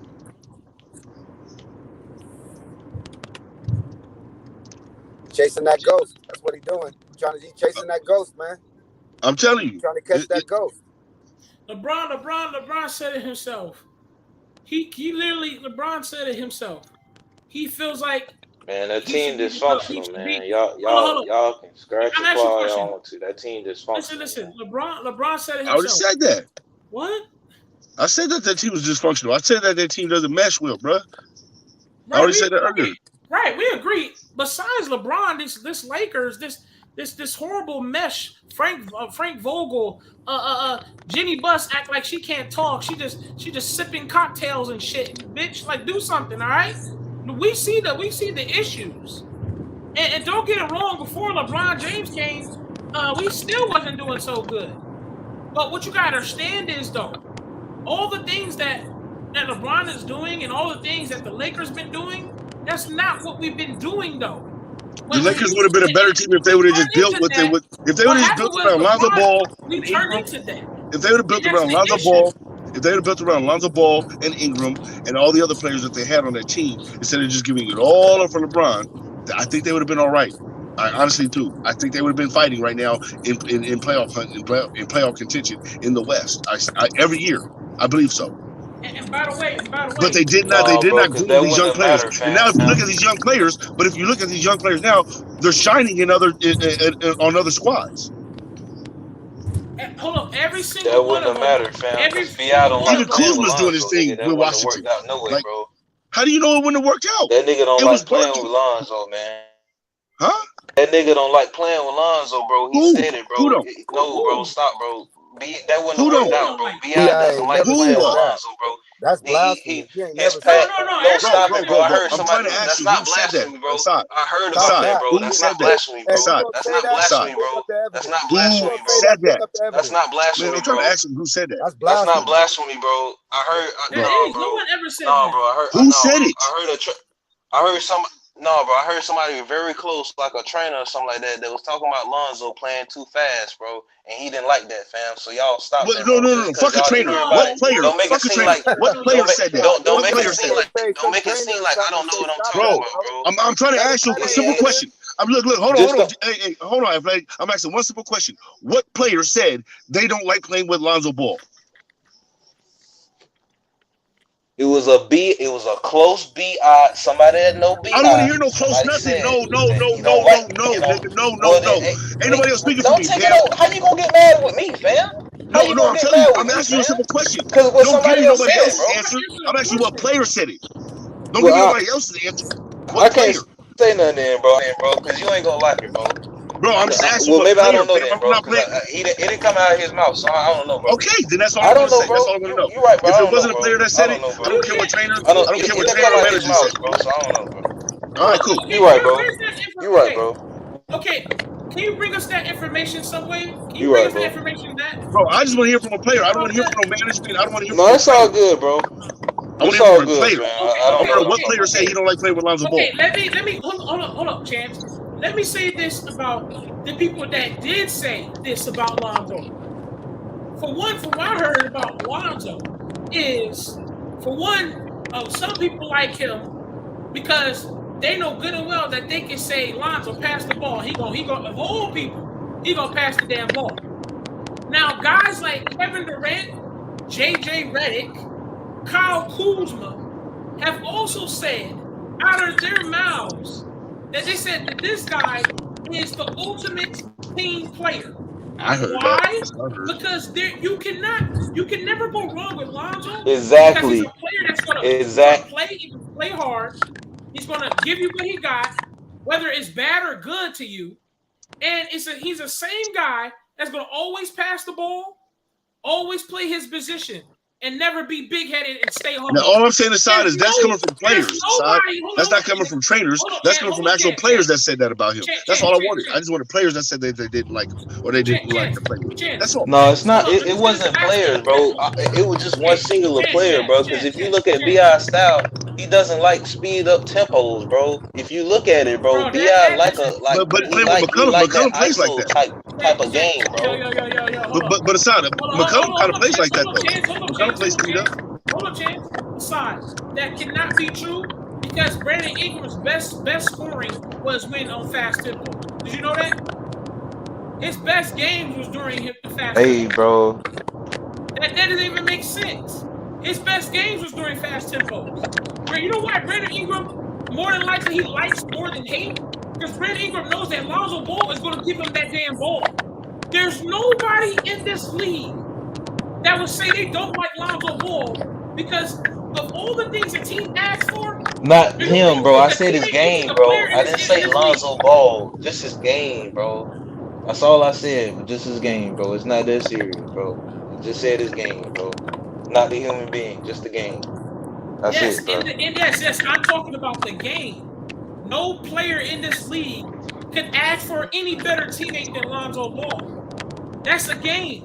Lonzo Ball in the game is going to take up for you on defense, pass you the ball anytime you want, and stay humble and listen to what you say. What player in this league don't love that shit? There's none. You won't find one. Hey, you won't find one. A player that's going to be humble to you, listen to you, give you the ball whenever you want, and probably be your homeboy outside of the court. That's bullshit. You're capping. There's no player that wouldn't want that. The only people that hate that might not like that. No, I'm not is capping, these bro. niggas that be in the chat. No, I'm not capping, bro. Come on, that's cap. Cap. All I wanted to know was who That's not didn't like cap, playing bro. with But him, all right, bro. and I can't find any players that don't like playing with him. So I It's can't just really so go with that. funny, man, because there's so many stars that came out to defend Lonzo Ball. All the stars said, "Boy, I love to play with Lonzo." Yeah. It's crazy, man.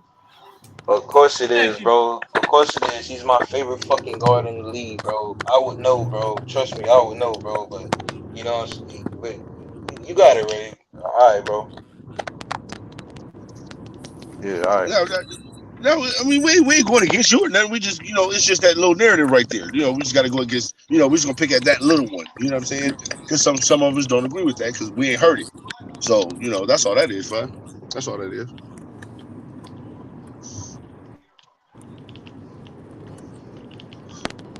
Because I was here for players that they love playing with the dude. So you know what I'm saying.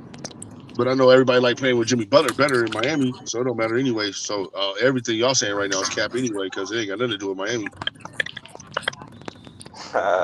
Niggas running from Miami, man. That's all that matter right now. Niggas running I want from to see Miami, what everybody energy like when they got to face Miami's defense. I want to see what everybody energy like then. Where Ravs go? Where Ravs go? What you got some BBWs on your screen aside? Come on, bro. What's going on? Huh? I said, what you got on your screen? What's going on? Oh, that's like one of the photos from Tupac, one of Tupac photo video shoots or something like that. Oh, okay. I think it's from How Do You Want It? Oh, yeah, this from How Do You Want It? Yeah, yeah. Hey, Flight, is weekend off for some Flight? Is everybody? What happened with everybody? Nah, I mean, sure, we cool. You good? I mean, I'm here with you. What's the deal? Oh, okay. No.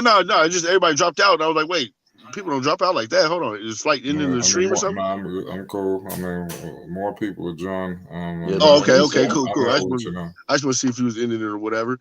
So what's up with your Bulls, man? Lonzo gonna take it. Lonzo gonna take it all the way with him. Who gonna take it all the way with him? I said Lonzo gonna help him take it all the way.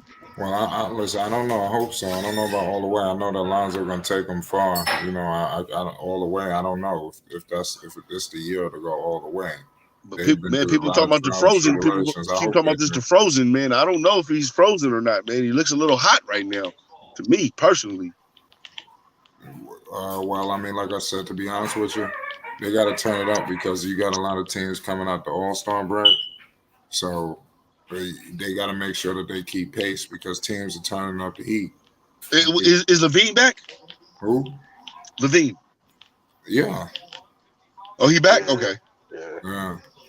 Have y'all been winning? I haven't been catching it. What happened? Have y'all been winning? Who, the Bulls? Yeah, since he been back? No, the Bulls on the fucking losing streak. Oh, snap.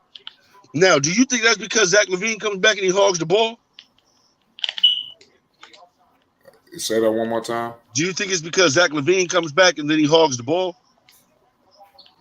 Because it seemed like they was on a winning streak when he was hurting and Demar was the man taking over. I don't think that's the case. Because it seemed like they was winning when Demar was taking over. Facts. You're right about that. They was. I think they're gonna be good though. I don't know. It's something about when LaVine come back, man. I don't know, man. There's something about that, man. I don't know what it is. How's that? Is that gonna be good? Yeah, the whole Bulls gonna be straight, man. Okay. Bulls, man, they just got to get everything situated, man. They got a lot of talent, so that's their that they do. If they're showing out all the talent, they'll be good. Man, he got to step. Your coach got to step up that player rotation. If your player rotation ain't good, it's not gonna. Man, I'm telling you, it's not gonna work out. They need to fix them goddamn schemes, man. They gotta stop all that ball hole stuff, man. Pass that rock, man. That's why when Lonzo on that court, the ball moving on the defensive end. That's why I love your team, the Heat. Yeah, they ball moving. That's why I love your team, the Heat, man. Cause I love, they got hell shooters, man. That nigga sent Trust, man. Yeah. And then like defensively, like even bro, it's been games where like I seen Tyler Hero up there strapping up, man. That nigga can play some defense when he wants. Bro, he will get down, homie. He will get down on the defense, man. You got to with Jimmy Butler over there, fam. Come on now, Jimmy Butler ain't gonna look. Jimmy Butler ain't gonna let you sit over there and not play defense. Period. He gonna get pissed off at you if you don't play defense. That is one thing he gets mad about is lackluster defense. Thanks. That's why he used to get mad in Minnesota. That's why he used to get upset in Minnesota, and that's why he used to get so upset in Philadelphia. Yeah, for sure. Yeah. So you in Miami, and then you got Pat Riley, and you got Pat Riley down there. Pat Riley ain't going for that shit. Pat Riley ain't going for that. Oh yeah, for sure, man. Like it's crazy. Like you can even hear like stories of how he still do players. Like they got to be under a certain weight limit and body fat and all that. Man, LeBron too. Look. That's why LeBron was like, hey, that's why LeBron was like, I'm out of here, fam. I'm not going back to Miami. Not under Pat Riley. I can't do what I want to do over there. No, not in Miami. You can't, fam. Sorry. I didn't like him in Miami, bro. As soon as he came to Miami, I was pissed off. I was so mad when he came to Miami. Man, I was mad. I was so pissed. I knew that LeBron narrative was coming with him. Oh, okay. Yeah. I mean, I'm not even gonna lie to you though, bro. Like, I'm not even gonna lie to you though, fam. Like, when we do like GOAT talk, something like that, I don't even like to talk about it no more, bro. Cause like I done seen some Jordan footage, bro. Like, I get it. Like niggas say that like niggas weren't skilled back then, but he was tenacious, man. You from this era? You from the LeBron era? That's why. Yeah. If you would have seen Jordan back then live in those games, it was masterful, man. And I hated Jordan because I was a Magic Johnson fan. You know what I'm saying? So I always thought Magic Johnson was the best player.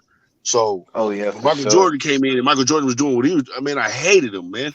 I hated him, but I couldn't stop watching. He was just so good, and it was everything he did was just so beautiful to watch. The fadeaway, I mean, up in the air, floating like a damn, like a hummingbird, B. Floating in the air like a hummingbird, just sitting up in the air, just doing magical stuff. Like, hold on, I didn't see Dr. J do that. Like, whoa, time out. Okay, so yeah, the boy was amazing, man. He was only what 6'5", 6'6". So, you know, LeBron James, what, 6'9"? Yeah. Man, I'm telling you. And he looked more beautiful when he's 6'5", 6'6", and you just in the air and your legs is just right behind you, and you got the tongue out, and you about to shit on somebody. Just, oh, man, man. What the hell did I enter? That's what I'm trying to figure out. I'm trying to figure out what the hell I'm just saying. What are you guys discussing? He was just talking basketball. Yeah, I love how dudes set on defense, man. Like, oh yeah, Jordan was a beast on defense too. He'll lock you up. Hey, chance you give me? Yeah, I got you. Yeah, I got you. Can you hear me? Oh, okay, yeah. Like, we can hear you. Like it's crazy the way like because he's such a great scorer. Like you're not really gonna see that like that because he's such a great scorer, but he also got energy to play defense too. Like he didn't really take energy off defense. That's where Kobe got it from. That's the thing I love about Jordan. But that's where Kobe got it from. That's where Kobe. That's where Kobe adapted his whole style from. Jordan did not take any nights off. I can tell you that much. He didn't take a game, bro. He didn't care if they were losing by 20. He was getting mad at the team because they wasn't playing hard enough. Like that's Jordan for you right there. Like he didn't care, fam. On and off the court, he was like that. Actually, I enjoy watching Jordan play, but I just couldn't stand his black ass when they played my team. I hated that nigga. Oh man, are you serious? You sound like old boy from Boondocks when you said that, man. I hated that. No, Uncle Remus or whatever his name is. Uncle Ruckus. Uncle Ruckus, yeah. I hated that. No, tell you what. My God. Because he was too good, man. Like he was just too good. He It was just like, man, come on, man. Y'all can't be letting this dude do this stuff, man, on the court. Yeah, man. that's what I used to say too. Yeah, why y'all keep letting him do that? Why y'all keep letting him do this, man? But you couldn't stop it. You just couldn't stop it. You couldn't. And then Jordan had a lot of different But then hold on. But then when arsenal. they made that Jordan rule, though, Dex, that's what really solidified Jordan was when they made that Jordan rule. Big time. Because as soon as you touch him, foul. I was like, oh man, come on, bro. Come on, we can't be doing this. That's where we got all these foul calls now, Side. When you be seeing people going to the line 30 times a game, that's why. It's because of the Jordan rule. Yeah. Because they wanted more scoring, less defense. Because they wanted Jordan to win championships, and Jordan was getting his ass whooped in the hole by the defense for Detroit. They beating him up. Yeah, but I'm saying they wanted to loosen up the game a little bit because the game was pretty tight and uptight in 2/10, and it was in the West. Yeah, because remember the Western Conference. But it was beautiful. The Lakers was Showtime. Beautiful though. Remember the Lakers was Showtime over there. You had the Lakers. You had the Denver Nuggets. You had the Dallas Mavericks. Think about what you're saying, Dex. Think about what you're saying. Think about all the narratives and all the storylines that you had back then. Yep. You don't have those same storylines now, fam. You were just creating a whole storyline of a beautiful basketball. A beautiful time in basketball. You was creating that storyline for me right now. Well, you know what happened. You know what ruined that, right? But you know what ruined that? The money that came into the game. Once the money came into the game like it did, listen, James. No, that's not true, brother. He gets to go wherever he wants to go, and all the players started doing the same thing. Bro, I'm trying to tell you what happened, Dex. I literally did it like that. Listen, that could be part of it. That could be part of it, but that's not the total sum. Bro, that is not the total look at the sum. effect of it, though, Dex. Look at the effect of the LeBron James effect, right? It took it on all the way to football, fam. To where now NFL players are like, nah, I want to go where I want to go. But that's what I'm trying to explain to you. The money that came into the game disrupted a whole lot of stuff. Hey, but Chance, though, man, I gotta test you on this one, bro, because I mess with you, bro. You know your knowledge, man. I'm just a younger version of all y'all, man.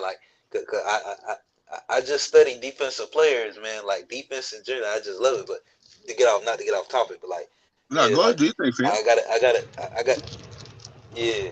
So do you think if the Celtics didn't start their big three, do you think they would have? You think LeBron still would have did what he did? Now, do you think it was a big three? Because they were old. It was a big three, fam. It don't matter, fam. Them names. Okay. Now I can't disregard that, but I never counted them as a big three because of how old they were. So it was more like a veteran team that came together, and that's kind of like what LeBron's doing with the Lakers now. Because that's kind of what he's doing now. You put a veteran squad together with a couple of little young players, and you can do some things. As you see with Malik Monk and, the young players like that he has on the team right now that they're not using. But if you look at the Celtic team, it kind of mirrors that team. It kind of mirrors the Lakers now. You got an older settled squad in there, and then you got the younger players. You know what I'm saying? As your point guard and all the, coming off the bench and things of that nature. So that's why I didn't really see them as a big three. But because of the player stature and who they are, I give you the big three remark. I give you that. But even analysts. My bad. No. Go ahead, fam. Go ahead. Cook. Please cook. Yeah, even analysts, like former players and analysts say that was a big three, fam. Like they consider that as a big three now. Yeah, that's why I can't really knock that. I can't really knock that. If you want to call it a big three, I can go with that as well. You know what I'm saying? That's just my personal opinion about the whole big three. You know what I'm saying? Like, when you come together as a young, middle age, kind of younger, like LeBron and Dwayne Wade, you know what I'm saying? That's a little different than the Boston one to me. That's all. But I feel what you're saying though. But I think that's literally why LeBron started doing it. Like, he literally seen that, okay, hold on. They could build a whole team around a bunch of great players like that. I'm definitely going to do that for myself. Yeah, you are basically might be spot on with that one. You might be spot on with that analogy. Yeah, and I didn't even notice though, fam. They was doing not like maybe big three, but like they had plenty of players like throughout history do that though. Like they had franchises to where it was like Some of them may have been drafted, so you can't include that as that. But like teams, that's why I don't like when they say super team. That's why I don't consider the Warriors as a super team, because the Warriors literally drafted their whole team. The only player they got was Kevin Durant, and Kevin Durant was an afterthought after they already won 2 championships. Like, so they won 1 championship. I mean, one championship. So I mean, and they was already going to the finals regularly. Right. So I can't really consider that a super team.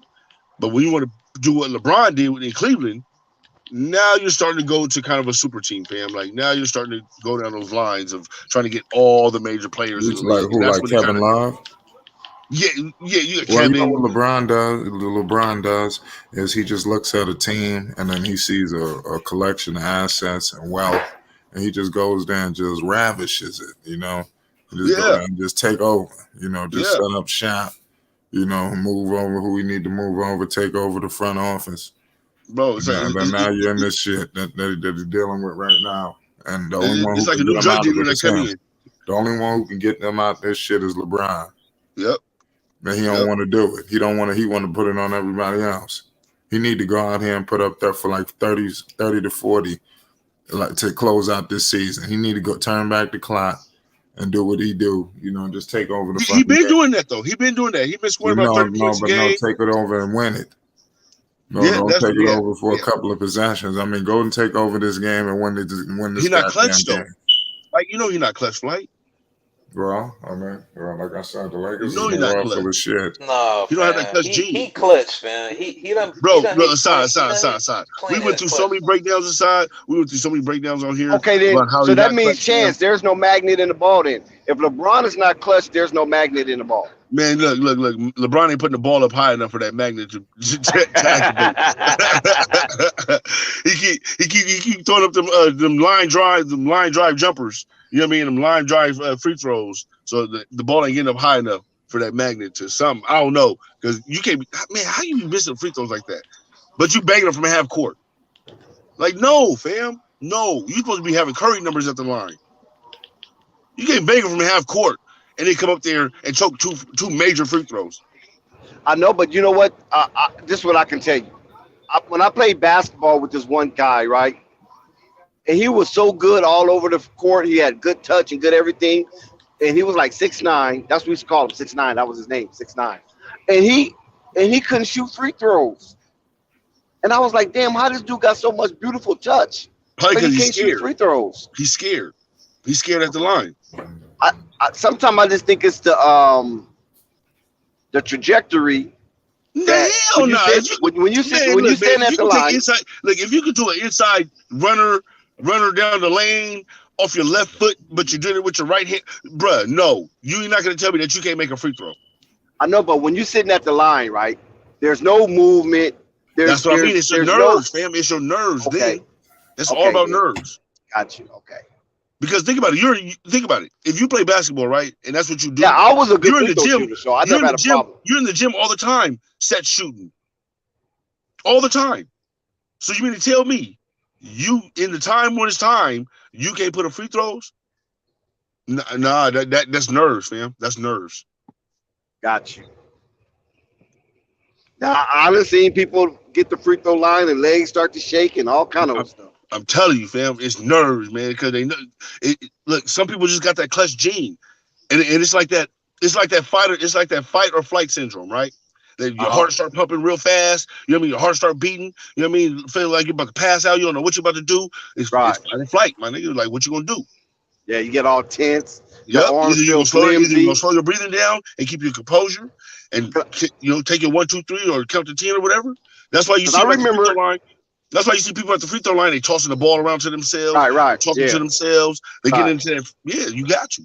Because I remember when I was in the rec league. You know what I mean.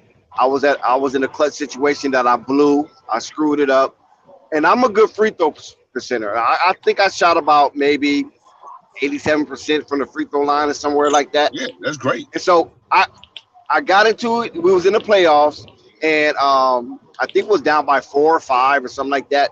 So I get to the free throw line in like remaining 50 seconds, and it just felt like I had no knees. I had no kneecaps. And I was like, why I'm feeling this weird? So I, taking my deep breath, look up in the air. I was doing that Karl Malone. Remember how Karl Malone used to do it? Yep. I was doing that. I was mimicking Karl Malone, right? And I didn't have no knees. I'm telling you, man. And it felt. And so when I released the ball, I released it at the same trajectory that I always released it, and the ball just went off. And then it made people looking like, damn, Dex missed a free throw. And so then I got the ball again, shot it again, and missed both free throws, dude. Instead of being down by 3, we stayed down by 5, and we ended up losing that playoff game. See, I couldn't believe it. Same thing with Paul George. Why do you think they always get on Paul George? Same reason. Wow, I didn't have no knees, and I'm telling my team, I said, man, I don't know what happened. It's just like, go ahead, that's all right. Hey, sometimes dudes like small intricates to it's not a small distance to the rim. Some dudes just they put too much flick into their shot, man. Like, is that too? Yeah, no touch. Yeah, lack of touch. Put too much flick in that shot. Yeah, that's what Lonzo used to do. Remember? No, Lonzo Ball used to shoot it like that. Like he's like clank. Like, damn, why you shoot the ball so damn hard? No, because now you're trying too hard. Before you just release the shot, knowing my shot, that's my shot. You know what I'm saying? It's gonna go in, it's not. But when it's game on the line, you literally know you have to make this shot. Yeah, you start tensing up, and your knees lock up on you, or they get jelly. Yeah, my knees got jelly, man. It was so weird. I'm telling you. I'm looking at my knees because you know how you have a TV screen and you don't get the picture coming in clear, and the lines are kind of wiggly. That's what it felt like my knees were doing. But when I looked down at them, they were straight. They were straight. Yep. You literally shaking inside. That's you internally, and you have to fight what that. What the hell? You have to fight that, and that's literally something you have to fight. Literally, you have to fight yourself internally, battling yourself. Like, man, hey, chill out, chill the hell out, boy. You got this. That's why you talk to yourself at the free throw line. I was like, yeah, you have to calm yourself down because I was like, man. Wide receivers. That was a learned lesson, though. Wide receivers that know they're about to get the ball, that know that know the ball coming to them. When they're up there and the quarterback is looking at them, when I used to play quarterback, you hear wide receivers talking to themselves. That's how I knew That's how I knew sometimes they were about to get the ball, and I break on it. That's a fact, though, G. That is a fact, G. For sure. I didn't have that one. The one I should have was when you guard the wide receiver, and when they look up, that's when I look up. That's automatic. They teach you that in practice to look up. But the little nuances, is that front foot, that goes way too far up front. Right. That's a telltale sign. You know what I'm saying? That's a telltale sign that he's gonna get that ball. A chance. Are they start messing with their hands, like they getting ready to catch the ball? It's a with the gloves. The ball, like they. Right. Yeah. Or they shake their wrist. They shake their wrist. That's another nuance. You know how they shake their wrist. You always because look, if you study throughout the game and you study your receivers, then you know, okay, this is gonna be a run play because he ain't even tripping. And you know, okay, this is gonna be a pass play. Either he or somebody else is gonna get this ball, but I'm gonna make sure he not because he's hype. He came to the line hype. He got, you know what I mean? He fiddling with his gloves. He's shaking his shoulders out. You know what I'm saying? He's doing all that. He ready. Okay, yeah, you about to get that ball. Okay, let me tighten up on you. I used to break coverage. I used to break coverage just to do that. Because man, I'm like, dude, why are we playing so far back? I'm not playing 7 yards back off this guy. What if he breaks a slant route on me? I'm gonna look stupid out here. Crazy. Well, I never played cornerback. I always played free safety. Oh yeah, I used to love playing corner. I didn't like free safety. It was too much field out there. I know. I was a speedster, so I covered a lot of grounds. Yeah, and I used to cheat. And you know what? I used to mimic my game. I used to mimic my game after Charlie Huff. I don't know if you remember Charlie Huff. Yep. I remember my game after Charlie Huff and Jack Tatum. Oh man, Tatum's. That's why I used to try to mimic my game. I used to try to take them white boys' helmet off their head, man. And sometimes I used to get penalties and all kind of stuff. Man, I didn't care. But that was back in the day when our team wasn't going nowhere, no way. But that was back in the day when you could hit fools though. Yeah. Hey, I like this, man. I got questions for both y'all because y'all just called out my favorite 2 positions in the backfield for like defenders and all that, man. So Chance, you played corner, right? Yeah, I played corner and running back and a little linebacker. That's cool, man. That's cool, man. Who your top 3 corners in the league? I play free safety and running back and flanker. Oh yeah, see, they don't even use that position no more. Flanker, huh? Flanker, nope. Oh, my favorite corner was Charles Woodson, Dale Green. I don't know if you know who Dale Green is. He was one of the fastest cornerbacks. He was one of the fastest people in the league. He was the fastest. He was the fastest person in the league for a while. Until Deion Sanders. Yeah. Yep. And, Simeon Wright. I like Deion. What's going on, Coffee? Yes, sir. Shout out to Coffee. What's up, One of the best to ever do it. What's up, Chance? What's up, Access? Don't y'all forget about Simeon Wright for Arizona. Assad. But look, I want to Simeon Rice. Oh, that was later on down the line, though. Yeah. We talking about when we was younger. Look, hold up. Let's go Mike Singletary then. No, that's linebacker. No, that was my favorite. That was one of my favorite linebackers. Yeah, that's linebacker. We talking about like Garrett Finksink.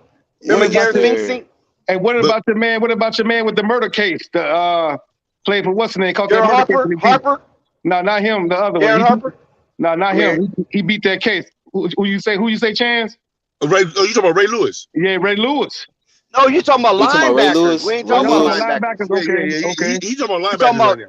We talking about the secondary on the defense. We was talking about cornerbacks and safeties. Okay, now look, I'm gonna take y'all back to. You remember Gary Finksick from the Bears? Gary Finksick was cold, super cold. Yeah, he was cold. That's what I'm saying. That white boy was cold. He didn't play no games. And look, but they was playing, so they played with so much energy because on the other end, on the other side of the ball on offense, you had your man Sweetness gonna go crazy. You know Walter Payton. But no, stay on the defensive side. Okay, they on the defensive side. Do you remember when what's your name played? The coach of the used to coach the Tampa Bay Buccaneers.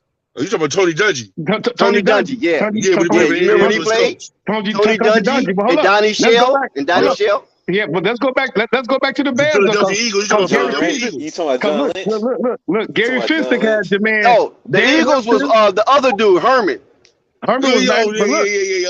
Herman was the Eagles. Tony Dungy was Pittsburgh. Let's go back to the Bears. Because Gary Finksick, Dan Hampton, Wilbur Marshall, right? It was crazy. That no, but stay on the secondary though. See, that's the defensive line. No, I gotta go because the Bears. I understand. I understand your Bears.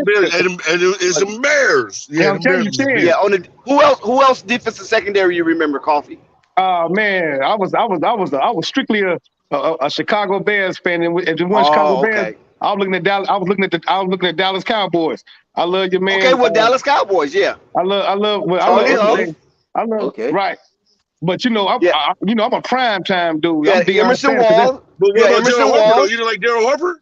Yeah, Daryl Harper was cold. He was cold. But I'm prime time all day. But I'm a Morton Hanks kind of. I'm a Morton Hanks kind of. Hey, what about who people don't talk about no more? Brian Jordan. Do you remember Brian Jordan, who was a two-way player? Yeah. Hold on. Who did Brian Jordan play for? The Atlanta Hawks. Atlanta Falcons. Atlanta Falcons. And then he played for Cincinnati Reds in baseball. He sure was a two-way. He sure was a two-point athlete. Sure it was. Yeah, and people don't even talk about Brian Jordan. Deion, and Bo. Yeah, Bo in prime time, right? Bo was a motherfucker. Yep. That was my favorite running back before he got hurt. I was at that game too. We got hurt. He wouldn't have that hip replacement. He had a hip replacement. Bo was dragging. It was a Cincinnati Bengal game. He got hit out of bounds. And he left that game. I literally had tickets to that game. Listen, all Bo had to do was just go down, right? Because dude had his leg. He would never go down. He tried to snatch out of it. Exactly. That was the problem. He never went down. He liked to drag motherfuckers. So literally after that, people literally started running out of bounds just to go out of bounds. That's fact. That's fact. And that dude right there, dog, you gotta shoot that dude with a 12-gauge shotgun to bring that nigga down, dog. Hey, what about when he used to break the bat? Remember he used to break the bat? Kansas City Royals. Right. He broke the back around his head. Yeah, around his head. But what about no? What about when you ran up in his thigh? He used to break on his thigh. No. What about no?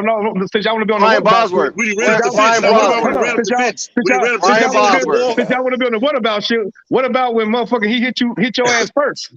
What about that? Shit. Oh man. You talking about Brian Bosworth, Chance? But of the Seattle Seahawks. Yeah, he played with the Oklahoma Sooners in college. Right. He came from Oklahoma, right? Yeah. They did a movie about him. He had a story on what's name? Him and Keith Jackson played on the same team. You know that, right? In college. But look, who got the best stiff arm in the football in the NFL? The best of all time. The best stiff arm. Right now, there's Henry, right? There's Henry, right? I'm talking about all time. All time. Yeah, Earl Campbell. I like Earl Campbell. That's a good one, but come on now, y'all can't leave out sweetness now. Come on, them stiff arm sweetness. Walter had a great stiff arm, but Earl Campbell. Oh yeah, Earl Campbell stiff arm with his arm and his helmet. Exactly, Earl Campbell. And then that's back when them rules when they could break your neck and it wasn't rules like they got right now. Earl Campbell stiff arm with his arm and his helmet. Yeah. He had a helmet stiff arm that nobody had because his neck was so stiff. He would hit you with his neck. Today that shit like flag football today. You can't touch a motherfucker today. Man, literally. Hey, remember back in the day you used to have to wear that big ass turtleneck? Remember you used to wear a big ass the neck brace? Facts. Remember you used to play running back with a big ass neck brace? So you break your neck when you used to go head up? That's facts. Hey, I'm gonna ask you this, guys. Who was prime time before prime time? Do you guys remember that? Hold up. Who was prime time before prime time? Hold up. Barry Sanders. Hold on. No, not Barry Sanders. He's talking about in that position at quarterback. He talking about quarterback? No quarter. He wasn't a quarterback. No, he wasn't a quarterback. What was he? What was the position? He was prime. He was receiver. He was prime time before prime time. Who? Jerry Rice? Not Jerry Rice, because he don't do that but catch balls. No, he don't do all that. No, he don't do all that extra shit. Wait. Did he play for was it Art Monk? No. No, heck no. Art Monk was a quiet player. He was quiet. Yeah. He was part of the Amigos, the three Amigos. Art Monk. Dex actually got me with the football, man. I thought I was gonna leave the football talk. Billy White Shoes Johnson. Andre Rice? Billy White Shoes. Who? You remember Billy White Shoes Johnson? Billy White Shoes. He was prime time before prime time. Remember all that old fancy stuff? That threw me off right there. He was for the Houston Oilers. Oilers. Yeah, no, you're right. Yep. He used to get into the funky chicken. He used to spin the high step. Right. He had the high step. Yeah. Let me ask you a question. And he do the high knees in the end zone and spike the ball. I got a spike the ball. Yeah, Billy White Shoes was I got a question for y'all. Hold on. Who had the best end zone dance back in the day? I got to go with Prem. Oh, that's a few of them right there. You got Icky Woods. Yeah, Icky Woods. You don't go no further than that. Icky Woods had the best. Icky Woods. Yeah, you know what I'm saying? Icky Woods had the best dance. Icky Woods was sick. Hey, bro. He had the best. Jamal Anderson had a good one too, though. Jamal Anderson had a good one. Dirty Bird. Yeah, Dirty Bird. I got a question for y'all. Now, hold up. They keep on saying dude is the greatest quarterback ever, right? But y'all see the protection he got, right? You talking about Brady? Right, that Brady. You think Michael Vick with that same protection would have been the best ever? Or Warren Moon with Doug Williams with that same protection? Hey, back in the day, right? You should literally be saying when you play quarterback, right? You be like, man, you gotta be back here running like Michael Vick. Nobody would block at the offensive line. Nobody on the offensive line would ever block. So you be literally running like Michael Vick, trying to find somebody to throw the ball to. And then the ref protected like a motherfucker. Hey, but remember when Doug Williams finally got on a good team, he set all kind of records. He set all type of records, and he won the Super Bowl, aired that shit out. Man, that man, I think, 400 something. But look, and he didn't have none of that Tom Brady protection. So I can't go Tom Brady, the greatest of all time. Because Tom Brady and Peyton Manning was protected. Don't forget Peyton Manning. You can go nowhere near Peyton Manning.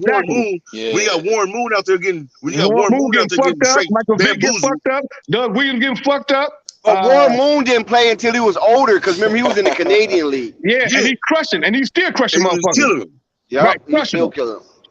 No protection. Killing the white boys. Warren Moon was damn near like 33 or 34 when he came to the NFL. The original Michael Vick, which is Randall Cunningham.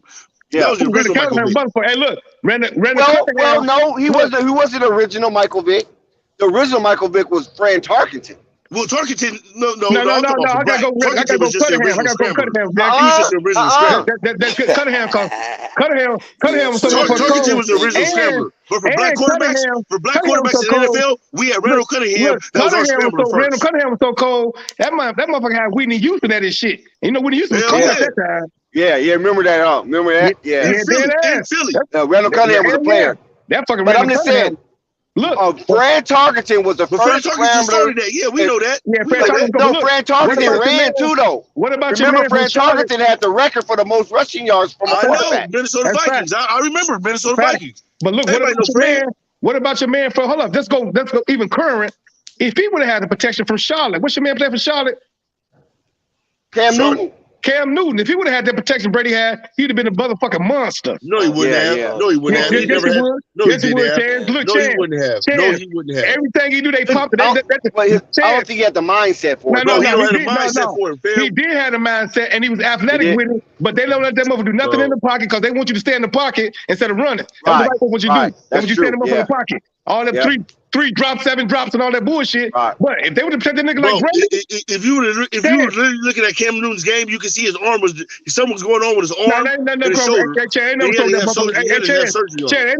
motherfucker arm. It's nothing wrong with your arm, Chance. Ain't nothing wrong with that motherfucker arm. Ain't nothing wrong with that motherfucker arm, Chance. That motherfucker cold, man. He just getting no protection. That motherfucker just getting no protection, shit. That motherfucker, he got that same thing that Tom Brady got. You wouldn't even hear about Tom Brady. Wait. Hold on, Coffee. I'm surprised. Wait, Chance, check this out. Coffee, you missed one, and I'm surprised I didn't catch you on it because even before Randall Cunningham, if you don't want to say Fran Tarkenton, you had one for the Bears, the scrambler. Don't say McMahon. No, not McMahon. Before McMahon. Way back. Go back further. Oh shit. Go back. Come on, Coffee. Don't say. No, he wasn't. No, not Gale Saresford. He played with Walter Payton. Don't say Gale Sayers. Hold up. No, the scrambler, the quarterback. You had one before. Right after Fran Tarkenton, this other guy came to play with the Bears. Who? Doug Flutie? No, hell no. Doug Flutie is later on. Doug Flutie is after Jim McMahon. Before Jim McMahon. I'm trying to let you guess. It's a brother. Before Jim McMahon. What's the first letter start? What's the first letter start with? B as in Victor. Yeah. B. Who? Victor Hodges, motherfucker? No, who was it? Vince Evans. Oh, Vince Evans cold in the motherfucker. How you forget about him, Coffee? Come on, man. Come on, Coffee. Vince Evans cold. Chance, that's supposed to be your squad, man. Vince Evans cold in the motherfucker, man. Yeah, he was cold, huh? And they don't talk about him today. They don't talk about him. No, they don't talk about Vince Evans. No love. They want to hit out of it so quick to get a white quarterback. That's cold. Because Vince Evans didn't win nothing. See, he didn't win anything. But what they did, McMahon did.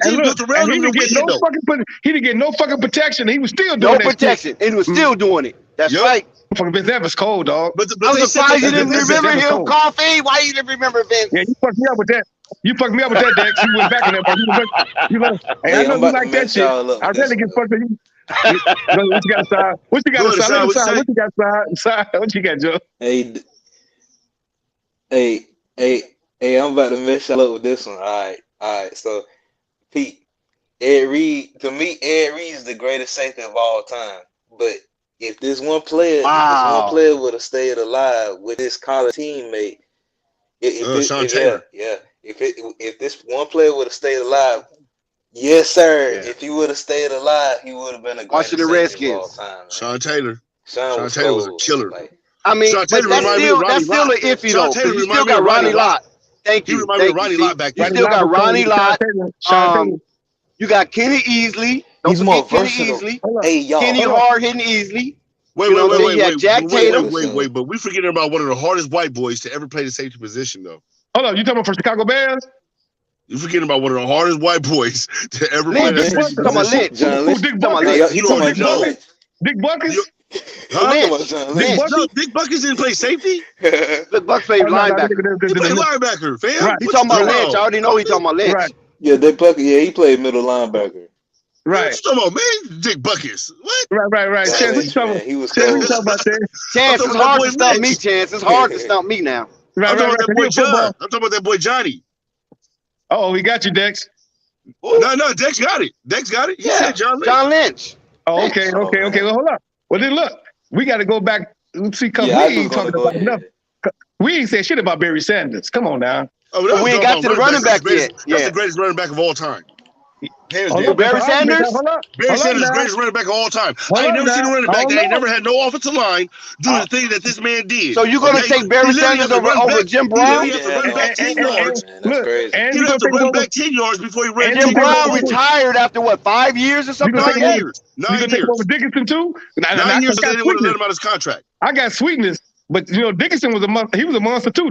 Eric Dickinson was a monster too. Yeah, but he had an offensive line, man. All these players that you talking about he had Big Jackie Slater over there. He had Big Jackie Slater, boy. Now, I give you that chance. That chance I get. He didn't have no line, and that Barry got juke moves out this motherfucker. Bro, I ain't never seen a running back in my life. What about Jim Brown? He didn't have no line either. Jim Brown didn't have no line. 5 yards back. I ain't never seen a running back have to run 5 yards back before you can literally run 10 yards forward. Okay, then why would you consider him the greatest then? Because Jim Brown didn't have to do all that. Back before you run 10 yards forward. That's what I'm trying to explain to you. So why would that be the greatest? Because we name one other running back that had to do that. That's like saying you strike out 3 times before you hit a home run. No, he didn't strike. What do you mean struck out? I'm talking about you running 5 yards. You have but to he run, didn't always. but Barry Sanders, listen. Barry Sanders didn't always break those long runs. Yeah, Barry Sanders. No. You have to break them long. What are you talking about? A lot of time he go backwards and he get tackled backwards. Yeah, he get tackled back. But look, bro, if you have no offensive line, you can't go. Chance, I gotta go Sweetness. Hey, Chance, I gotta go Sweetness. You're not gonna juke all 8 people. Hey, Chance, I gotta go Sweetness because even when Sweetness had an offensive line and they was fucked up and they failed assignment, he switched gears and went a whole different direction, going the other fucking way. All the time. Barry Sanders did that all the time. What are you talking about? No, he didn't. Listen, he didn't have a great offensive line. Right. No, Barry Sanders give you juke boost through the middle. And, no. Sweetness will run you over. You can literally go back to the highlights of Barry Sanders going from one side of the field all the way to the other side of the field. No, not like Barry Sanders not running nobody over. No, not like Sweetness. I disagree. I don't got Barry Sanders as the greatest running back. He will not run you over. He will run out of bounds. He would never take a hit. Exactly. He would never go for the extra yard. There's literally tape of him running people over. Right. Ain't no Barry Sanders not running nobody over. No, he ain't nobody. He juking motherfuckers. Hold on. He ain't running nobody over. He juking motherfuckers. And he run out of bounds. No, he ain't running nobody over. He getting his Listen, Barry Sanders will run out of bounds before you get hit. Right. Like an Emmitt Smith. Right. He ain't running nobody over. Look. Listen, he juking motherfuckers. He ain't running nobody over. Look, on the sideline. Barry Sanders is running down the sideline. He's going to go out of bounds. I got you on that. No problem. If he's running through the middle of any part of the field, he didn't run through the middle. Barry ran between the. He didn't run between the tackles. He was mostly an outside runner. No, Dex, he go to the middle, Dex. Dex, he go to the middle, Dex. Very rare. I'm telling you. He go to the middle, Dex. That motherfucker, that's why he was so elusive, because he always went to the middle. No, he elusive because he's juking people from the outside. He was the best middle juker I've ever seen in my life. He went through the middle of the hole, juking about 2 goddamn linebackers. Barry Sanders was afraid to go up the middle. That's why he's juking everybody. No. He goes to the middle first, Dex. Then he go to the outside. But look, I ain't gonna disrespect you like that. No, I ain't gonna disrespect you. Dex, they won't go to the middle. He go to the outside. But look, I was gonna say, Dex, you disappoint my heart right now. I'm just saying, I like Emmitt Smith though. I like Emmitt Smith. See, that's why I didn't like Emmitt Smith, because Emmitt Smith literally had the best offensive line I've ever seen. I know. For a running back. The rumor about Emmitt Smith is that he never got tackled by a linebacker. That's why I go Walter Payton. Bro, they never even touched him. They never even touched him. That's why I go. They always get tackled by safety. But then when you see him in Arizona, look, I respect him more in Arizona than I do with Dallas. Because in Arizona, he literally had to earn a lot of those yards. Yeah, he was busting his ass to get those yards in Arizona. So I give him that. But Emmitt Smith is not my favorite running back of all time, though. Great Wall. That's why I got to go with Sweetness, Walter Payton, the greatest running back of all time. Because Walter Payton could run around you or he could run through you. Facts. No, I give you that. But look at a lot of hold on. But look at a lot of Walter Payton highlights. What do you see? He's wide open. He's literally running wide open. No. He had a hell of a vision, though. Walter Payton had vision. You don't even need a vision. No, Chance. That motherfucker Walter Payton running over you or on top of you. I know this, but what I'm saying is literally he would not get touched at the line of scrimmage. And switch directions. Walter Payton didn't have no hell of a line like Emmitt Smith. Emmitt Smith had the line. Walter Payton didn't have no hell of a line. His line was so-so. I already said nobody had a line like Emmitt Smith. Right. No, I said that. That's why I got to go. That's why I got to go. Emmitt Smith was running through gaping holes, man. Bro. He was running through big ass holes. He was running through little walls. Okay, like there was like a wall opened up. Running through tunnels. He runs through big ass tunnels, big Bro, tunnels. I don't know what he was running through, but it was literally hollow. I know this though. I remember Evan Smith. Hey, look, he was doing something right. I remember he took because I don't think there was no back. I don't think there was no back. Maybe you might can say Jim. You might can say Jim Brown, but it was no back what's his name? Walter Payton, Sweetness. There was no back like him who had the speed, the agility, and the power. Whoa. Gil Sayers. Hold on. No, Jazz can't fuck with that. Gil Sayers has speed. Sayers can't fuck with that man. No, hey, Chance, stop that. Chance, you reaching now. Chance, you my man, but you reaching. Gil Sayers has speed. No, Sayers can't fuck with Payton. What? He can't fuck with Payton, dog. He can't fuck with Walter Sweetness. No, he can't fuck with Sweetness. Hey, he has speed. Gil Sayers is a speedy back. Hey, Chance, you can say, Jim Brown was probably the only back that you might can say that's good, like Walter Payton, but Jim Brown didn't have the agility though. He just had power and speed. No, y'all all capping, and y'all just don't want to say his name. No, his name is O.J. Simpson. His name is O.J. Simpson. Okay? His name is O.J. Simpson. O.J. Simpson wasn't running nobody over. That's what you missed. O.J. Simpson was nice. Come on, man. O.J. would jump over you. Stop it. I remember O.J. I used to watch his games in Buffalo. Right. When we're done, please just go on YouTube and just go and look. He would run. O.J. would jump over you. He would jump over you. The only thing Walter Payton is putting linebackers on their back. That's all he do. He jump over you. He ain't doing no elusive shit. Only thing I give you about O.J. Simpson, he's good running through the airports and shit, and he good running that motherfucking right truck. I mean, when he get out there, you're not going to catch him. You're not going to catch him. But Walter Payton, honestly, Chance. In the airports and shit, jumping on shit in the airports, and that motherfucker good running that motherfucking white truck. That's the only thing I give you about that motherfucker. I don't care how many Hearst commercials, okay? I don't care how many movies and Hearst commercials he wants to do in his private time, okay? Now y'all forgot about this. On the field, he was juice. Hey, Chance, and Dex, y'all forgot about this, and I'm surprised I got y'all on this one. Y'all forgot about this. Y'all forgot about Herschel Walker. Stop playing. But Herschel Walker was a softie, though. You know, he's my Dallas Cowboys. He was Minnesota Vikings. Herschel Walker was a softie. He wasn't running nobody over. He was big. He was fast, but he would run out of bounds. He would not fight for the extra yard. Remember, he played in the Canadian League first. Right. I know that. Right. I fuck y'all over Herschel. No, not the Canadian League. He played in the USFL, not the Canadian League. Whatever it was. He played for the New Jersey Generals. New Jersey Generals. Don't forget that. Right. He literally wasted years over there. But look, hold up. Y'all didn't think about him, though. I said that motherfucker first. Y'all forgot about the Herschel Walker. He signed that contract with Donald Trump. And right, exactly. And to your point, Chance, your motherfucking man run through the airport jumping over shit. That's all I'm gonna give you about O.J. Simpson, motherfucking ass. And he get in that motherfucking right truck. He the coldest motherfucking world. Listen, nobody ran the ball like Sweetness, man. Why do you think they gave him the name Sweetness? Nobody ran the ball like Sweetness. Nobody. No, nobody ran the ball like Sweetness. That Sweetness was the juice was fast, but he wasn't. Listen, this is what I'm trying to explain to you. Man, Walter Payton, hold on, Chance. No, we're not taking away from OJ. No, we're not doing that. You don't like. But listen, all of them like white women. Basically, a lot of them like white women, and some of them was even gay. You know, there was rumors about Sweetness that he might have been gay. All the women around the world. You know, but all I'm saying is this, Chance. Yes, sir. Like, yes, sir. But Chance, just listen here, Chance. Don't fight me on this. Walter Payton is the only back that had everything. I love y'all, bro. I love Dex. I can never argue. You had the full package. Dex, I can never argue with you about Walter Payton. Never, right? But I can't literally tell you that Walter Payton, to me personally, is better than Barry Sanders. The reason why that is because I've literally seen Barry Sanders hit people and run them over, right? He doesn't do it on a regular. I'm not saying that's his style, right? But I've literally seen Barry Sanders do some things that I've never seen a back do. With like run out of bounds. No. Stop it, fam. Stop it. Don't do that to him. Don't you dare ever in your life, Dex, disrespect that man. You understand that? That is Barry. That is the Barry Sanders. Don't you ever, Dex. You understand me? And you know what, Chance? Look, no, for real, Chance. No, you're right, though, for real. I'm capping a little bit. But listen, Chance, let me tell you this about Barry Sanders. Do you know the only reason why he retired? Yeah, because they wouldn't trade him. No. What? You know why he retired? For Detroit. No, that's not it either. What? It was something bigger than that. What? Because he didn't want to break Walter Payton's all-time rushing record. Yeah, I remember something like that. I remember something about that, but literally, I think that was an excuse.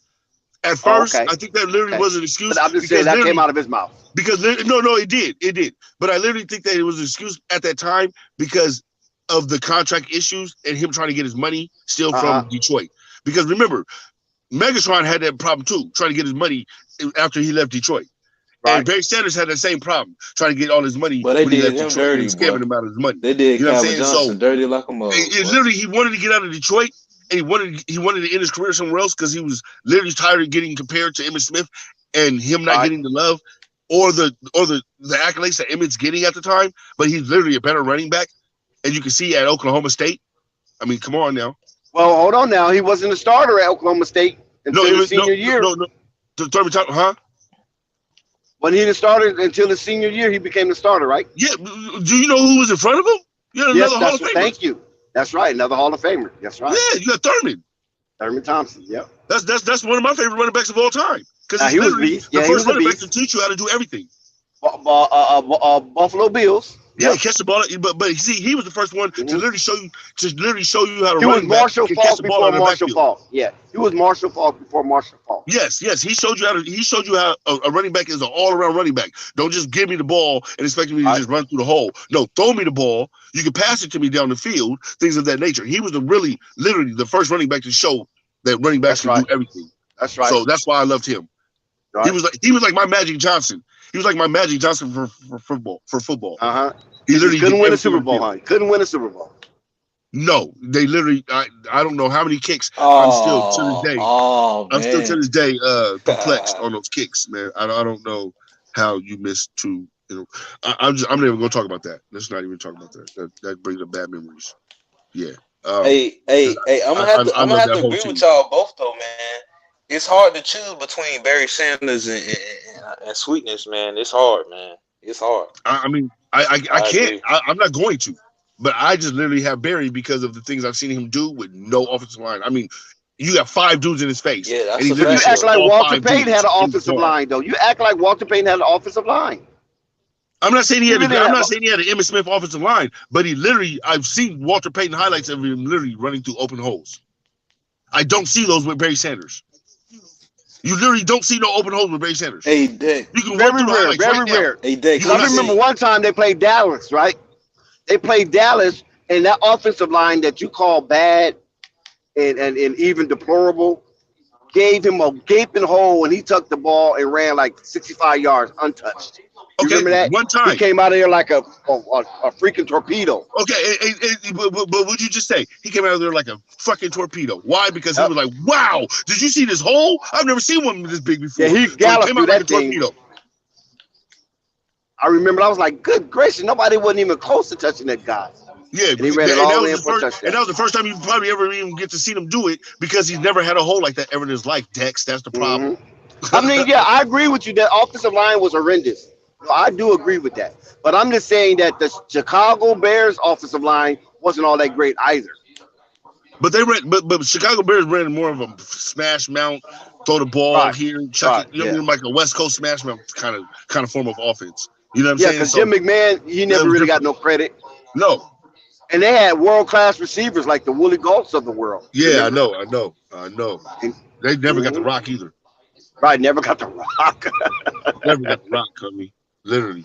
That was crazy. Yeah, so but they ran smash mouth. The Chicago Bears. They ran smash mouth though. But Barry didn't have all the luxuries that these other running backs had, man. I'm sorry. He just didn't. I can give you that. I give you that. I have you would not get in a debate from me when you talk about the offensive line of the Detroit Lions in the late 80s, early 90s. It was just unfavorable to a running back at that time. If you weren't Barry Sanders, you were literally not going to make it out of that backfield. Yeah, but listen, before Barry Sanders, they had George Rogers.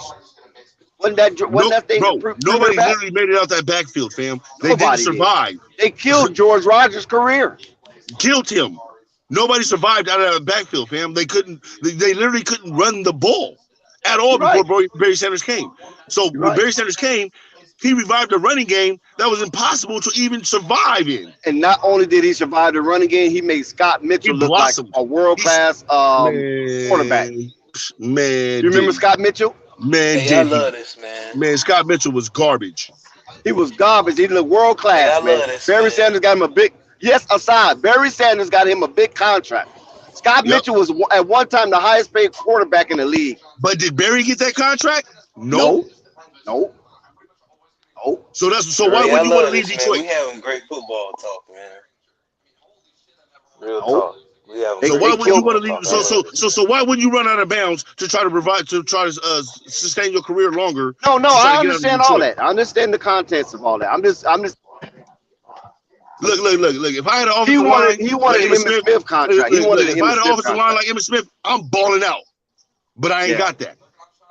I'm trying to preserve my body so I can get a fat contract.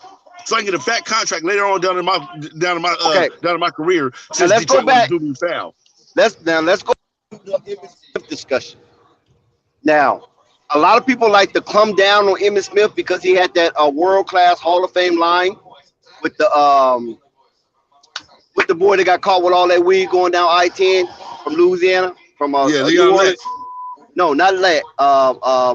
Nate Newton. Yeah. Leon Lett played defense. He played defense. Yeah. I remember. Nate Newton. He had the world class Nate Newton, Frederick. Yeah, all those beautiful linemen he had up there. That's in the Hall of Fame right now. Yeah. Remember. All the cocaine addicts. Yeah. Yeah. Right. Cocaine Cowboys. Yeah. Just remember the cocaine line. Yeah, the cocaine lineup. But just remember now, Emmitt Smith held out when they coming off that second Super Bowl. He held out, right? And for the first 2 games of the season, and the Cowboys lost those first 2 games of the season.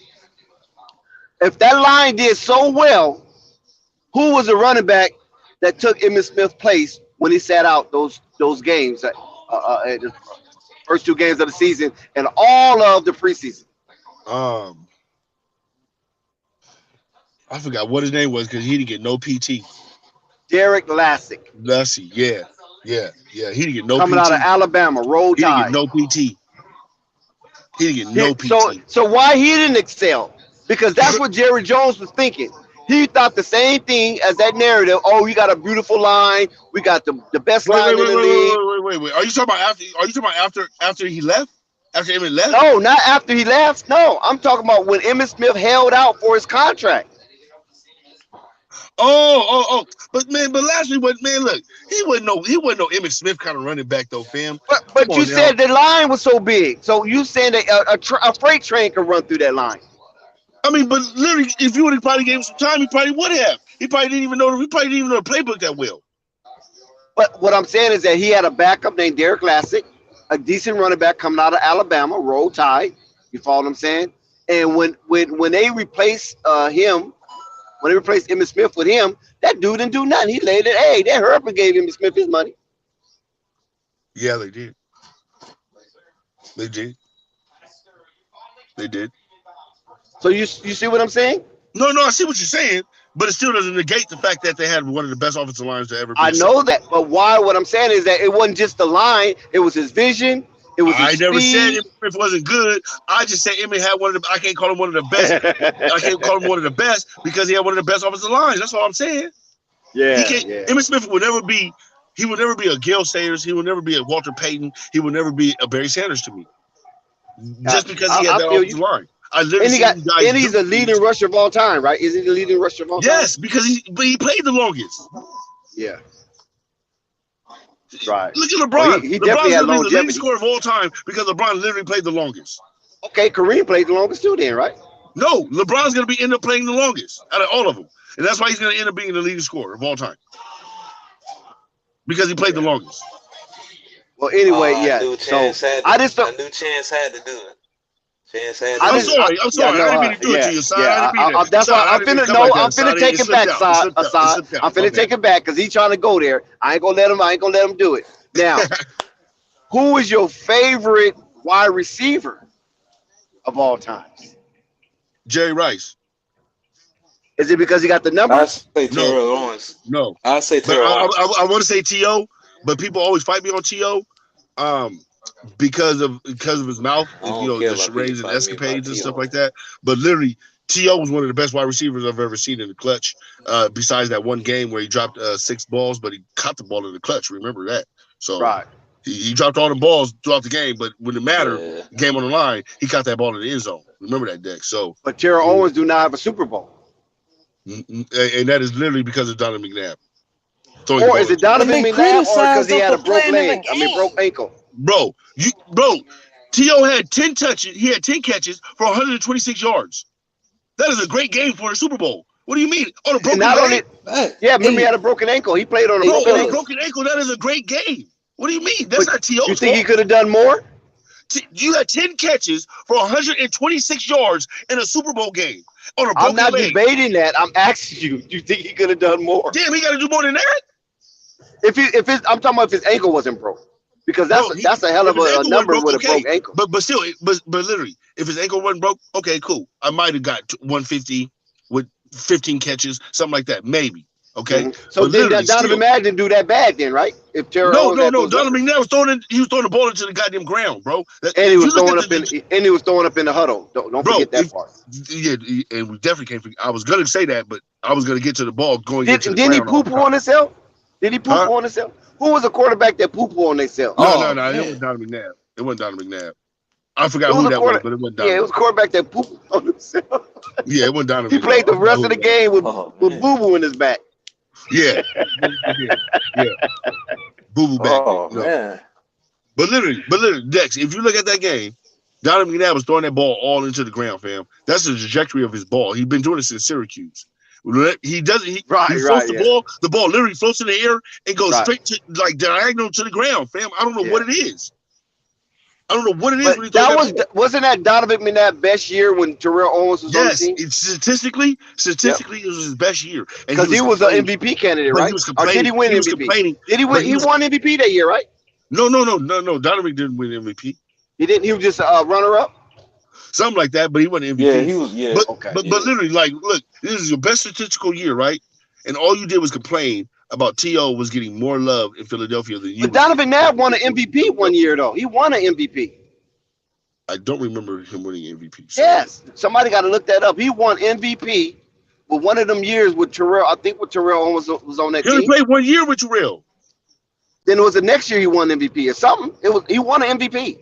Well, he only played 1 year with Terrell, and it wasn't that year, and he should have won it that year then, because they gave it to him the next year then. With Pinkett, what was that receiver name? Yeah, Pinkett or something like that. Yeah, Pinkett. Man, that man couldn't catch nothing, man. Man, he had Pinkett, fam. Come on, man. And you literally complain about T.O. getting more love, because remember in Philadelphia, right? They'll boo you if they don't like you, and remember they booed Donovan McNabb when they drafted him, right? Yep.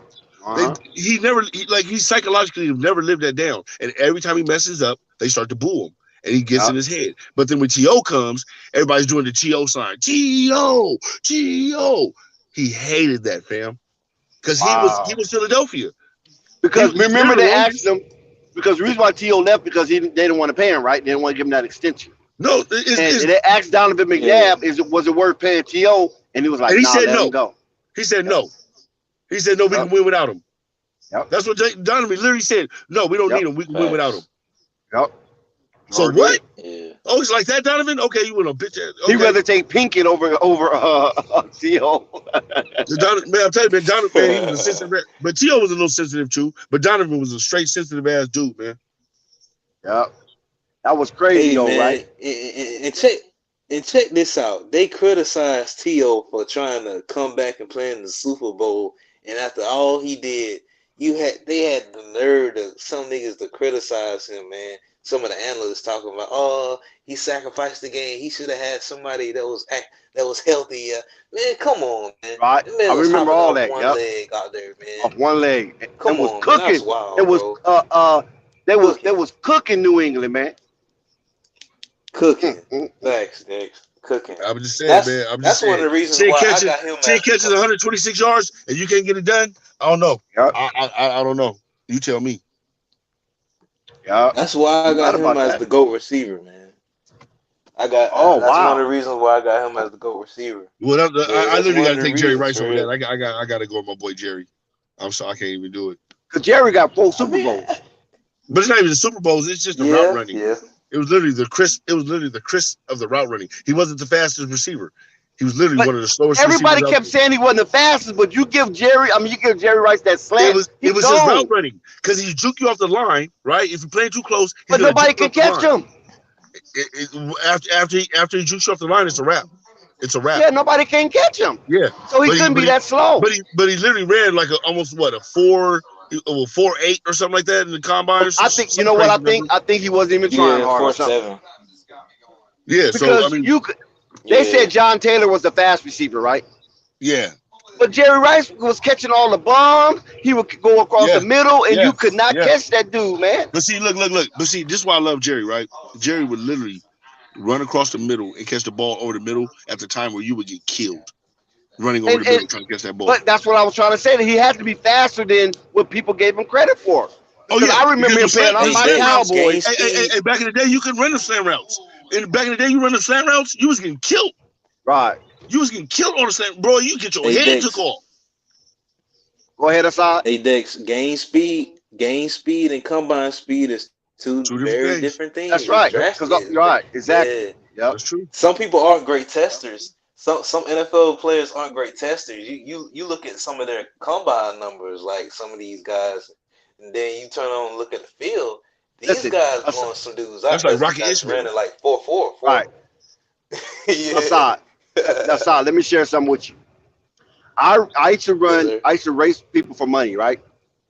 And because I was a speedster, I was like A1, a straight speedster. Except I didn't go to the college and nothing like that, but just high school stuff.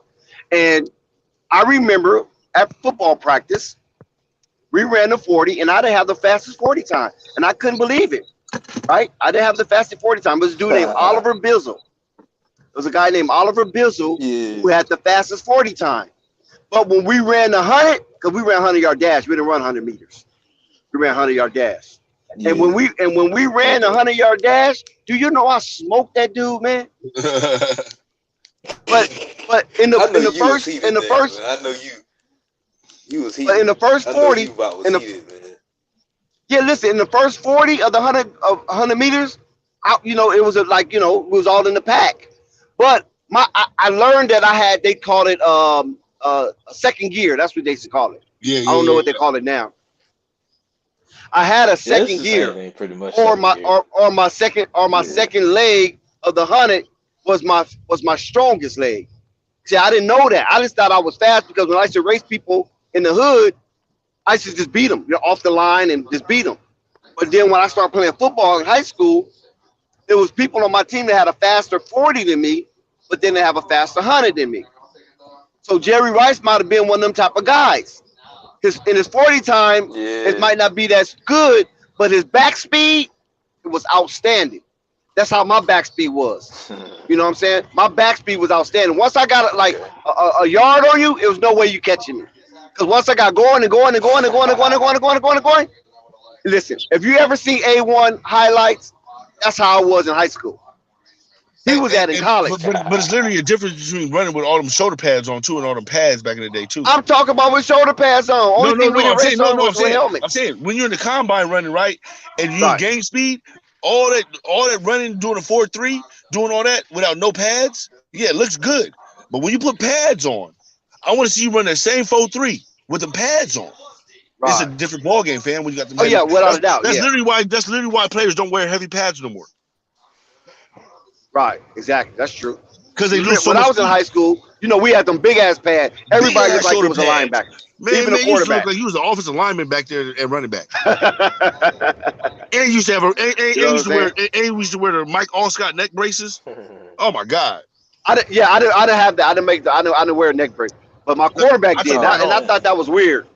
A quarterback wore it, but he was a linebacker too. He was quarterback linebacker. Oh yeah, I didn't wear that. I didn't wear that neck brace because I didn't have no high impact like that. Because I'm just tackling wide receivers and stuff like that. But what I did have was those big ass thigh pads looking like I was fucking Robert Newhouse. Oh my God! Hey, wait! Dad, tell me, do you remember doubling them up? No, I didn't double them up. No, I didn't double them up. Oh man, we used to double up the thigh pads. I just had that one big ass thigh pad, them big ass knee pads. Oh my God, that's crazy, you know what I mean? Because I was a little guy. You got to remember, when I was in high school, I was little. I was small. Yeah, we used to double them up, fam. Niggas double up their pads. That's crazy. Because literally back in the day, fam, we used to hit, man. Like, boy. Right, yeah, right. Because you could go, what we used to call that, low roll? Is that what that was? When you cut them down? When you cut them down by the ankles? Yep. Wasn't that called a low roll? Yep. And you can literally do that. Now it's illegal. Yeah, now it's illegal. But you can literally do that back in the day. Yeah, they called it chop block. Chop block. The offensive line doing, they called it chop block. Yeah, but we used to go low roll, Assad. When a guy running, we go straight for his ankles. Yep. That's how we were taught. Take his legs from up under. Oh, no. Now that's illegal. You can't tackle like that. Can't do that no more. That's crazy. But you used to be out there killing people. Yeah, I had them big old thigh pads looking like Robert Newhouse, man. Man, that was crazy. With them big ass thigh pads. That was crazy back in then. No, that wasn't Earl Campbell. That wasn't Earl Campbell thigh pads, man. That was just his thighs. That man had I know, but I'm just saying that's how it looked on me though. That's how it looked on me. Like my thighs were just out there. You know what I'm saying? But it was that damn thigh pad. Yeah, that was crazy, man. Turkey. That man used to have. We had air helmets. Man, that was crazy, man. Yeah. He was serious. He was serious about the thighs. And look, we had air helmets. Did you have? Oh, what Chance? He gone? Well, Chance, if you get a chance, come back. We had air helmets. We used to have to pump air in our helmets. That's what type of helmets we had. Pumping air in helmets. And we thought that was technology. Yep. That's crazy. Inside our helmets, like these little cubes. And every little cube had it was like some cushion. So we pumped the air in our helmet and it'll fill up those little cubes inside our helmet to give us cushion. Sure did. That was crazy, right? Wow. Pumping air. Yeah, I never heard of that. Yeah, I never heard of that. We call them air helmets. I never heard of that. That's right. And we used to face masks. Oh, we used to do all kinds of dirty stuff. Hey, tell me. Hey, because I know you're a Cowboy too, so you was allowed to see the Great Wall of Dallas, man. How was that O-line, just seeing that O-line effect with Larry Allen and all those boys? That's what I'm saying. Larry Allen, Nate Newton. I forgot what that center name was. Yeah. Castillo. Yeah, that offensive line was just crazy because they were so huge. Those dudes were like 6'8", 305 pounds. Can you imagine seeing a behemoth of a human being that freaking large? 6'8", 300-some pounds? And damn near everybody on that offensive line was 6'5" and above. And agile. Yeah, it wasn't sloppy with it. It was agile. Yeah, that's perfect, man. Hey, Dex, man. I was watching the combines today, man. Hey, those big guys running today, man. I saw some. Yeah, I saw some guys running past. Yeah, it's not too many of those guys running past 5 flats and all. Yeah, I seen some of that combine. Some of those guys running like 4.8, 4.9. That's terrifying. Yeah, that's terrifying, man. But I mean that's what you have out there. You know what I'm saying? Shoot, oh, for sure, man. That's what you have like out these there. athletes now, man. Like hey, man. They just scratching the surface, man. Hey, big time. But Jacksonville better be smart and take. Yeah, Jacksonville better be smart and take that NC State guy, Ecom, that lineman, the offensive tackle. That dude cold, man.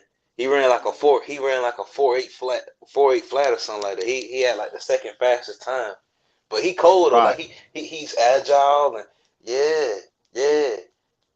I think because everybody was talking about he just needed the combine, and some of the guys needed just the combine to solidify their draft stock, which is of course. But man, they better draft some type of O-line, preferably him. But if they don't draft no O-line to protect Lawrence, man, oh man.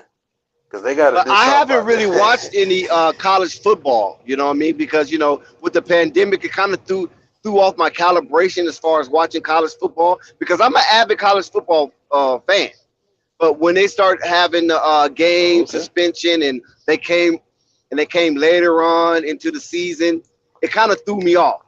And then of course, and then you know what? I'm gonna tell you another thing about college football. It's a scam because I don't care what goes on. Alabama's getting in that playoff. Man. That's a scam. Oh man. Alabama can have 2 losses and then find a way to get them into the BCS playoff situation. Well, they don't call it BCS anymore, but you know what I'm saying? And I don't like that. I really don't. Yeah, because like they don't really like. I'm an Alabama fan, and I can even say that we don't even play like top talent like that in the regular season. In college Listen, football, even man. Paul Feinbaum have had complaints, and you know he is a serious fanboy when it comes to Roll Tide. Even he had complaints of how Alabama's cheating the system in the NCAA collegiate football is going with it because they're the money maker. See, Alabama's a money maker in college football, so they basically just let them do whatever. Yeah, for sure. But it's very disrespectful to the game. I thought you was gonna say. You thought I was gonna say what? I thought you was gonna say the NFL. I thought you was gonna say the NFL was like you know what I'm saying, doing what you said, scam like the NFL was scamming, because that's what a lot of people say. NCAA college football. Yeah, and then listen, Alabama. Listen, a lot of those guys that come to Alabama, you know why they look so rough and rugged? Because them dudes have already been to junior college. They're not just coming fresh out of high school to Alabama. Some do, but a lot of those defensive players and linemen, them dudes already done been 2 years in JUCO already. Oh man, they're not just getting players just fresh out of high school going into college programs. You know what I mean? They get some of the what you call the position players, like some wide receivers or something like that. But most of them players, like how Florida used to do. Florida was the same way. They getting players out of JUCO, man. Junior college. These players ain't just coming fresh out of high school going to Florida. Like how they was. See, Miami was like that though. Miami Hurricanes. Now they was getting players coming out of high school, the U. But a lot of these other schools, that's trying to commandeer the league. These players are already 2 years in JUCOs, in junior colleges. So they can stay 1 year at Alabama, you know what I mean? Or maybe 2 years at Alabama. And then when they get drafted into their prospective sport, which is football, these dudes look like they damn near 26, 27 years old. And at one time, Assad, Alabama was pushing a lot. They always have been a doorway to the NFL. But once they left Alabama and got to the NFL, them dudes will lay an egg. Just only recently, Alabama started producing players in the NFL that actually excelled in the NFL. I bet you didn't know that, huh? Wait, what you said? And Florida was. Wait, what about? I said just recently, in the recent years, because Alabama has always been a doorway or a portal to the NFL. When the NFL needs talent, they look at schools like Alabama, Ohio State, USC, schools like that, Florida, Miami. But what I'm saying is that in recent years, Alabama has been dominating, sending quality players to the NFL. Prior to that, they will send players to the NFL, but they get in the NFL and lay a dud. Florida has done that also, the University of Florida. And the reason why these players get to the NFL and lay a dud because they basically already burnt out because they already spent 2 years in JUCO, 2 years in a university. So that's 4 years already getting banged up. And so by the time they get to the NFL, they practically done. But now Alabama starts sending players to the NFL that are showing up in the NFL. Penn State was another one of those type of schools. Was sending players to the NFL, but once they got to the NFL, a lot of times they didn't pan out. You know what I mean? LeVar Arrington, he panned out. And look at Shaquan Barkley. Look at him. What has he done? Now, Michael Parsons, we're gonna see. We're gonna see with him. Michael Parsons. Yeah, he gonna be healthy now. We're not gonna say too much about that. Come on, Dex. That's our golden treasure right there, man.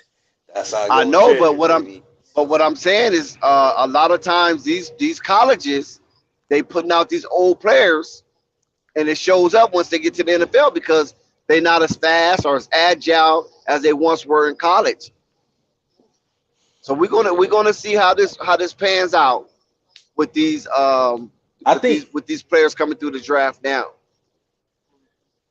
Because I don't think the NFL. My bad.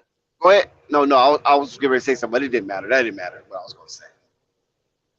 No, I was just gonna say I think Michael's good though, because if you remember he had the 1 year out because of like COVID and all that or something like that. He set out to attend the draft. You remember that? His junior year? Yeah, that was his junior year. Yeah, so I think he cool, man. I think he cool. Yeah, he cool. Now, I'm going to say something to Joey. Legs. Joey told me to chill, right? So, Joey, to respect to you, I know the Big Nut Giants is your team because that's what they call them. New York Big Nut Giants. Pause on that. Daniel Jones, Joey. Explain that. Now, I can understand Saquon Barkley. What is up with this Daniel Jones? They picked him all the way up there. Yeah, they made a mistake with that one. Daniel Jones. Did you see when he tried to run for the touchdown and trip? Did you see when he tried to run up for the touchdown and trip over himself? Dex, you even had Flight chime in, man. You know it's real, man. That's crazy. I thought he was sleeping. That thing was trash. Nah, listen, he ain't that bad. I don't know how long they're gonna rock with him. He got picked too high. Of course, he got picked too high. Everybody was saying that at the time, and the general manager. You remember who the general manager was? Because I think he's fired now. Oh yeah, he won the Super Bowl. Was he the coach too? No, he wasn't the coach. The coach got fired. Who was the general manager that picked Daniel Jones? Tom Coughlin won the Super Bowl. It's the old guy. Tom Coughlin won the Super Bowl. Wow. Yeah. Yeah. But who I'm talking about is the general manager that picked him, man. I mean, he was pretty popular at one time. And he was trying to push Eli Manning out of the quarterback position. And they drafted this kid, Daniel Jones, thinking he was going to be the replacement to Eli Manning. And the Giants have went nothing but backwards. Yeah, Dave Gettleman. That's the name, Dave Gettleman. Thank you, Joey. Oh, yeah, Dave Gettleman. Yeah. He would have put his reputation on the line for freaking Daniel Jones, a quarterback out of North Carolina. Not even a football school. North Carolina is a basketball school. That's Tobacco Road. And he got this guy. I mean, not North Carolina, Duke, yeah. It's in North Carolina, but yeah, the guy came out of Duke. Duke is not even a football school. They don't even look twice at their football players. If a football player is walking on campus and a lacrosse player walking on campus, guess who gets the girl? The lacrosse player. Hey, Dex. Oh, man, Dex, man. Yeah, you know what I'm saying? That's wild, man. And they picking this guy, Daniel Jones, like he was going to really stand up for the New York Giants and replace the production of Eli Manning. The guy runs down the field for a touchdown and fall on himself with no help. He just fell. His legs gave out. That's embarrassing. That's embarrassing. That's one of the – listen, the only worst thing I ever seen from a quarterback is Gus Frerotte. You remember Gus Frerotte for the Washington Redskins? He ran and scored a touchdown and kept running and bumped his head on the goalpost. And he ended up costing his career. Because he never played a snap after that. Wow. Oh, man. That's the most goofiest thing that you can ever do is run, be wide open for a touchdown, and fall short of the touchdown. Or run and get a touchdown and then go bump your head on the goalpost and then you never take another snap again. Freaking Gus Frerotte. Hey Dex, I thought you was gonna say Mark Sanchez when he you remember when he the butt fumble? Talking about the butt fumble? Yeah. Yeah. Oh man. Reason why I won't go too bad against Mark Sanchez is because Mark Sanchez did take the Jets to 2 consecutive AFC conference finals. Yeah. One game away from the Super Bowl. So I'm not going to be mad at Mark Sanchez for that. And the Jets didn't really have nothing. All they had was Mark Sanchez. I think they had LaDainian Thomas on that team. And they had the coach, Ryan. Yeah, and Darrell Reeves. Joey, you know that's funny though, Joey, right? You know that's funny. The guy running down for a touch. Listen, Daniel Jones got wheels, man. The boy can run. But he can't keep his balance. His equilibrium is off.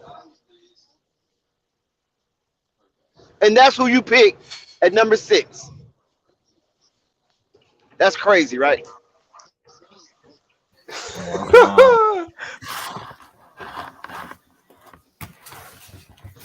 That actually ruined the Giants franchise. You know that, right? The Giants won't get back. Yeah, it set them back for at least 5 years. And now Saquon hurt his ankle.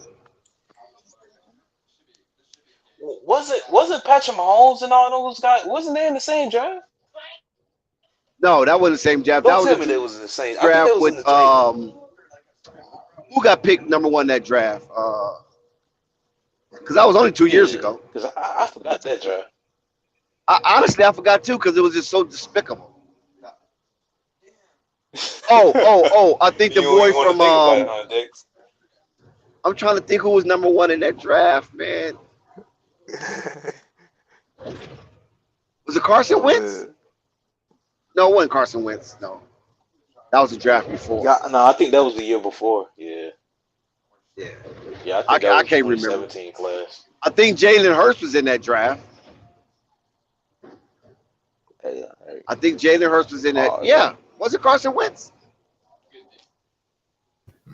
No, Carson Wentz was the year before. That was the year before? Because Jalen Hurts and Carson Wentz was part of the same draft, right? I'm not sure. Oh, no, they wasn't. Yeah, that was Jalen Hurts was in that Daniel Jones draft. Yeah, because Carson Wentz was already a Philadelphia Eagle. And they drafted Jalen Hurts, and it was like, why would you draft Jalen Hurts and you got Carson Wentz? Now we see why. Yeah. But I'm trying to think who was the number 1 pick in that draft, man.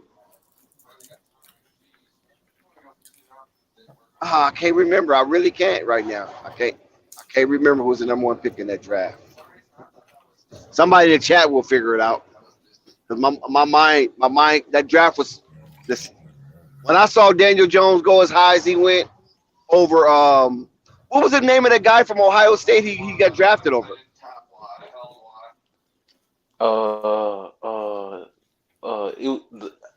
Was that the year Dwayne Haskins went out? Yeah, him. Yeah, Dwayne Haskins. That's him. Dwayne Haskins. Even though it panned out right because Dwayne Haskins ain't did nothing and Daniel Jones ain't did nothing, so it was a wash. But still, how would you take that talent, Daniel Jones, over Dwayne Haskins? And Dwayne Haskins played at Ohio State Buckeyes. Way more competition and prestige than a Duke University football team. Hey, let me tell you why though, Dex, because you remember in that draft, you remember how they do the comparisons and all that? Who was his comparison? Just tell me. Kyler Murray was the number 1. Kyler Murray was number 1 in that draft. Kyler Murray. And Josh Allen was there too. For his comparison. They had Eli Manning for his comparison, man. That was wild. And then because he had ties to the Manning family. You know that, right? Yeah, that's what I was about to say that. Yeah, because they was talking about him and Peyton. They was going to like mentor him and all that. Exactly. Now. They don't listen, man. They don't even speak to that dude, man. It's wild. They probably changed their number. You know what I'm saying? They gave Daniel Jones a fake number. He's calling that number like, this number is no longer in service. If you think you reached this number by mistake, please hang up and dial the number again. He was like, no, this is the number Peyton Manning gave me. I got it on paper. Oh, man. That was so cold. That was so cold, man. But it is what it is. They stuck with Daniel Jones. David Gettleman, he's a laughing stock of the NFL executive positions by taking a court. Listen, Daniel Jones would have been there the second round, the third round. He would have. Nobody wasn't drafting that guy, especially that high. Come on, man. They screwed that up big time. And just imagine if they would have got Josh Allen. Oh man, Josh Allen went to where? He went to. Did Josh Allen go to Wyoming? Is that the school that Josh Allen went to? Wyoming, right? Yeah, he went to Wyoming. Yeah, he went. But Wyoming is more of a football team than Duke. Yeah. Yeah. They just thought they just thought he wasn't as accurate. Then you got to think about it, Dex. They were just talking about how big of a cannon he had. Yeah, he had a big cannon. They was talking about. Yeah. But what did Daniel Jones have? Nothing. They showed tape of Daniel Jones, and he laid an egg after an egg after an egg. He was a turnover machine in freaking college. How you draft that at number 6? I mean, if you was up, listen, I don't mean to rack on Daniel. Get your money, young man. Do your thing. Achieve your goals. You follow what I'm saying? Live your dream. But listen, how you going to draft somebody that high from a school like that, right? And the school is not known to be a football school, but yeah, you don't have no records. At least Carson Wentz got records because Carson Wentz went to what, South Dakota, something like that, some unknown school. But he was balling at that school, man. Josh Allen was balling at Wyoming. This dude wasn't balling at no Duke.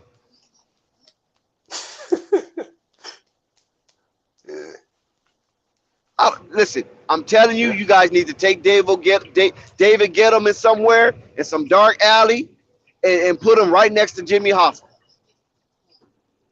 When you done with him. Oh man. Yeah, because he screwed you guys royally. Drafting the Duke player is like drafting a UNLV player out of football. Like, hey, Dex. Well, UNLV has some decent players that come out of their school. Football, that's some decent players. But Duke, I don't know. I do not know. Yeah. You know what I mean? As far as football, I can't think of one. Yeah, Duke is far. Yeah, Duke's far from a football. They don't even. Yeah. David Gettleman need to be tar and feathered, dude. That's what he needs to do. He needs to be taken out, put right there on Martin Luther King and 125th Street, right there, damn near, or put him in the heart of Manhattan at the Rockefeller Center, and tar and feather him in front of everybody. So that way, ain't nobody that will ever be a general manager for the New York Big Nuts Giants will be so devastated and inept. Like David Gettleman. Hey, who you think who's the worse GM? Him or the one the Knicks had back a few years back. Mark Jackson.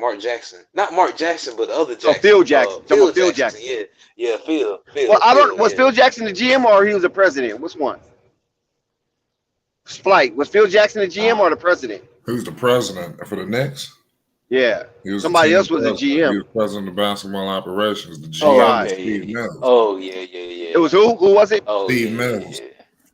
Yeah, Mills. Yeah, Mills. Oh. And then once he got fired, they brought in Scott Perry. Right. Leon Rose and all them, yeah. Steve Mills just moved over. He became the president. He traded Porzingis. Wow. But, that's crazy. But I was going to say Phil set it off now. That was the best thing that Phil did for your organization was draft Porzingis. Yeah, well, I mean, he fell into his lap. If it was another player, he would have took Okafor. If he would have some other shit, like, trust me, he would have did something like that. Around that time, it was like they were saying it was a 3-person draft. It was just, and he ended up being better than well, I can't say that, but he was better than Okafor. He would have been better than D'Lo if he would have stayed healthy his whole career. Okafor should have been a boxer. Because he's better boxing than playing basketball. That's for sure. Because Okafor do got some hands. Oh yeah, He look a little goofy, but he'll put them hands on you though. Oh yeah, he put some hands on you. Matter of fact, he got banned from going to bars. Stop it, Dex. Stop it, Dex. He got banned for going to bars, man. Yeah, one time when he was a Philadelphia 76er. That's crazy. They banned his ass. They did him like they did Pac-Man Jones, how the Dallas Cowboys did Pac-Man Jones and Desmond. What's it, Desmond? What's the wide receiver for the Dallas? Bryant.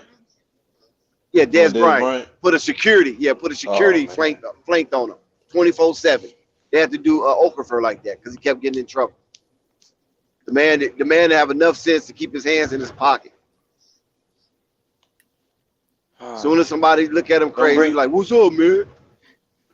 Like, damn, dude, just chill. Hey, Dex, don't bring up Des Bryant, man. That still hurt, man.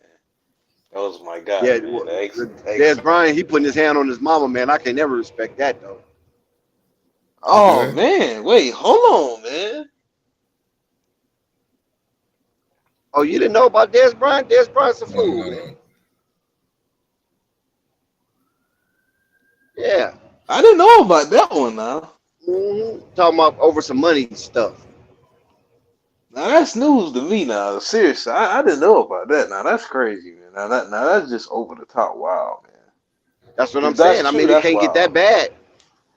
You know what I mean? If you're gonna put something in your mama name, you know what I mean? Man. You know how that go when you from the hood. I'm gonna put everything in my mama name. Well, when mama want to spend a little bit of something, you gotta let her spend a little something. But yeah, so I kind of like fell out of favor with Dez on that issue right there. But anyway, he had to be flanked with a security. Jerry Jones had to put security with that guy. Oh yeah, I know that. Pac-Man Jones, same thing. He had to put security with Pac-Man Jones to save them from themselves. Yeah, that's what I mean. Man. That's crazy, right? Yeah. I mean, but that's good in a way. I wish they would do that with stars, man. Just so like a security, they want like get in like to make sure they good always. But like I get what you're saying, though. That's what that is wild. You talking about stars in sports, or are you talking about celebrities? Period. No, I'm talking about like NFL, like your top players, like some of your top players, like just for security, like security. And K&T was good. You just never What's know. What's good? Shout out to K&T. Yeah, I'm in your hood right now. Who? What? Mine? Yeah. Where at? Long Island? No, I'm not in Long Island. I'm in New York though. Oh, okay. That's a What good part? look. Upstate? I'm in Brooklyn right now. Oh shit! You in the heart of New York, man. Shit, that's one of the toughest boroughs there is next to the Bronx. So what you got going on?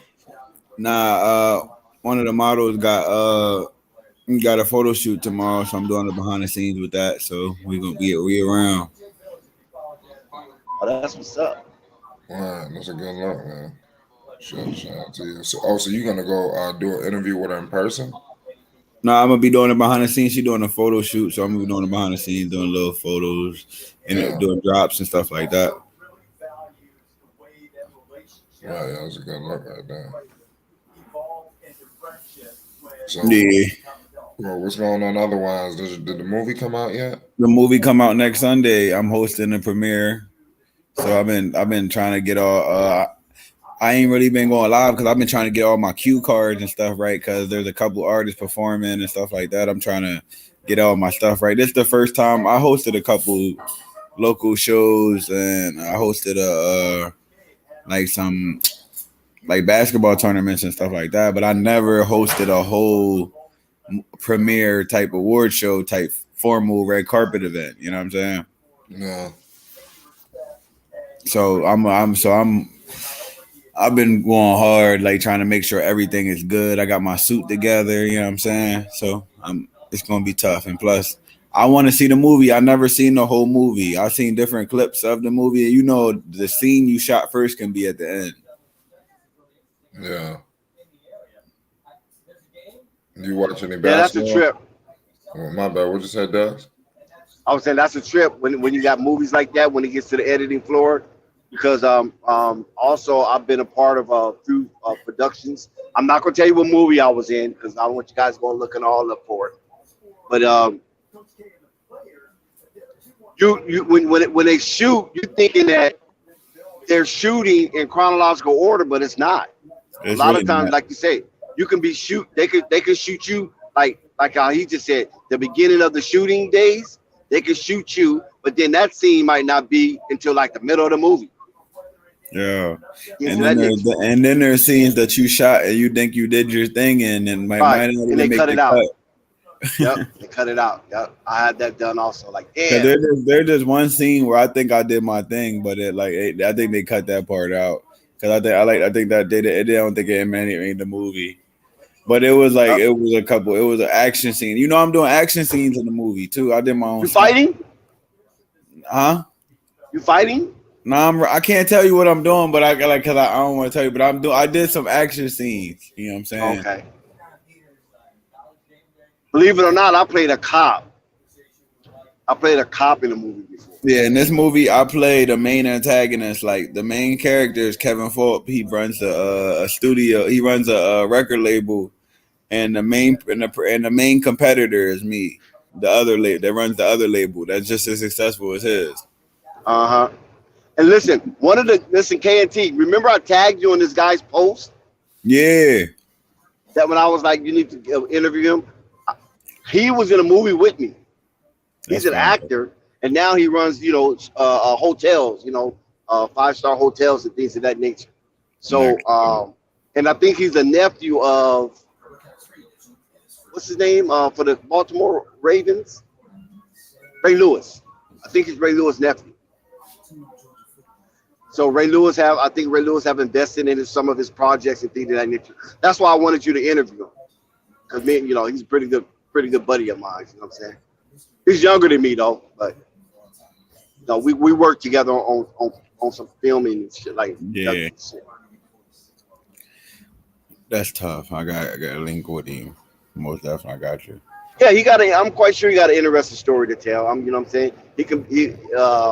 He will be pretty captivating. Yeah, hit him and let him know I'm gonna message him and all that. Right. So that's why I just tagged you. I tagged you on this thing.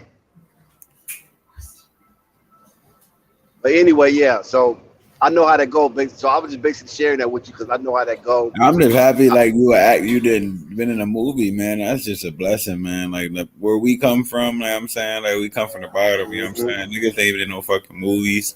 Niggas out there making movies in real life, but they ain't going. You know what I'm saying? But it's a blessing, man. We done got 70 people from my area into this movie. Yep. You know what I mean? So. And then I was in the. Oh yeah, yo, and when I'm gonna try to tell you, make sure when the vote, I'm gonna send you the link. You know what I'm saying? KNT Radio just got nominated for a Black and Latino Excellence Award, Podcast of the Year. Is that right? Yeah, that's what's up. From New York or where? Where's it? Where's the? That's the whole 717. That's the whole thing. You know what I'm saying? Okay.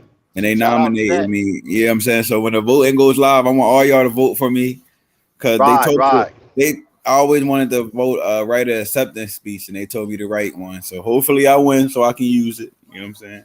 Right, yeah. What you need to do is make sure you put that link in the chat. Yeah, that's what I got to vote. I got it most definitely. Yeah, and we'll keep putting it in there. You know what I'm saying? Hell yeah, I'm trying. I'm telling y'all, inspire me, man. Every day I jump on and I see Flight on here and I see y'all talking, man. Y'all inspire me to go harder, man. Right. That's how it's supposed to go. Go harder, go smarter. But everyone's come first. But I ain't even go ever since the interview when Ball Facts and Flight was on the Instagram, man, and we was talking about how we was really feeding off each other. It made me really like get into my zone, get in my bag. You know what I mean? Right. Yeah, Flight know what I'm talking about. I mean, we were speaking some real facts on that gram, man. Yeah, I mean, I was definitely. I seen it. I was there watching it because remember I was on there first, right? I was on there first. You did jump on first. Yeah. And then Flight and them jumped on, but I didn't jump back on. But I was watching it though.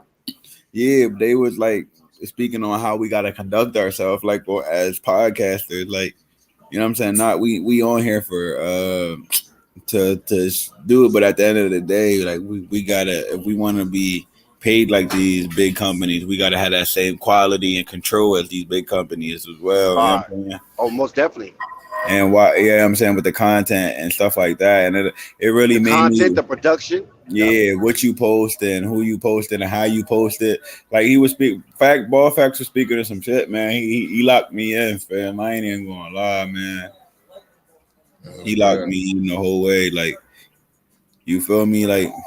And even when he said Flight Rock, LeVar rocks with Flight Sports, like he was really rocking. Like he literally said he'd be speaking on it. Crazy, man. Like that type of stuff probably made Flight want to go. I'm about to log back in. I know Flight was thinking that once he said that. Well, LeVar speaking on my platform. We're trying to log back in. We're just trying to keep. I gotta make him talk more, ain't Flight? Cool, man. I know that's what you was thinking when Ball Facts told you Flight be mentioning your platform.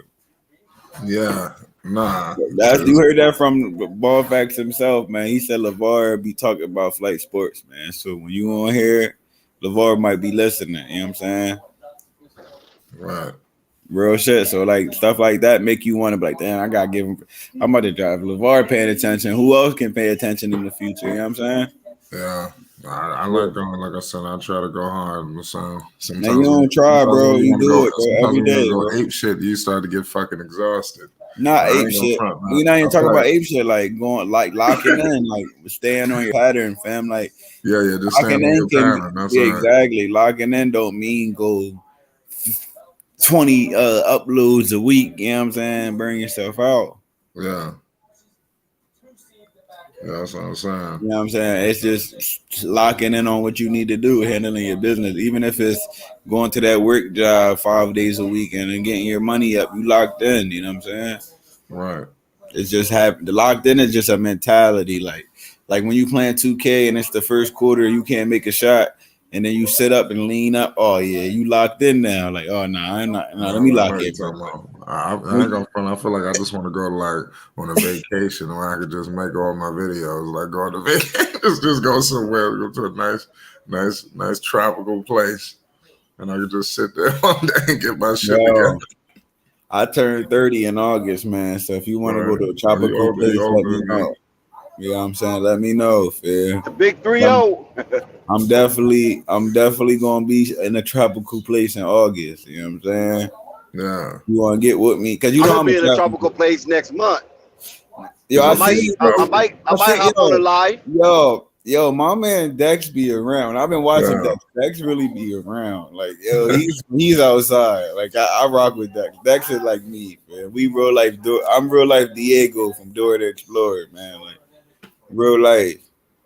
Y'all just went to this nice little Jamaican spot too. The little Jamaican bar. That joint was a vibe, yo. Fucking I was watching the Suns game. Cam Johnson just hit the game winner. Who they playing? He hit the game winner against the Knicks. They lost, my the Knicks. That's right. Nah, but the only reason they lost because Randall want to be an actor. That's why. Did you watch it? You seen that? Randall want to be an actor. Listen, when the ref break you up, it's over, right? That's one of the sad part. Listen. He pushed the ref out the way. He pushed the ref out the way and ran after him and didn't do nothing. Typical Knicks fashion. A heartbreak. Like for what? Like, why would you push? Once you touch the ref, you're gone. And you got 25 points in the third. We're not gonna act like he wasn't going on. But it's that New York low frequency IQ. You know what I'm saying?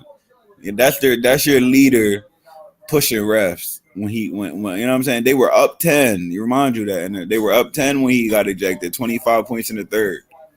And remind you, Cam Johnson only had 17 points in the third, right? When Randall left, he ended up with 38 in the fourth. He had 21 in the fourth. Whoa. No way, dude. Yo, he went off for 38 tonight, bro. 9 for 12 from shooting from three. They let this guy score 21 on a Tom Thibodeau defense. And a game winner too. On top of that, game winner 3. Wow. New York Knicks is out of calibration. But here's the funny part: they beat the Knicks with nobody playing. That no Chris Paul, no Devin Booker. It was straight Cam Johnson. No way. Giving them work. Cam Johnson. New York got to get back in alignment. I mean, they're really suffering right now. Yeah, and another thing too, bro. RJ Barrett got the same problem since he been in Duke, bro. If he goes left one more time, bro, he gonna end up like he's not gonna grow the way he's supposed to. I don't want to say he's gonna end up in the G League or something like that, but he gonna end up on the bottom, bro. Like he goes left every play, bro. It's so bad, bro. It's really bad. Like it's he's terrible. a slot machine. That's what we call slot machines. Yep. One-arm bandits. like and it's so bad because when he can't go left, they got 2 of them. For real. They got him and Julius Randle, right? Same thing. Julius Randle was going on both sides though. He's elevated. Okay. Julius Randle was giving him the whole bag tonight. I ain't even gonna lie. He gave a whole bag. He was giving them the boys the. He had 25 with 8 minutes left in the third. Wow. He was going off, and then now he want to push refs. Push ref, throw it like the ref put it on. Did you see the Bulls game? Yeah, I seen Bull catch that body. People may get dunked on the last 4 days. I think John Morant been inspiring people. Cause he caught Jacob Pirtles lacking, then he caught that oop over Marcus Smart, and then Jackson Hayes caught a body today. Fucking Derek Jones caught a body on Giannis today. He killed Giannis. You seen that? I didn't see that part. Yo, Giannis jumped too. He just cut. There's just levels of vertical. I don't know why he jumped with that boy DJJ, man. That boy be elevated, bro. That's an elevated brother right there, man. He caught a body on Giannis. It would have been good if they would have won. You know what I mean? Yeah, I agree. But when you a role player and you catch the superstar lacking, you feeling yourself. You don't care whether you lose or not. He said whether you lose or not. You know that's coming up in on the flight home. Yep. You know that's coming up. Caught that bitch lacking. I knew I wanted that bitch. That was crazy too. Like, but that John Morant dunk might be dunk of the year. Like that was wild, bro. When he caught Jacob Pirtle lacking. Yep. Yo. Because he's 6'1", and just the elevation from the bottom of your feet to the floor, it just looks so like that shit look crazy, bro. Oh, yeah, because you're so high up. You know what I mean? Yo. And he fell. And he fell. Like when you get banged on body to body and you fall, like that body to body dunk ons are like you gotta lead a park type situations, like right where we grew up at. Like you can't that is crazy. Body to body with a center and you're the point guard. That's crazy. I'm just trying to figure out what the Bulls going to do to get out of this mess. They dropped it on a 4. They have 4 right now. Yep. They're on a 4-game skid. The Heat, the most cared about 1 seed ever, right? Well, Philly's right there. Nah, they're just they don't have no superstars on that team. That's their problem. You talking about the Knicks? I mean, you talking about the Heat? Yeah. Yeah. They don't got no box office player on their team. Nope, that even makes you want to watch. Their coach is a superstar. No, he not. There ain't nobody watching that nigga with the fucking production man before when he first started. He worked his way up. You know what I mean? But I respect that though. Pat Riley was in the mail room. That's what I'm saying. They work their way up. That's what I'm saying. Like, but them dudes, man, nobody is box office on the Heat. Like nobody. Like I ain't seen not one jersey from neither one. I ain't seen a Heat jersey in a minute. I ain't even gonna lie. Last time I seen a Heat jersey, D Wade and LeBron was there. Yep, I was getting ready to say that. I ain't see a Heat jersey in a minute. Them dudes are nobodies. So, do you think the Heat is going to maintain that number one slot? The NBA don't want them to win. It's not lucrative. Just being honest, it's a business. A team that nobody watches winning the championship. You see what I'm saying? Oh, I know exactly what you're saying. Like that's unheard of, man. The teams that win a championship, they can still be number one, but don't win a championship. You know what I mean? They can still be number one. Yeah, seed. that's what I'm saying. Yeah, but they not winning no championship because they not interested. Giannis, they just not like they not interested. I know it's kind of messed up, but all the teams that be winning championships got some type of kick to them. You know what I'm saying? Right. Got some type of juice. Who got any juice in Miami? Like who are you really watching? Nobody, honestly. I mean, if you want to put it like that, really nobody. To be honest, they try to pump Tyler Hero up. Exactly. Jimmy Butler had a Jordan deal for years, and I ain't see a pair yet. Crazy. So who you like then, KT? You like the Nets? The Knicks got more juice than the Heat, though. That's crazy. No, not the Knicks. The Nets, Brooklyn. Oh yeah, yeah. You think they're gonna reemerge as a top favorite? I like the Sixers team right now. I ain't even gonna lie. I know, aren't they balling though? They look good as hell. They look. Maxey put on a show tonight. Let's go, PA. You seen that in and out step back? That joint was nice, right? The Maxey put on a show for all ages. I got the roll up joint for free when I went to that Lonzo game with Tyrese Maxey. You know, like they gave me the big picture to hang up on my like the roll up joints. Right. Yeah, I got one with Tyrese Maxey on it when they got the date of the basketball game, the Chicago Bulls versus the Sixers or whatever. Got to see my man Frozo in person. Right. That's the only reason I went. I ain't go for y'all for real. I remember that. I'm from PA and I only went to go see Lonzo. You know what I'm saying? Exactly. I bet them tickets cost a lot of money. Nah, I don't know, but I ain't look at the tickets lately because they're so heavy when it comes to the mandates.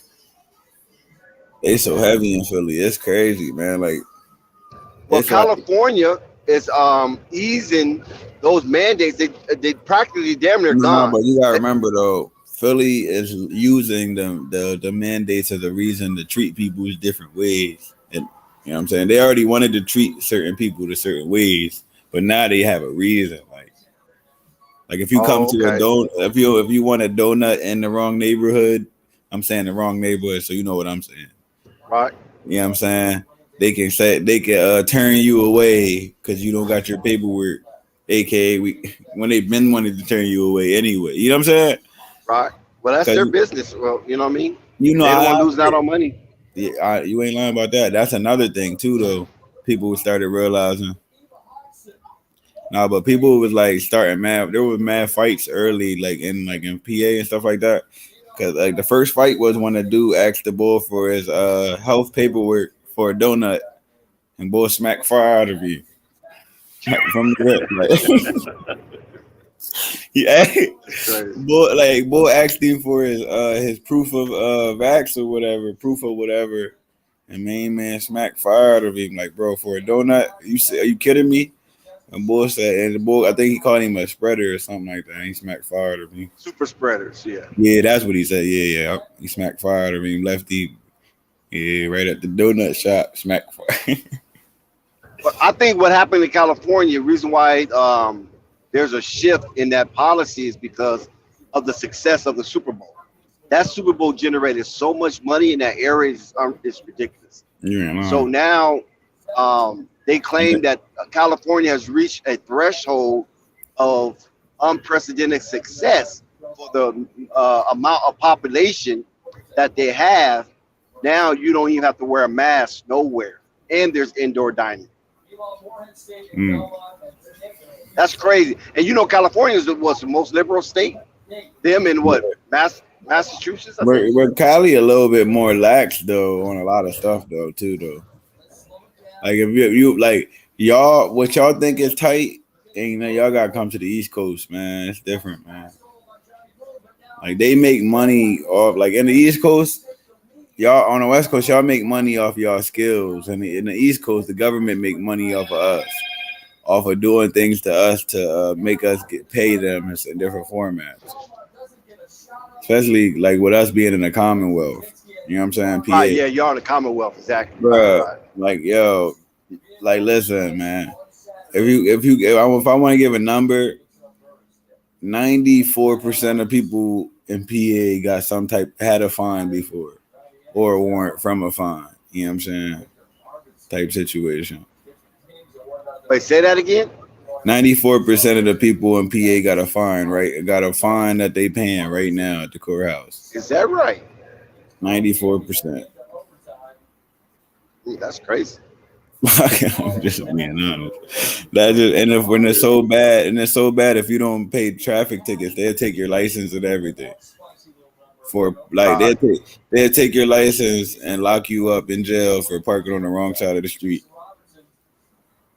Right, yeah, that's crazy. That's a little extreme. Yeah, it's really like that. Like this is what they do, right? They're gonna write the jail name, the jail abbreviation. It's gonna be a number amount of the fines that you gotta pay, right? Or the jail name. It's one or the other. They're gonna write it on a yellow piece of paper and hand it to you when they arrest you. Right. I'm like, damn, you gotta pay. You like, damn, I might have really. What you in here for? Street cleaning. I mean, it's crazy. I mean, you know how they do it. It's really wild. Like they're really making money off of like really taxing the shit out of us. Like it's crazy over here. Like even like where we're flight at right now. Like for you to live in like New York, you gotta pay $40 a day, $20 a day just to park. That's in the city. That's in the city. Yeah, that's your out of pocket. Wow. Shit. Or you gonna be fucking around, yo. I know people in the city. They be like, they telling me they trying to look for parking. They be out there an hour. Imagine getting off work and you driving forever to get back home, and you circling around the neighborhood for a fucking hour to find the parking spot. And they're chewing though. The multi-million-dollar businesses, they're really chewing. Like the part. Like okay, right? It might be like 1 hour for $15. That's crazy. They're really chewing, ain't like. And they towing your shit if you ain't paying on that meter. Yo. Yeah, you gotta pay that. Nah. They don't. That's the scam right there. That's the finesse. They know you not coming back in an hour, so that's 30 when you get back. Damn. And anything they be over having them quarters, like anything over what is it? Anything over 4 hours is full price. So like damn, you talking about like in the parking structures? Yeah, they're killing them, bro. Like it's crazy, bro. Like the parking structure. But they do that same thing. That same thing in LA too. They do that. Oh, so they're killing them like that on LA too. It's crazy. This is what they do out there. $10 all day, right? Oh no, they don't do that out here. No, hell no. That's listen, that's I'm telling you this. Listen, I'm telling you the scam. $10 all day parking. Now, $10 is for the first hour, but it is all day parking. So they word it to make you. You know what I'm saying? They word it to make you think. Well, they get out of towners like that big time, and if you better pay, or they're gonna boot your car. So the $10 is the first hour, $10, or first 30 minutes, $10, or something like that, right? But there's all day parking. But when you read it, they make it seem like they word it as if $10, that's all you have to pay for parking. Oh, they scandalous. Yeah, they get big boy money too. And then when you finish, your parking might, you know, they might charge you $30, $35 for parking. When you come back to get your car after shopping. That's what I'm You saying. did all that shopping, then they're gonna charge you $35 per park. You're like, hey, I thought it was $10. No, $10 only for 30 minutes. But the sign says $10 all day parking. Yes, $10 and it's all day parking. You didn't see the and part. See that little thing right? That symbol that means and. What? Are you freaking kidding me? Mm-hmm. Oh, they cold, boy. They cold. Yeah. And what you gonna do? You gonna fight them? Because the police are gonna ride with the parking structure. Ain't no the police gonna say, well, you gotta read the fine print. That nigga said $10 and all day parking, not $10 all day. They cold. It'll be the Mexicans, man, with that shit, man. That's the type of stuff that gets have you end up in the county that night, fam. Like yeah, you be frustrated, man. I ain't paying nothing. Okay, well, we're gonna put a boot on your car. You can't go out. You done punched on him because you didn't thought you were thinking it was $10. When you get back, you owe him $87.98. Yeah, they got a cold scam when it comes to that, man. Cold scam. And then you can't go nowhere because they got the little forks. You know how they got the forks. So if you drive over the fork, you're gonna bust out your tires. So the only way you're gonna get out, they gotta lower the forks and then you can drive over it. Scanners. Or the spikes or whatever you want to call those things. Scan and stuff. Yeah. Shout out to the chat. It's been a wild day so far. I know, man. We've been rocking though. Yeah. Yeah, it says Cousins went for 29. Yeah, Cousins put up 31. Shout out to Joey. So Cousins, who is he with? Who's he playing with now? He playing on the Denver Nuggets. Denver Nuggets, yeah, that's right, Denver Nuggets. And Jokic is still holding down that MVP slot. He's still number one in the MVP. It's Jokic, Embiid, Giannis, DeMar DeRozan, and Ja Morant is number 5 in the MVP race. Give it to Embiid. Cause them dudes wasn't even supposed to be in the like they wasn't even supposed to be serious. We didn't take them serious when Ben Simmons got hurt. Well, Ben Simmons wasn't playing at all. Yeah. And now they look where they at. Right back. And they pulled off James Harden on top of them. This is a miracle season. Yep. They damn sure did that. I ain't gonna even lie.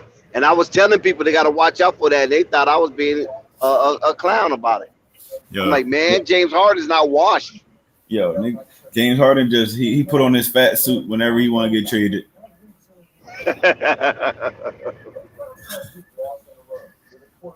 Oh, that's so funny. That's real, right?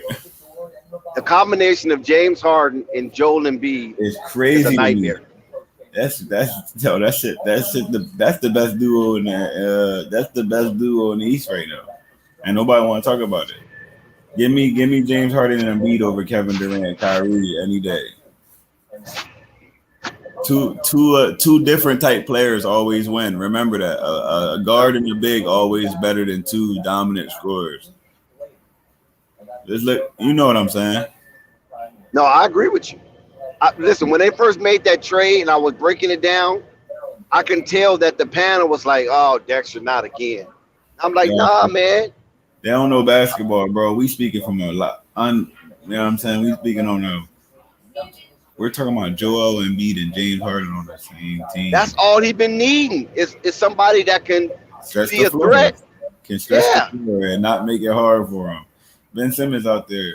Dwight Howard made more 3-pointers than Ben Simmons. We're gonna keep it a stack. Like, you know what they said? Fucking center made 1 3, right? And they said he just tied Ben Simmons for threes made. Wait, say that again. One of the centers on the Sixers made a 3. He said he just tied Ben Simmons for threes made. Like, they clowning up.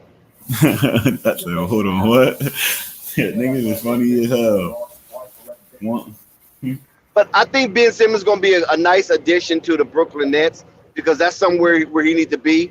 because he's going to be a point guard, going to play defense, and he's not going to interrupt the flow of the offense because he wants the ball and he wants to score.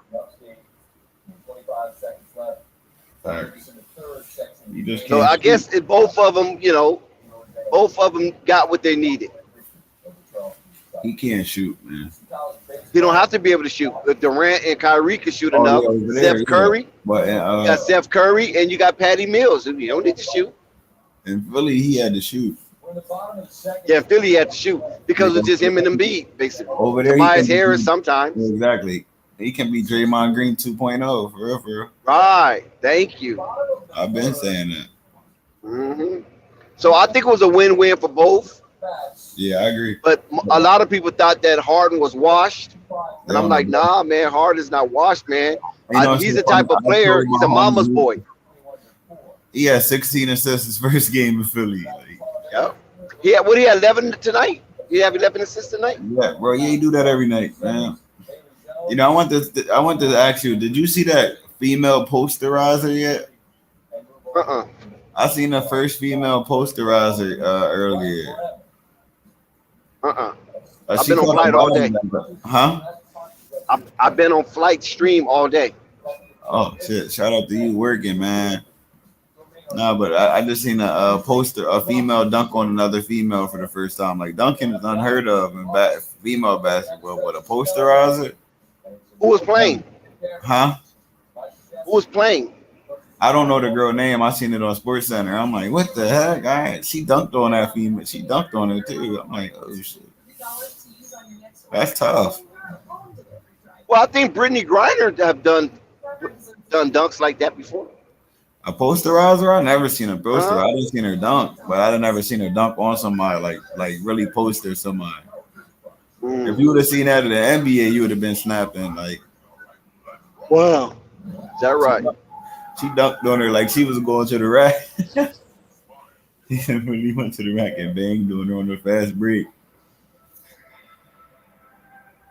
Yo, when you get a chance, pull that up. They calling it the first female posterizer.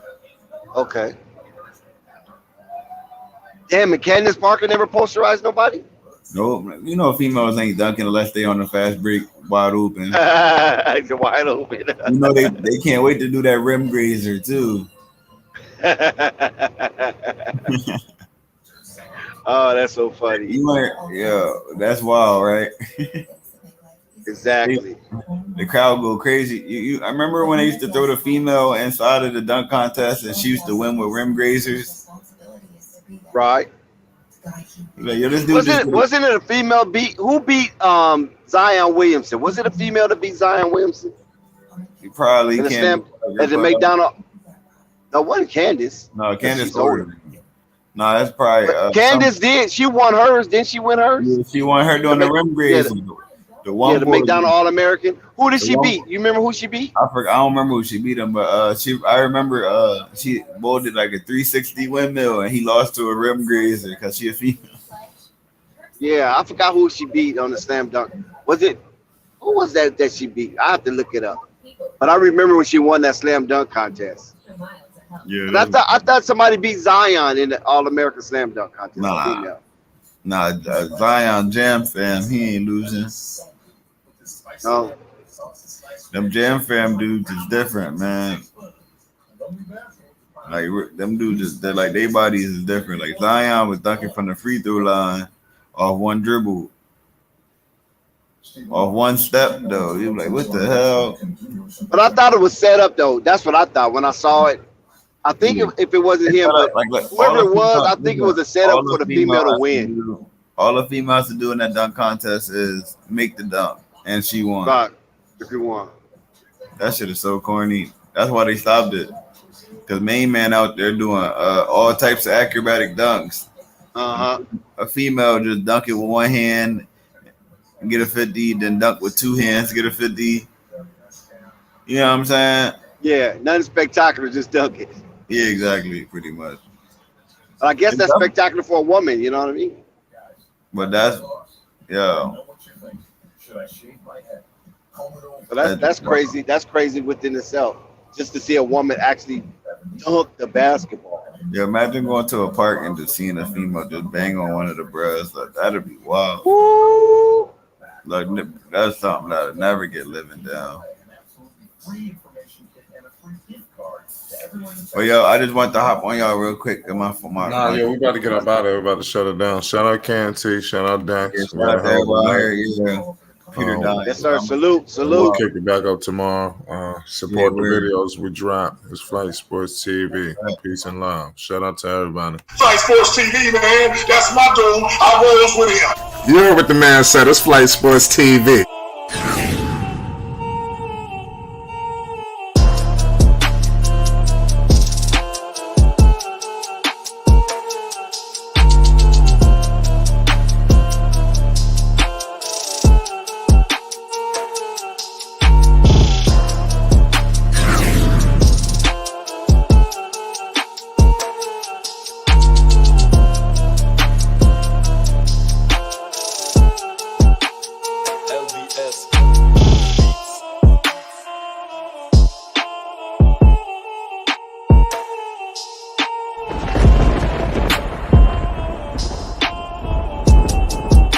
Like I said, Flight Sports TV, that's where it's at.